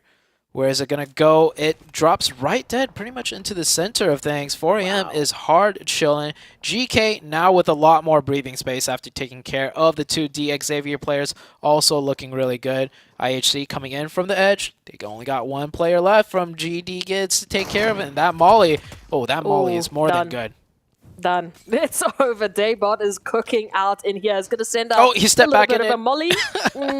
Send out another molly, trying to get a little bit of payback. But ultimately, Alex will be on fire, but will be recoverable even if they do go down here. IHC should still be running through with 3 members into this next zone.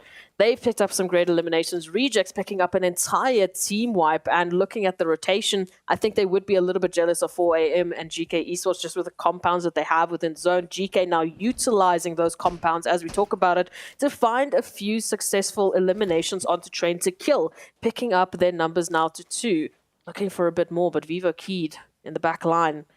They will have a surprise here from Falcons. Falcons coming in from the backside. Not much more territory they could play from without having to take an engagement. Geek Fam all the way in the northeast, and Picado. They're also going to have to make a push somewhere soon. So these are the 2 teams to keep an eye out for. Falcons will make the first push, using some smokes to block off the first line of sights. They will make the cross, but they're met with a grenade by Grelin from down below. Falcon down to 3. Make that almost down to 2. 2 players down to 3 players, all down to 1 HP. If VK just push right now, push hard, they will deny all the heals And we have another fight coming out on the bottom left. Fights happening all around the map right now. I think that's actually Rejects taking on Besiktas. Game Lords getting involved as well. So Besiktas, they are having a tough time, but not as tough here as Falcons, who are now reduced down to only 3. Vivo Key, they've been looking so good, but the turns have tabled. The tables have turned as Falcons now need to turn this one up. All 4 players on up. They're going to be shooting on in. Vivo Key trying to make that push, trying to isolate some opportunities, but Diego, it's a 1v4 here.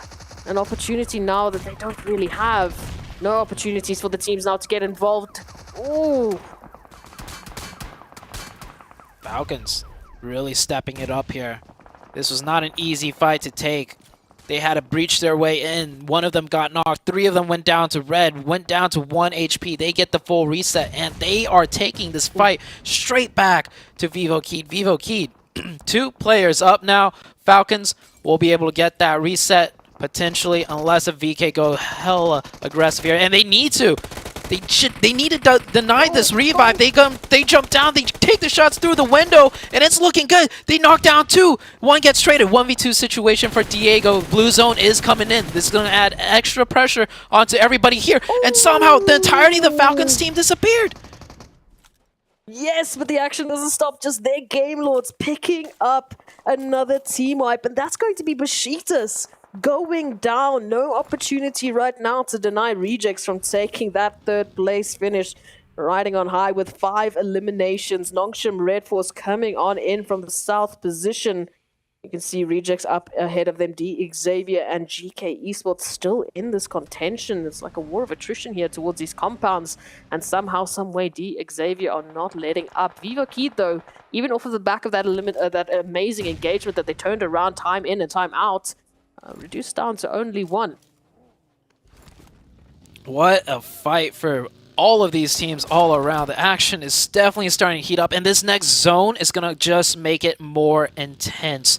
So many teams with no more hard cover to work with. They're all going to fight for the fringes of the zone because, of course, you have the fortress that is 4 AM that controls almost the entire map besides the outskirts. So that's what a lot of these teams are going to have to look for. The Rejects, they are smart enough to find one of these goalie dips to survive in for now, and it is in zone. The Rejects proving they do have the map knowledge. Rejects down to 3 players. They might be able to get that revive. They do have 5 eliminations already, so they are doing a great job fighting their way into circle, so proving that they don't just need the zone to get the points. They know how to navigate this quite well.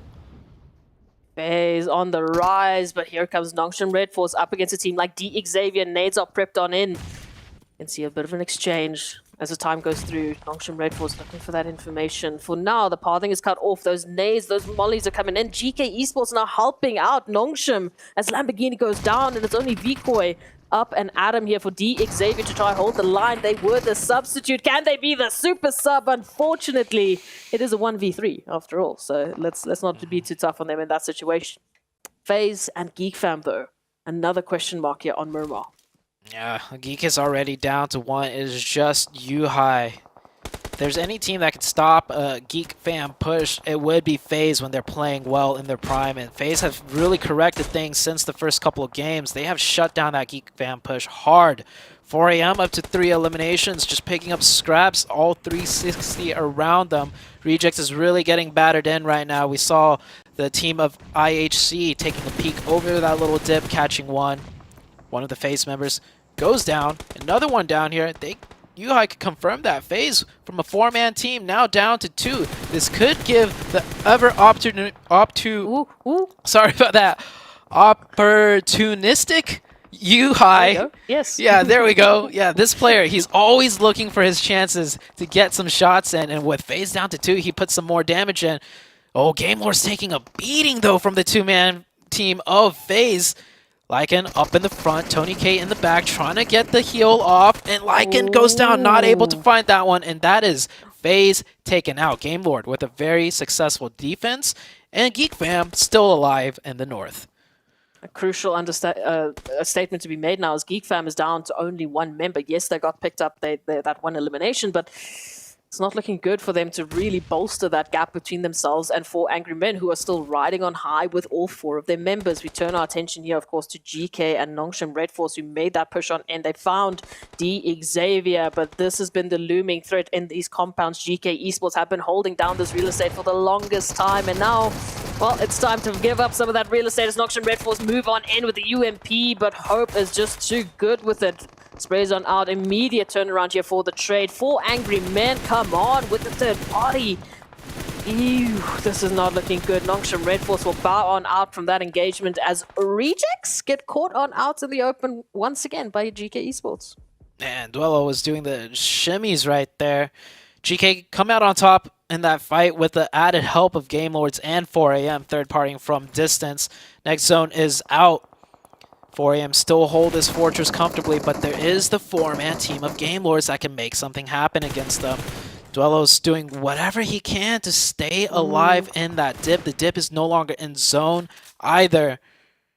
3 eliminations for Duello. Can he somehow manage to pick up one more? The IHC team, the next likely candidates to fall down in this match, as they have to come down from the high ground, completely exposing themselves to everybody on the map.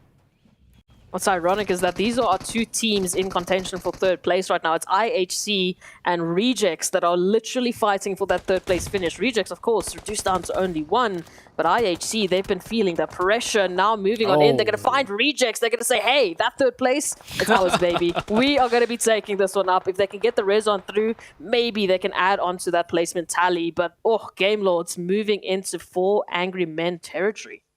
Yeah, this is going to be a very close fight between these 2 teams.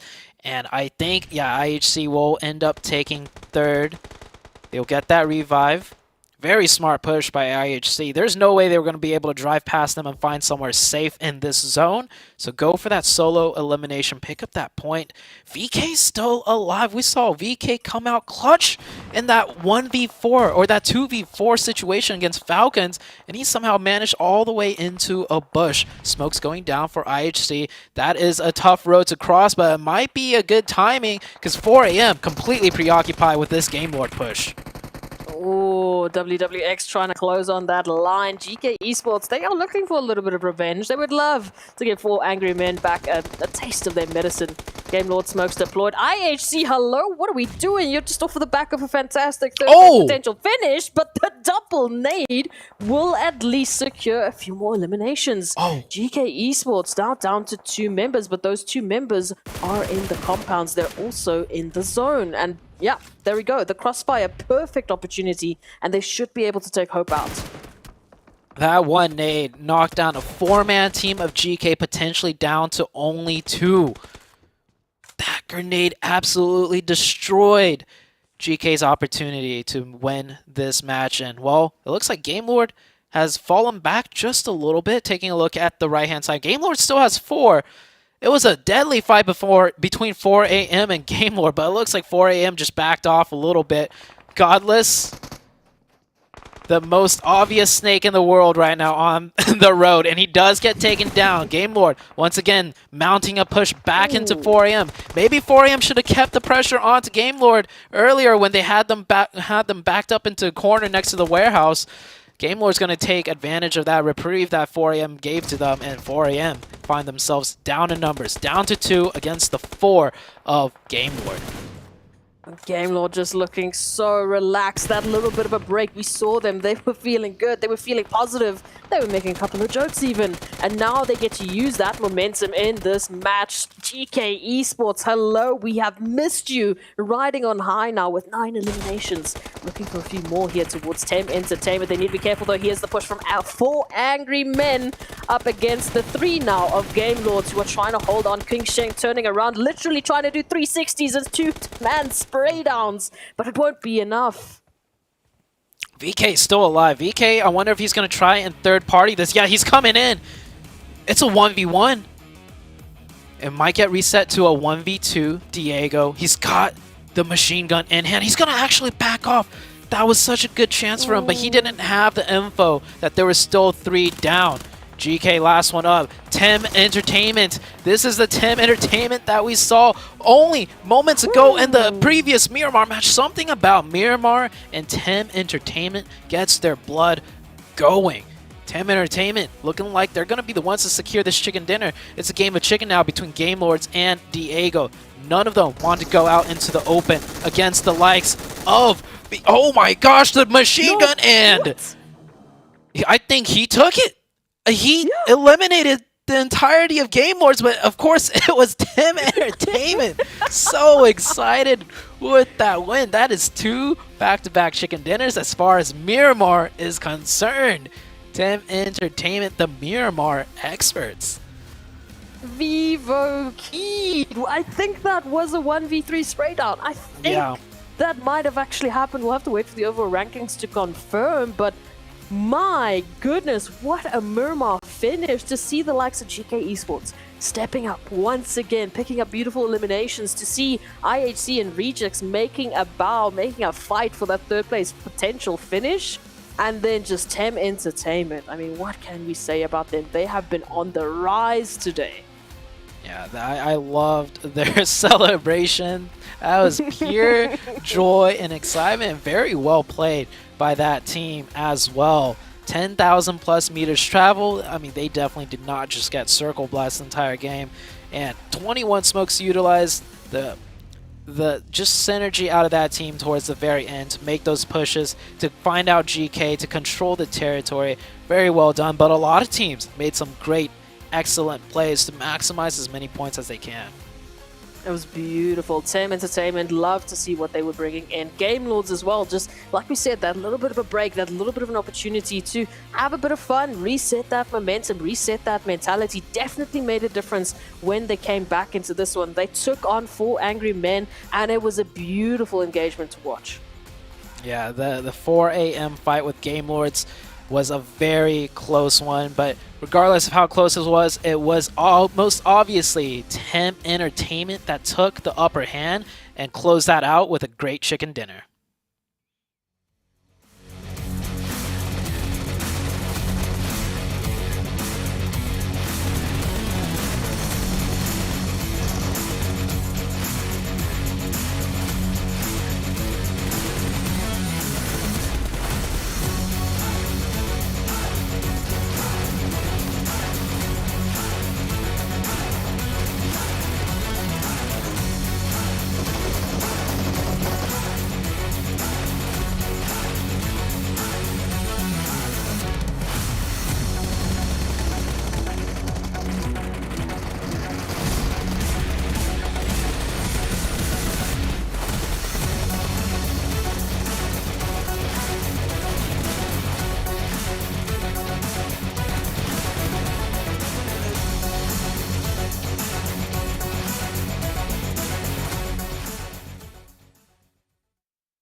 Back chicken dinners for Tem Entertainment.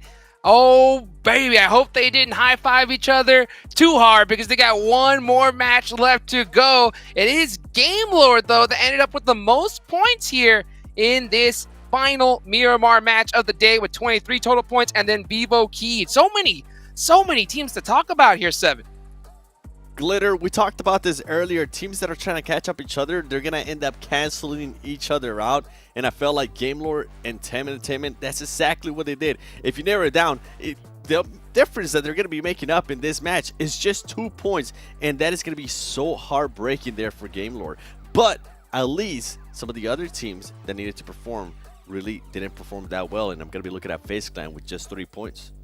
Yeah, I think when we get to see the overall, there's going to be an even tighter race when it comes to those points that we said before. Like you said, Game Lord, top performers right here. 2 players from Game Lord up on this list, and then we have 1 for Vivo Keyed, and then and then I think finally we get to talk about GK a little bit here too. But this is what we said was going to happen. We had 2 more games on the day that were kind of like the safe opportunities to do something big. Now, in Game Lord's case, it was slightly unfortunate that the team that was right above them in TEM also had a strong performance. Like you're saying, it doesn't really change their points too much, but it still will matter in the overall. And speaking of the overall, GK actually jumps above Reject by 1 point. Now, we assumed IHC was going to jump up, but they're only 1 point above them, 7. And Besiktas, a few more points behind. This literally 3rd through 8th is the scariest zone right now. And this is what I was saying. I didn't think Reject was going to be able to make it to that 3rd place. It did literally come down, Hot Jukes, right up until the end. But there's just so many teams that perform really well that we're going to be fighting against in Miramar.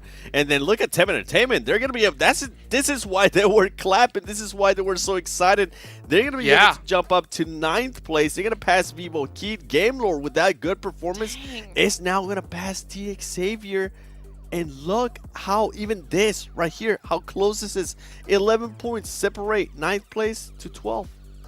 Woo, that was a must-win chicken dinner for TEM Entertainment right there, and especially considering that now with this final Erangel match, if they pop off and have a similar performance here, they could break top 3. That's how close they are. And they put themselves in that position big time. They want that top 3 position, and they have to be. I mean, we saw the excitement from those players here. Now they know. They basically just told each other, so we got a chance, right, Glitter?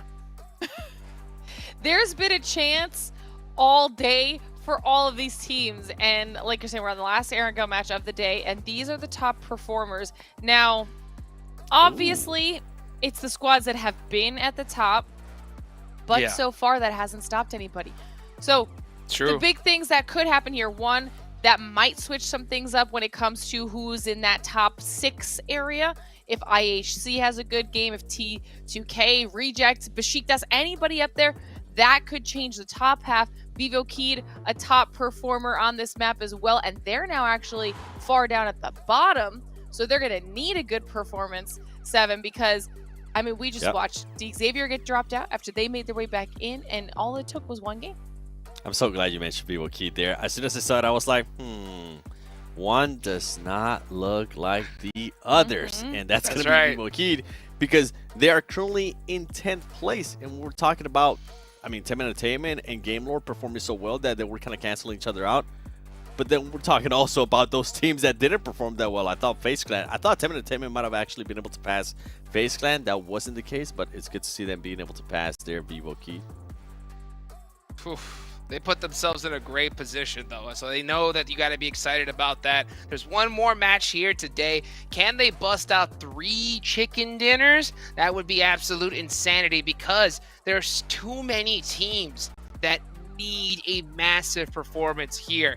You know, except for the exclusion of maybe Geek Fam. I think they've already put themselves with a nice little buffer so far, but more points wouldn't hurt, because we've seen crazier things happen before, Glitter, as we take a look at your teams to watch. Yeah, and clearly 7 and I were on the same thought train here with this one. I mean, obviously, TEM and Game Lord, I mean, after the performance that we just saw in Miramar, heading into the last match of the day, I honestly thought that it was going to be a little bit closer at the bottom. I didn't think that they were both going to get into the top 11 off of that performance. Now, Xavier has to be the one that's trying to get in, but the two of them, they can't keep having these one-off solid performances. I feel like they've picked it up, but now they need to close the day out on a win, because if they don't, heading into tomorrow, we've seen Xavier do the same thing, and if they don't start to create a little bit of cushion, they're not going to do so hot. And then, of course, Reject, that's the same exact situation, but on the first page. I need to see them try and get in top 3. I agree with exactly what you said there from TEM Entertainment and Game Lord. By the way, Game Lord, I do want to give him a shout out, because they have finally showed us that they can get eliminations and they can also get those placement points. Remember, at one point, this team was in a way shy to get into fights for some reason. Right now, we're seeing a completely different game lore, and I love it what I'm seeing out of the French guys. Now, for 4 Angry Men, it's pretty straight to the point. We've been seeing them go back and forth. Geek Fan right now has a 26-point lead, and if I'm 4 Angry Men, I'm gonna get angry, Hot Jukes. I don't want to go into the last day tomorrow with the more than 20-point lead. That's just not something I want to go in with. Dang. Absolutely not. Hey, like the great Steven once said, you know, France, you guys got to be able to pop off right here, right now. Let's take a look at the recap for this last Miramar match as we're about to go inside of Arankale. You know, a team like Vivo Keed, you could see the players' demeanor as we looked at, you know, just kind of in the battlegrounds. These guys need to pull something major off here, and you can just see the stress inside of it. So I'm going to ask here, Seven. Yep. Percentage chance that Vivo Keed could make it into top 3. Okay? When? After Give this it to me. game? Yeah. 0. Absolutely Okay, 0 for you. Glitter? Oh, 0. Yeah. Okay. There's All no right. way. By the way, something I do want you to keep in mind here with this game recap, and I'm so glad we get a chance to see this, is look at the splits that Tam Entertainment was actually able to do. They were doing a 2-2 split right there, being able to control the high ground, and also having people on the other side of the road. So this push right there became just so much easier for them. And at that point, they decided to hold back and let some of the other teams fight. And I felt like that right there is what ended up winning them the game, Glitter. I'm glad you brought that up because as we were watching these rotations, I wanted to talk about that. I mean, it was such solid decision making, and you saw how far out of their way they had to go to even get into position for that 2-2 split. That was an insane call on behalf of Tem Entertainment to make that big decision because they were the only one on the eastern side of that zone at one point, and they decided to grab all the way around, and it paid off in the end. Yep. Okay. So we said that about Vivo Keed. No, hold on. This is where I want to lead it to. What's Hold your on. percentage? What's your percentage? I'm going to say, I can't say 0 because there is a chance, right? So I'm going to say 0.9, okay? 0.9% chance, all right? But what about Tem Entertainment, okay? What is their percentage chance of making it into the top 3-7? 0. 0 as well? Yeah, man, not after this match. You're going to tell me that this team, they might have gotten 2 chicken dinners in Miramar. We're not going to be going to Miramar. We're going to be going to Aragon, a completely different beast, completely different strategies, and you're going to be trying to jump up, what? Let me count them. 1, 2, 3, 4, 5, 6. 6 teams that have been able to look how many perform really points. well, and they can pop off.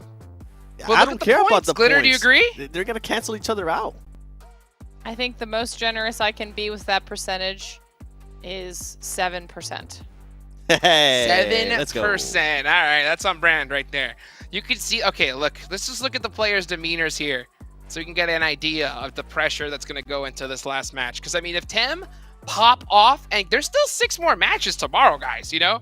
If they pop off and get a good game here, they're absolutely, I think, poised to get at least 3rd position. I think 1st place is pretty locked in by now. 2nd place is looking a little bit, you know, on that same trend, but I think 3rd is pretty much anyone's grabs here at this point. Oh, it definitely is. I just don't think it's going to be right after this match. Oh, look at this. I don't think that's what's going to be happening for that team. And yeah, you're going to start seeing some of these faces. By the way, we just saw the last place team, which is Nongshim Red Force. We saw them super down. I mean, at some point, this team, we got to see some live out of them, right? You're currently last place. Yeah, things are not looking like they're going to be going your way. It's not looking like you're even going to be able to try to push for that 11th spot. Start doing crazy stuff. Start doing some of this stuff. Have fun. That our last place team, Knights, was able to do. Make it a conversation. Goodness. Do something Toxic. You're toxic, spicy, Seven. please. Oh my goodness. The disruptors. I mean, heck, I mean, they could do that. They literally could. They can come in here, hot drop somebody, and even if they take out one player, just one, that is going to really hurt that squad in the long run there. Let's take a look here. Look at FaZe. Even FaZe feeling the pressure up right here. FaZe up. They're kind of feeling a little FaZe down, I think. Glitter. Listen, the thing that always I don't think surprises me is the right word, but it's something that we see time and time again, and maybe it more frustrates me because we've talked about it a bit, Seven. But when there are those teams that feel like they have nothing left to lose, it's almost like it gives them the opportunity to just play their game. They stop worrying about a bunch of other things, and they do what we perceive to be wild actions or choices because they haven't played that way up until this point. But then they do so much better with like this added level of aggression because they just say, you know, we're just going to go for it. But why couldn't we do that from the beginning? Why couldn't we take the entire first day and use that as the risky opportunity and kind of test the waters a little bit, see who can and cannot deal with a certain level of aggression? Because waiting until the last day, when we see those teams do it and when they are successful, it's always too little too late. It doesn't matter how good of a performance they have. We watch them miss out on it by 3 points, 2 points, 1 point because they waited too long to make that push. Glitter, we saw that happen literally 2 games ago when Furious Gaming out of nowhere decided to hot drop for Angry Man and actually chase him and end up eliminating them and being able to collect 4 points. It didn't really do anything for them, but maybe just a little bit of a confidence boost. Going into what you were saying, I'm going to call out some teams. I'm going to call out Furious Gaming. I'm going to call out Genesis Dogma Kids, Team Falcons, and last place team as well that I just talked about. Because if you want to even have a slight chance at being able to catch up to 11th place, you're going to have to start hot dropping Game Lore. You're going to have to start hot dropping Vivo Kid. And you need to do this not tomorrow. You need to do this in the next game. You need to stop them from being able to cancel out your good performances, which is what we've been seeing, which is what I've been talking about with Tem Entertainment and Game Lore. They just keep performing so well that now they're starting to catch up to the other teams. But those teams at the bottom, I mean, they can't catch up to those teams. They haven't really showed us anything that can prove that they can catch up to those teams. Absolute truth right there. IHC Esports thought they could have possibly stole 3rd position in that last match, just outside of it here. You can see the stress on their minds right here because they are in that red zone for that 3rd place position. Only 1 match here left to go. I'm gonna try and just see what these players are thinking here. What do you think that player in the middle's thinking in his head right now, Seven? He's like, should we hot drop somebody? Should we YOLO it? Ooh. Definitely. I saw it in his Definitely eyes. not. Definitely not. Oh my gosh. I think I saw the rejects earlier looking pretty rejected, which they should because they made my prediction wrong. You know? But hopefully. Guaranteed. What do we get, by the way? Oh, look at this. It was guaranteed. This is good practice. Hold on. It was guaranteed. I would like to. I feel like guaranteed. Glitter and I should get something because you did say guaranteed. And you know what? Throw in the casters as well. I feel like Boxy and Sute should be able to get something too, Hot Jukes. I like that. Let me think. What should we give Seven? Why don't you guys tell me in the chat what Seven deserves? That's only 1-4. Got it. Awesome. Thank you, chat. Yes, that sounds pretty good right That there. sounds like something I'm pretty chat sure would that's say. exactly what chat is going to say. Nothing you but throw in a and I'll tell you Maserati what too? something chat is not saying. They're telling us not to start the game because they want to hear our voices and exactly what we're saying here going into this final match. Because there's only one more left to go today. And I'll tell you what, the pressure is on. I love seeing the different just faces from these squads because you don't even have to have an overall leaderboards and you can tell which team is okay and which team's in trouble. Okay, trouble. Right here. Yeah, Fierce Gaming not looking too hot. GK looking really good though. These guys are excited. They're pumped up. Here, 1 match left to go. I'm surprised we're not seeing, Geek Fam much more excited compared to what we've seen in the past here, Seven. Yeah, hold on. I was thinking about something. Maybe a little He's sleepy? the one that He's the one that did. Can your chair do this? A little tired? I was Your chair actually did it, that's thinking right. this extra time allows some of these teams that are towards the bottom that might want to do something drastic here in this last game. It kind of allows them the extra time to strategize on what they do want to end up doing. And possibly, if they do have a coach at hand, that coach is probably going to be feeding them information. I don't know if it is possible or not. I'm just going to speaking out of my head here. But if they are able to provide that extra info, if they are able to provide some extra plans going into the last match, this extra time is going to be so beneficial for those teams that do need those points, Glitter. Oh, man, 1,000,000%. I think it's harder. I think it's harder, to be honest. For the you additional can- planning, you can Jukes? Yeah, you can do some additional planning, but sometimes additional planning is worse. You know what I'm saying? Sometimes you gotta just play the game that you've been playing, the strategies that got you here in the first place. Sometimes when you just start overthinking it and you try, like, you know what? Let's try this new strat that we've never tried before in the history of our competitive fields, and then it just fails. But then again, heck, it's a coin toss, right? Sometimes something like that could pay off. But I think more oftentimes than not, doing something that you guys have not really practiced for, unless your team is super competent and just super able to adapt. And you know which teams that I'm talking about that have that ability to do that. It's just way more risk than reward. I don't know. What do you think about that, Glitter? I mean, you are the former pro, Jukes, so I need to, trust your experience here. I don't agree. But I think it's a little. don't agree? Well, Why not? I had a butt coming. Okay.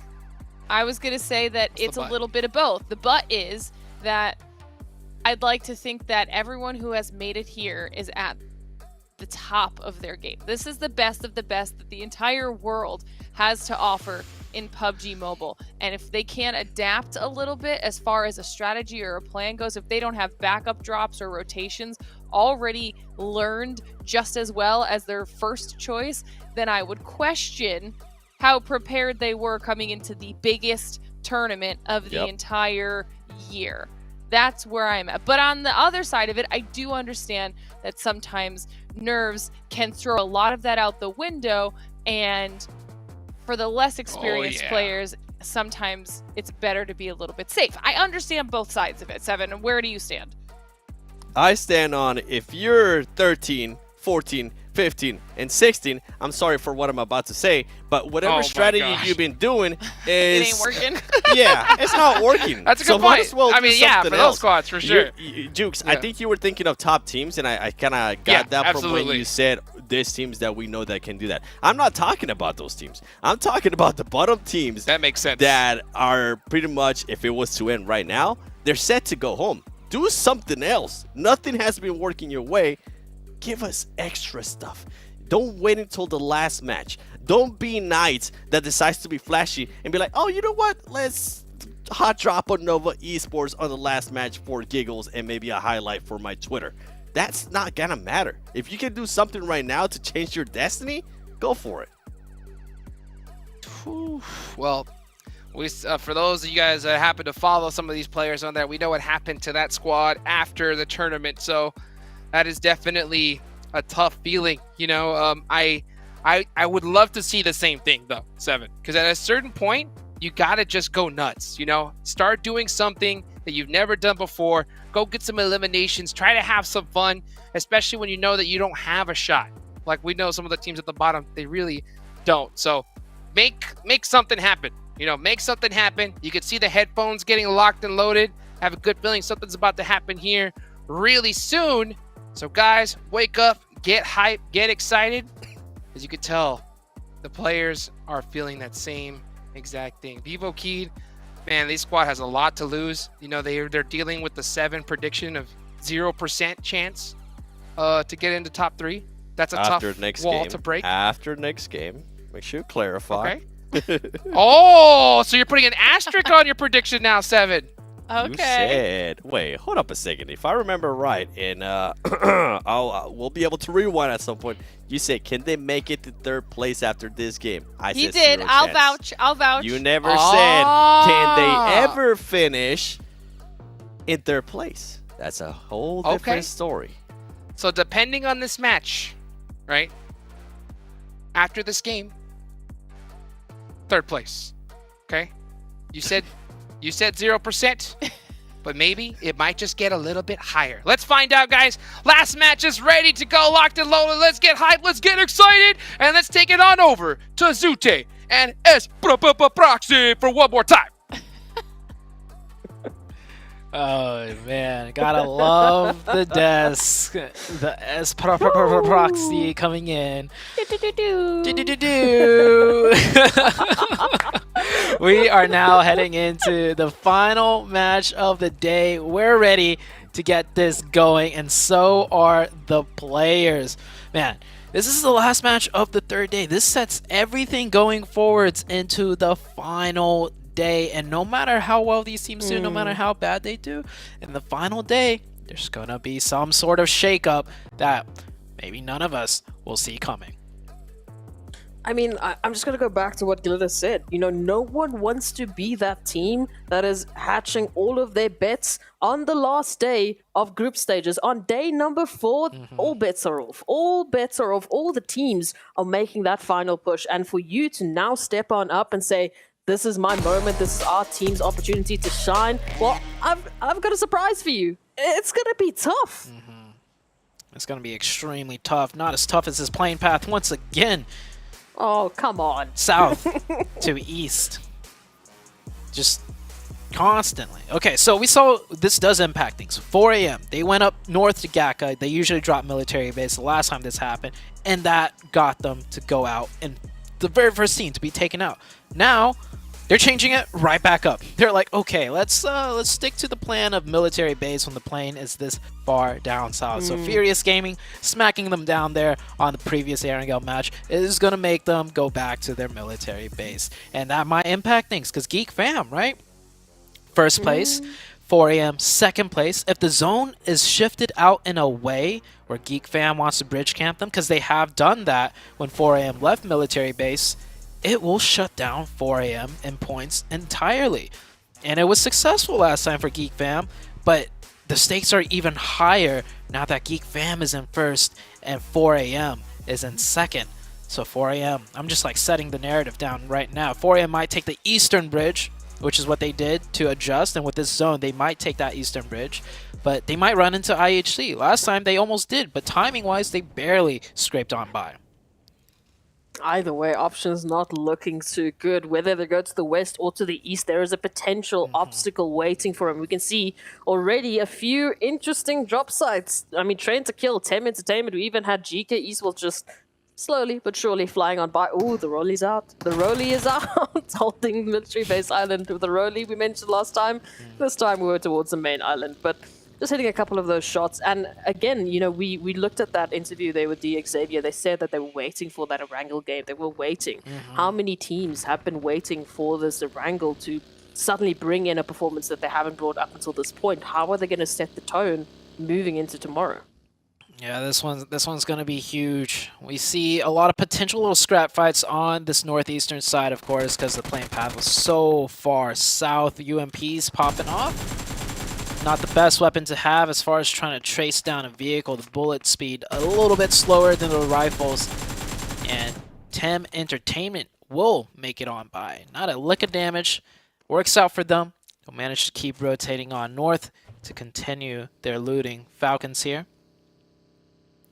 Just gonna loot up the compounds. And with this zone being so far northeast, we might see some very early rotations. Similar to other Erangel circles, right, where first zone doesn't really show the dynamic of how the end game is going to go. But this one in particular, I think teams will just kind of disregard, potentially, the northern half. Because so very rarely does a circle go up towards Yasnaya or Stolber. Every time the circle's like this, it usually kind of centers up and it goes a little bit more south. So teams could, in a sense, discount the north side of the circle. That would be the hope, but we've seen Erangel do some crazy things. We've seen Erangel games where the teams have literally just had to stick to their rotations. They've had to go all the way from the south to the north because of this extremely standard flight path that we keep having over towards the southern side. So there is an opportunity. We will expect, you know, the likes of, let's say, Train to Kill, as an example, heading over to Severny because that's their usual drop site. That's where they're comfortable, right? They know that should be open. That should be open for the taking. So they'll be one of the few teams towards that northern half that should things move that way, should the zone actually, against all odds, go north, they have a massive, massive opportunity to take that and actually capitalize off of that phase. Which player had the most rescues in Group Green? It was actually Ooh. Lutz. That's an interesting stat. Definitely not a stat that a lot of, people are aware of, but hey, sometimes it's the team play. If you're able to pick up your teammates over and over and keep your squad up to a 4-man, that deserves some recognition, of course. 4am, very fast rotation. It's not even 5 minutes yet, and they're wanting to rotate out. This could be horrible, because IHC can't tell if they're setting up a bridge camp or if IHC is just still busy looting, but 3 of the players, according to my minimap, are at the eastern side of the bridge. Ooh. This is setting up a whole different opportunity now for IHC. Like you said, they could very well still be looting. You can see Godless, here's a little bit of that opportunity. Quingshan now having an opportunity to get that information. We'll be relaying that to the rest of the team, saying, listen, something I'm not feeling too good about this. I see some movement. I see some doors open. Definitely some danger up ahead. And of course, I mean, with 3 days into group stages, they know IHC loves this place. They know IHC will be here in some shape or form. But what are they set up? What is that information that they can garner? Is it worth it for them? Are IHC actually ready with that bridge camp? Or is it only the 2 players that are currently sitting here that will pose a threat? Yeah, that is definitely a bridge camp setup. 4am. Now they're having to think, okay, I guess we go to the west-east. But Geek Fam has definitely bridge camped them before. So this is the issue. This is the issue for 4am now. They find themselves in quite the pickle. If they really wanted to, they could grab a boat and just circle all the way around. Do the reverse military botation, right? Yes. The reverse. But that's going to cut down on a lot of time. Plus, when they land on that, the northern side after the bridge, they don't have vehicles. So Qingchen continuing to get very, very valuable info here. They see IHC mobilizing, driving around back and forth. One player leaves that bridge camp, another player drives into the bridge camp position. So not what 4am wants to see. They want to see all the cars leaving, not some merry-go-round back and forth. Quite frustrating. And Furious Gaming launching in onto the mushroom top. This area, these 2 compounds right here, so much control, so much high ground, and Rejects getting an early player knocked out. Is Rayjay? Is he Oh, no, he's definitely not revivable. He's done. Yeah, he's done for it. That is Rejects with the first player down. Furious Gaming also had a player knocked, but Besiktas right here holding a strong defense as a 2-man. The other 2 players rotating in all the way from Lipovka. They're going to have to stall for quite a bit before they can get some support. He's dropping off of that rooftop, trying to make sure that Furious Gaming do not have an easy line of sight onto their position. Milovan's so close. Do they know they're just around the corner? It is dangerous. They're going to turn around. Hello? They're going to focus on the looting. What is happening? We know Peace dropped down from that rooftop, but clearly the sound was not there. I don't know if the trigger just didn't hear. Was it not communicated? His teammate literally saw him on the roof and went down to the balcony. No words, but Besiktas now, they've turned this around. It is Furious Gaming on the back foot now with 2 up, 1 knocked, currently right in a potential line of sight. Peace going to go back onto that rooftop. Let's just scout things out. Let's see what is waiting for us on the other end. There is our flanking position of Furious Gaming getting caught on out. We've got 1 member going down, Triggers down to the super sub that had to come on in with that mentality boost, and they are suddenly getting crossfired. So we are down to 1 HP for Furious Gaming as a team.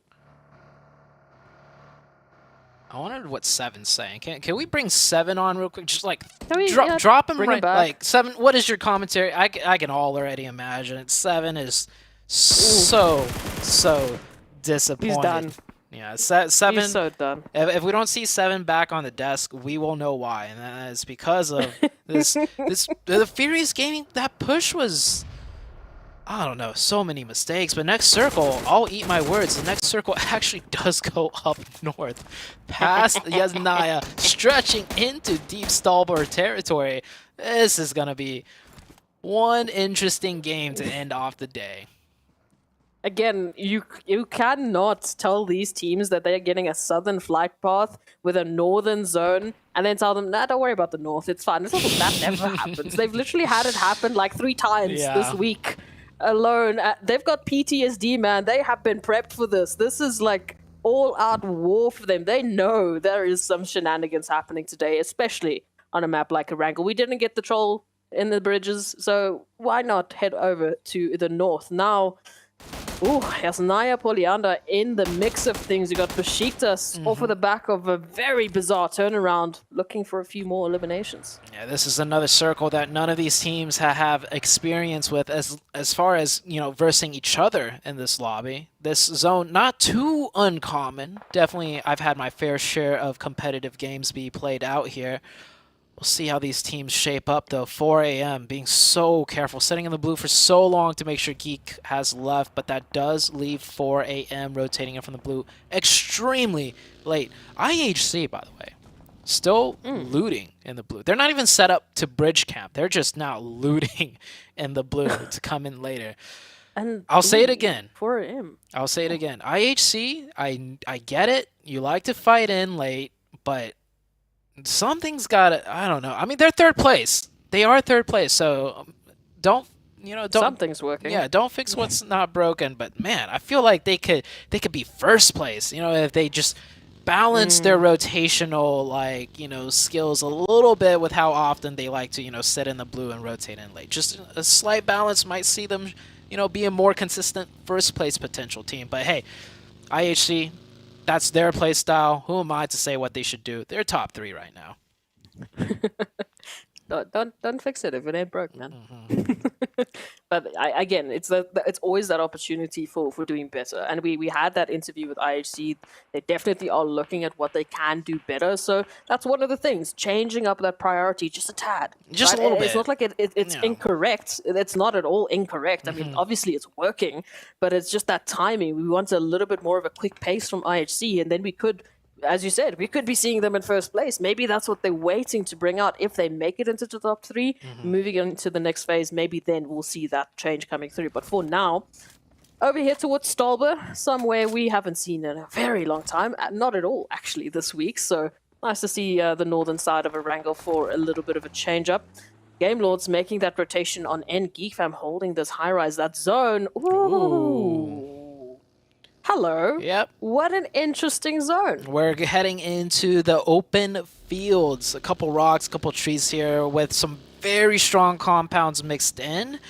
The map's kind of divided in half, though. Straight down the middle, it really dips off on the eastern side, so it's just all kind of like a dipped low ground area, where the western side, no one on the western side can really have sight lines into the eastern side unless if you're sitting at one of the crucial strong compounds running right down the middle. So quite a dynamic divide of a map. Almost could say a 50-50 as far as how this game is going to work out. The eastern side, all this low ground you see here, rejects driving through it, or western side, more high ground positions. Our Jukes is going to be a little bit upset now. Rejects reduced down to only 2. So that potential third place finish, it is going to be a tough one for them to fight. But with IHC still out in the blue, maybe there's an opportunity. It's all going to depend on what GK Esports have to say as well. And they're actually going to be moving in from a very western approach, close to center now, just above Jasnai Poliana. They will be finding themselves. So lovely opportunities for the side of GK Esports. And of course, Geek Fam, I mean, the conversation piece, 4 a.m., IHC, because of the way that they took that rotation, because of the delay in which they took that rotation, 4 Angry Men had a complete opportunity to take that western bridge. Geek Fam, all the way in the north, they gave up that bridge camp as well. Yeah. Some rotations coming out. Oh, here's more pulling up. Game Lord pulling up right onto DXavier. The rest of the team for DXavier coming in to help immediately. It's going to be a 4v3. Make that a 3v3 as Robs with the DBS finds 1. Jumping right through the window. The jumps are good. Rebiz gets the knock right back. Some third-party action from distance. They're okay, though. They got to get into the house. Narvello trying to hold this down solo. He's actually going to turn around and help out his teammate, getting a nice knock, while Geek Fam from distance gets another knock onto DXavier. Oh my gosh, Yuhai almost picking up another. I struggled with the word last time. I'm not gonna say it, but Yuhai always looking for his chances to get some knocks in. This player ever so active, and ooh, from the corner, Game Lord with that DP spray down will get the finish. And Yuhai telling his teammates, hey, I kept track of the elimination feed. Game Lord have at most only 2 up, and here comes the third party. And yeah, they are circling in so quickly. Narvello not fast enough to make it out. Does the Geek Fam team know there's still at least one more? It seems like they definitely will know after this nade gets thrown out. That might be a knock. No, massive damage. Narvello, you're on your own. Your teammate has left you for dead, and honestly, can't blame him. No, keep the Game Lord's flag running high. Narvello will be doing their best Hold to pick on. up eliminations. Picking up a second? Hello, wait a minute. 5 eliminations now for Game Lord. The turnaround comes through. They've been isolating those 1v1s, but surely here's the double push from Geek Fam, and they do secure it. I was starting to sweat a little bit, but Geek Fam will get out of that with only 1 elimination, well, 1 drop teammate at the very least. Although, Zute, the action does not end. 4 a.m. Nongshim Red Force FaZe Clan now up to Genesis Dogma Gids. All of these rotations is getting so crazy. Yeah, 4 a.m. going for one of their very risky YOLO rotations. They're trying to find something open here. 4 a.m. If any team knows this territory the best, it would be 4 a.m. But they drive right into Train to Kill. That is good news. Very good news for the Geek Fam team. 4 a.m. getting cut down. Yeah, that delayed rotation all the way from the southwest really forced 4 a.m. to try and get something coming in this late, but everything is taken. 4 a.m. down to now just a solo player. Train to Kill picking up 2 of those, and now taking a fight with Tim Entertainment coming in from the edge on their backside. Loving this action here from Train to Kill. This has been a team that's been so consistent, and they've been one of the teams that are very happy to start those engagements. Now look at this. They started it with 4 angry men. They're starting it with Tim Entertainment, just sending off a few nades, sending off a few shots, finding some great connections. 4 angry men, reduced down to, as Zute likes to say, only 1 angry man, as he now needs to look forward to, well, either Geek Fam or maybe even Akashi from Game Lords, who is off towards the east in the vicinity. WWX, just hiding on the line. Looked a little bit close. It's almost fate that 4 a.m. do end up meeting Geek Fam at the very end of the match. Oh! WWX, you'll find 1. He picks up 1. That's a confirmed point. 1v2 now. This could be huge. Yuhai takes some licks of damage. Yuhai continues to get that nade. Tries to find another angle. Tries to put down the nade. And it is good. Yuhai with such a well-disciplined adjustment and position. And continuing to stick it through with that nade. That is 4 a.m. going down to Geek Fam. May it not have been the bridge camp, but eventually 4 a.m. finds himself facing off with Geek Fam. Back into the storyline here with Train to Kill. It's Tim Entertainment. The crossfire is good, finding Mormon. Tim down, reduced to only 2 members. The Rez is trying to get popped on off so they can at least get those numbers back up to 3 while Train to Kill, they're closing up that distance. Trying to clear out those compounds, trying to send in a few nades. Bad Bevy actually out in the open is going to try and get a bit of a drop on Sandish. Timing is not going to work out for them.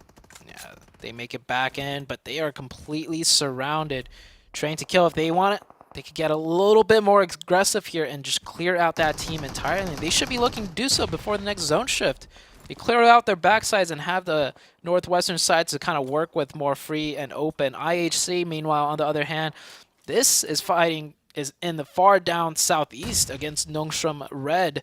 IHC, feeling some pressure as... that's actually Yuhai. Of course it's Yuhai getting himself involved in another third party, even as a solo right now, because Darude is way further back. Oh, Yuhai, just talking about the Geek Fam of old bringing... I say old, but it was like 2 days ago. They're bringing in the action here. Now, having a bit of a rotation here has already caused some mayhem, trying to regroup with the rest of their squad.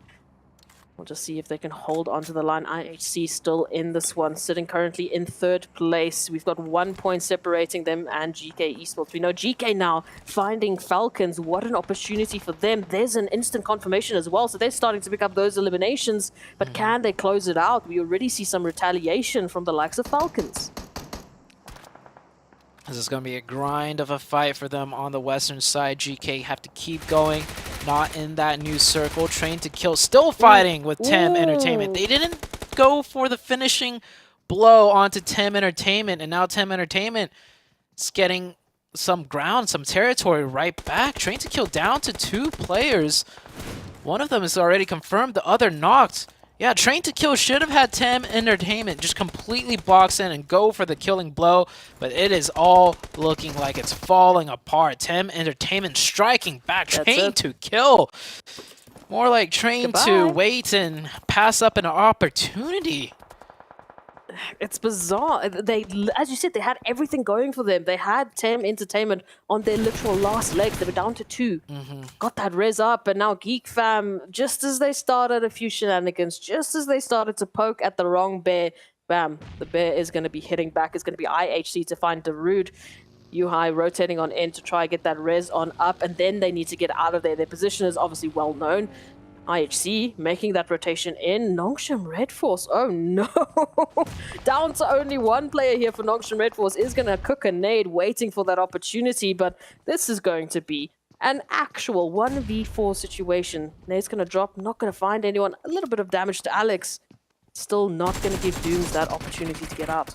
Oh, he peeks through, gets that one knock, but yeah, he will indeed go down. I like the decisiveness out of IHC that time. Like, hey, we could wrap around, take care of that Geek player we knocked, but let's just take care of what's close by. There's 1 player left. Let's just send it in. 3 players, 1 covering. There's no way that could go wrong. VK on the southwestern side trying to fight for a shack that's on the edge of zone. VK looking good. Vivo Keyed with 3 players, 2 eliminations. They're going to need a lot more, though, to bolster their kind of range down there in the bottom of the leaderboards. GK making good ground here. Earlier we saw them out of zone. Now they've worked their way further into zone and slowly but ever so surely whittling down the Falcons players. Falcons once in time and time again. We just keep finding them in these really tough situations. Tim Entertainment dominating. There's 5 eliminations, are elimination leaders currently, but GK Esports now finding their number. Few nades now being exchanged, a ton holding on. We can see, a rotation here from Tim Entertainment to try and get that information, but Falcon's going to use that opportunity to potentially steal out an elimination. Yeah, also caught between a crossfire with Vivo Keyed there from the south side. So GK looking a little bit rougher now that they're down to 2, down to 1. The last player almost also got naded. He's playing on that northern side and almost got naded, almost gets shot down. Tim Entertainment does spot him running through the smoke, and that is GK eliminated. And now look at this Tim Entertainment team. If you don't take care of them, they are playing like a completely revitalized squad. Up to 6 eliminations and counting. Have to think about our analyst desk here. We've got Rejects in the center. We've got 10 Entertainment fighting out as a duo with 6 eliminations. And then Genesis Dogma, they're riding high right now as the 2nd team with the highest amount of eliminations. They've been stealing left, right, and center, and it's working out for them beautifully. Viva Keyed down to 2. As that rotation comes on in, all 2 members of Viva Keyed in 1 single buggy. It makes for an easy target. It makes for a very good target practice now for FaZe as they pick up their 6th elimination. Everybody got a little bit of that one right there. FaZe, 4 up.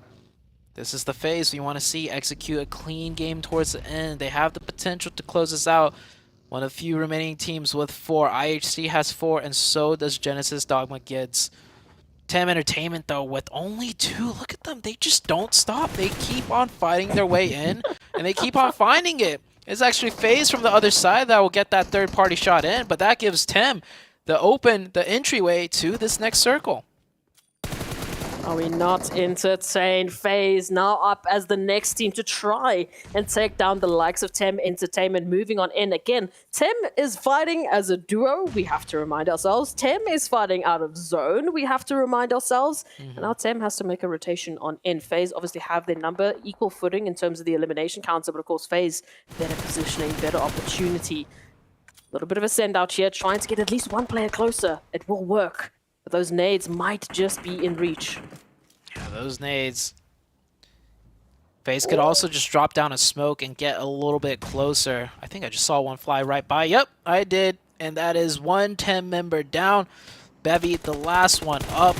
Tem doing the best they can, but I mean, this is a 4v1. So many of FaZe's sightlines are trained on this northern side.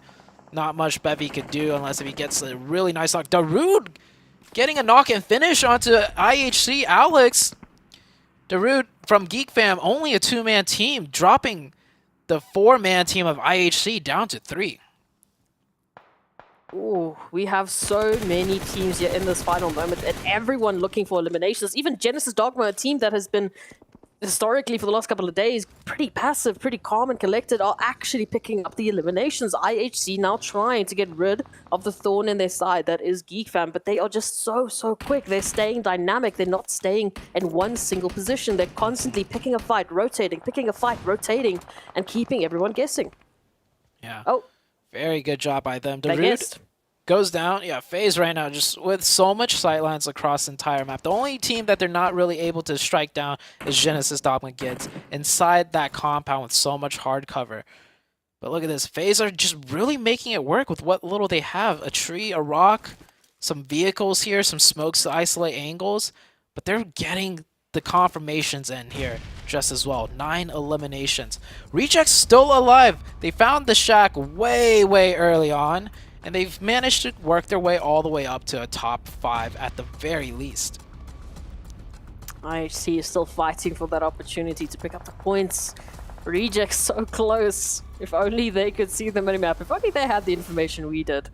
Surely they would be mounting an assault, but right now it is about gaining that information, scouting out your opponents, and for IHC, for Rejects, for Geek Fam, it's about finding a way in zone. We can see Zayol already heading on through with that buggy, just trying to get some information, trying to find a pathing. I think they would have spotted out Rejects there. Yeah, prepping an aid. That's going to be sending on through. If they make that connection, that could be it for Rejects.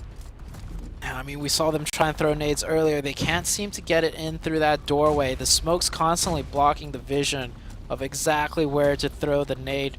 Rejects will stay alive once again, and here comes some pre-nades out of the shelter window. They're expecting a crash, and here comes a crash. Oh, that nade actually tags down 2 of the players of IHC, down just a little bit, and with all the smokes, what? IHC, they go out.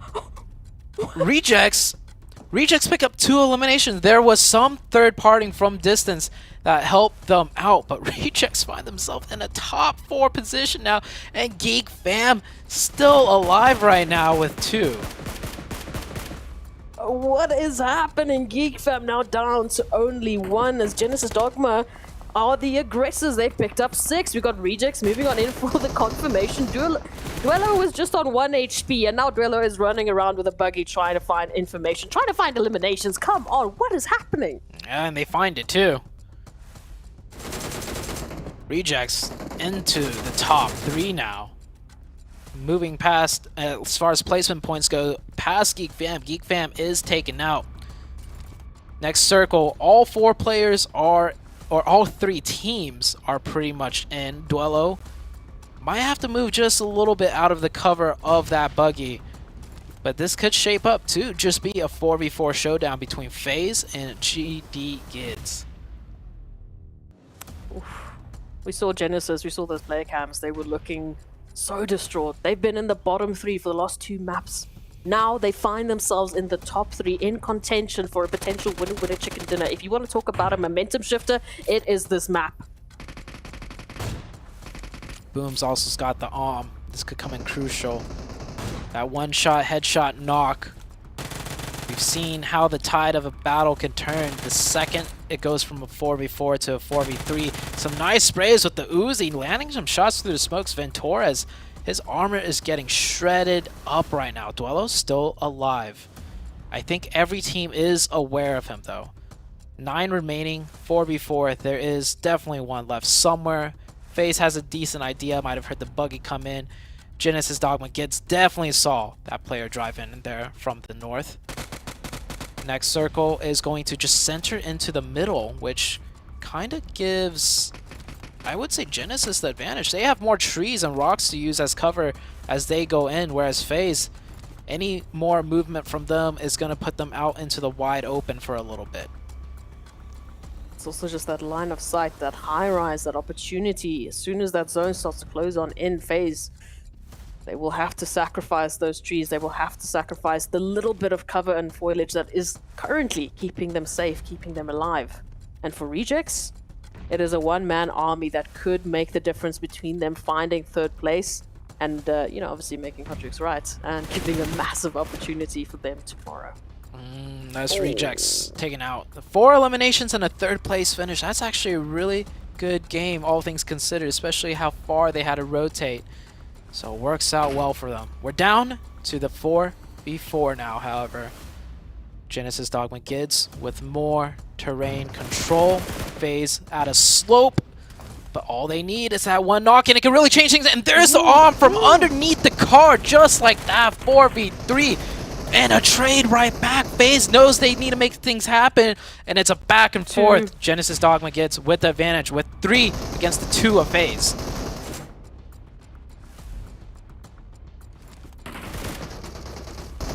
Comes in closer. Tony K coming in from the blue zone, goes down as well. FaZe down to 1. Ben Torres has to clutch this up. He goes down to red health. He's got a rock to work with, but with the 3 swarming in from all sides, he picks up 1 more. 2v1. 1 from the right, 1 from the left. If he could get that other one, but it circles back around from his left side, and that is Genesis Dogma Gids with the win. A team that has been playing so passive, dropping a lot of opportunities throughout the course of the 3 days, and finally they managed to get their win in on the last game of the 3rd day. Now, top 3 potential?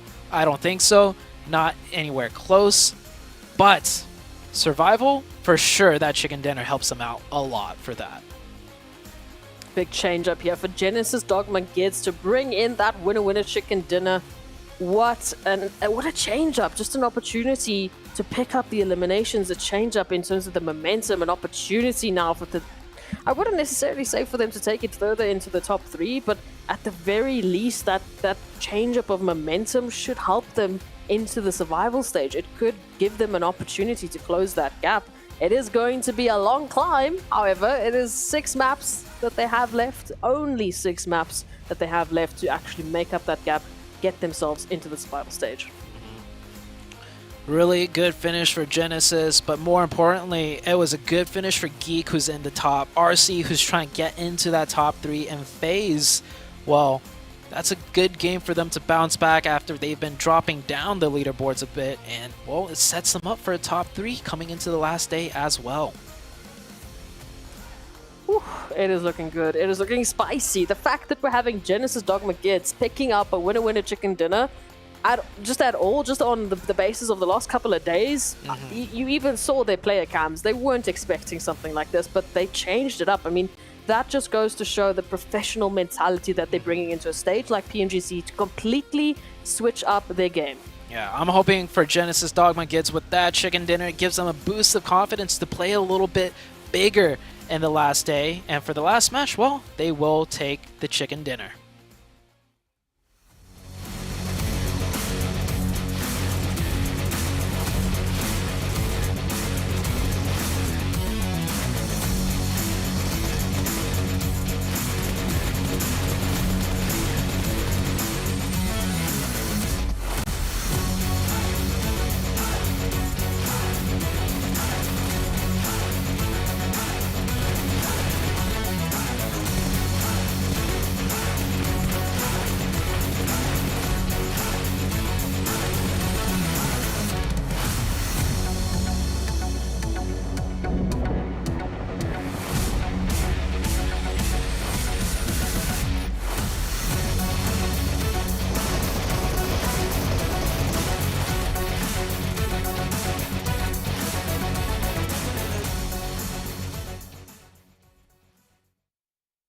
Genesis Dogma pulling out the last chicken dinner today. FaZe Clan almost taking it away from them there, but that got shut down real quick. Reject showing up in the final match here. Man, tomorrow is gonna be insane, Seven. with Reject being able to show up there, you might finally get that prediction right. I know it's not after the game that we talked about, but 14 points for them, that's going to be massive. You can see Geek Fam as well, 11 points, and the best part out of that is that 4 Angry Men was only able to get 1 point. I'm pretty sure once we see that overall, they might have been able to create a bigger, I mean, they definitely created a bigger cushion there, Glitter. Yeah, I mean, you're talking about how close it could potentially be in the overall as well. I mean, GK didn't do that well, and IHC didn't do that well, but players to watch wise, we got Micah up here still. We have Icy from IHC with the most damage, and then still holding on to the assist category. We've got Jing Chen over there with 16 assists. Now, I am, like I was saying, really excited though, because you noted that Reject had a really solid performance and the points were so stinking close heading into that last match that we're going to see some movement yet again, and Reject back up in 3rd place because IHC didn't perform, GK didn't perform, and then FaZe also making a massive jump up the leaderboard 7. That's the one that actually shocked me out of all the stuff going on. FaZe Clan being able to jump up to 5th place, that is massive for that team. And Reject, I mean, we got to give him some props too. 66 points. We talked about the gap being created there at the top. Stuff is going to be nail-biting tomorrow, Glitter. 16 points is what separates the teams in the front page. And look at this too. D Savior being able to push down to 12th place. And Genesis Dogma Kids putting themselves in a position where tomorrow they can actually push for that 11th spot. This is kind of crazy. They're literally one chicken dinner away from D Xavier, Jukes, and D Xavier's 4 points away from Game Lord, who's 5 points away from Vivo Keed. I mean, this is how is it so close right now? It's insane. It's insane. Honestly, I'm gonna give a salute to Furious Gaming and the teams below it. I think that may be it for them. And tomorrow, they can pretty much do almost anything that they want. Genesis, Dogma, busted out a beautiful play there to get themselves in a position like you mentioned, Seven. But another squad that we got to talk about, of course, has been Geek Fam. They've been doing so great so far in this tournament. So excited. We have a great interview with them. Let's go ahead and take over to the interview with Tash Bunny. We are at the end of day number 3, but we still have one more interview to go. And with me, I have the team from Malaysia, Malaysia's pride and joy. We have Geek Fam, who managed to overthrow 4AM and snagging back the first place spot. With me, I have Yuhai, and a big congratulations for reclaiming the top spot today. Was this planned? Tanya kerana korang dapat balik tempat pertama pada hari ni, korang plan tak benda ni? Tadi kita cakap kan pasal benda tu? Plan hari ni semalam kita dah study balik mistake kita orang. As we can see, yesterday we not performing very well. We got karma, I think. And today we try to fix the mistake, and things goes well. Okay, so apa yang Yuhai cakap adalah diorang dah belajar balik apa kesilapan mereka semalam dan diorang buat balik apa yang mereka dah belajar pada hari ini, dan dia menunjukkan, membuahkan hasil kepada player-player yang berada, kepada mereka yang di tengah main tu. Okay, so your performance on day number 1 has been phenomenal. So I have a question for you, which is, what do you have that other teams don't? So bagi yang kat rumah yang tak faham adalah, untuk mereka punya prestasi hari pertama betul-betul mantap kepada Geek Fam. Tapi apakah kelebihan korang berbanding dengan tim-tim yang lain? Saya rasa kelebihan kita orang sama je. Maybe kita dekat Malaysia offline event, right? Thank you VSPN. And kelebihan dia saya rasa tak ada. Semua orang main kat sini pakai device sama, pakai stage sama, so tak ada beza. Yang bagi I yang bezakan cuma mentality dengan korang punya individual skill lah. Alright, so according to Yuhai, everyone is playing on the same playing field. They have the same devices, the same stage, but what differentiates them from the rest is their mentality as well as their individual skill. Now, nak tanya sikit kepada Yuhai, apakah playstyle yang Yuhai ataupun Geek Fam lebih suka? Passive ke, passive dan aggressive ke, passive dan tactical? So, my question for Yuhai is, does Geek Fam prefer a more aggressive playstyle or a passive and tactical playstyle? For GFM, at the moment we comfort with aggressive. We like how we play. We don't care. We just kill everyone. We're not scared of the circle also. So yeah, we like to play aggressive lah. Okey, kepada semua rumah, apakah Yuhai cakap adalah yang beliau ataupun Geek Fam lebih suka bermain agresif, mereka tak kisah kepada player-player lain, mereka takkan sukuk pada circle dan mereka lebih suka mencari kill. So saya rasa ini yang memberikan buah hasil kepada mereka walaupun mereka tidak chicken. So for those at home, he prefers to play aggressive and I think this is a great thing because it does give them an edge over the other teams who prefer to play passive because it gives them points regardless of whether or not they get the chicken dinner. Now, for the final question that I have, you guys have a huge possibility of making it to the finals. Which team would you like to meet there? Korang ada chance yang besar untuk masuk ke dalam grand finals nanti. Team mana yang korang nak jumpa? For me personally, I would like to meet Nova again. Nova. Yes. Kenapa Nova? Because they are used to become champion 2 times already. So looking forward to beat them at Jakarta lah. Okay, so Yuhai cakap yang mereka betul-betul nak berjumpa dengan Nova kerana mereka telah memenangi turnamen ini sebelum ni 2 kali dah. So, diorang nak berjumpa mereka sekali lagi. So, tahniah sekali lagi kepada Yuhai dan juga Geek Fam kerana mampu untuk mengambil balik tempat pertama. And those at home, we are not quite done yet. We're going to go back to the desk. So, we'll see you guys tomorrow for day number 4 for Group Yellow.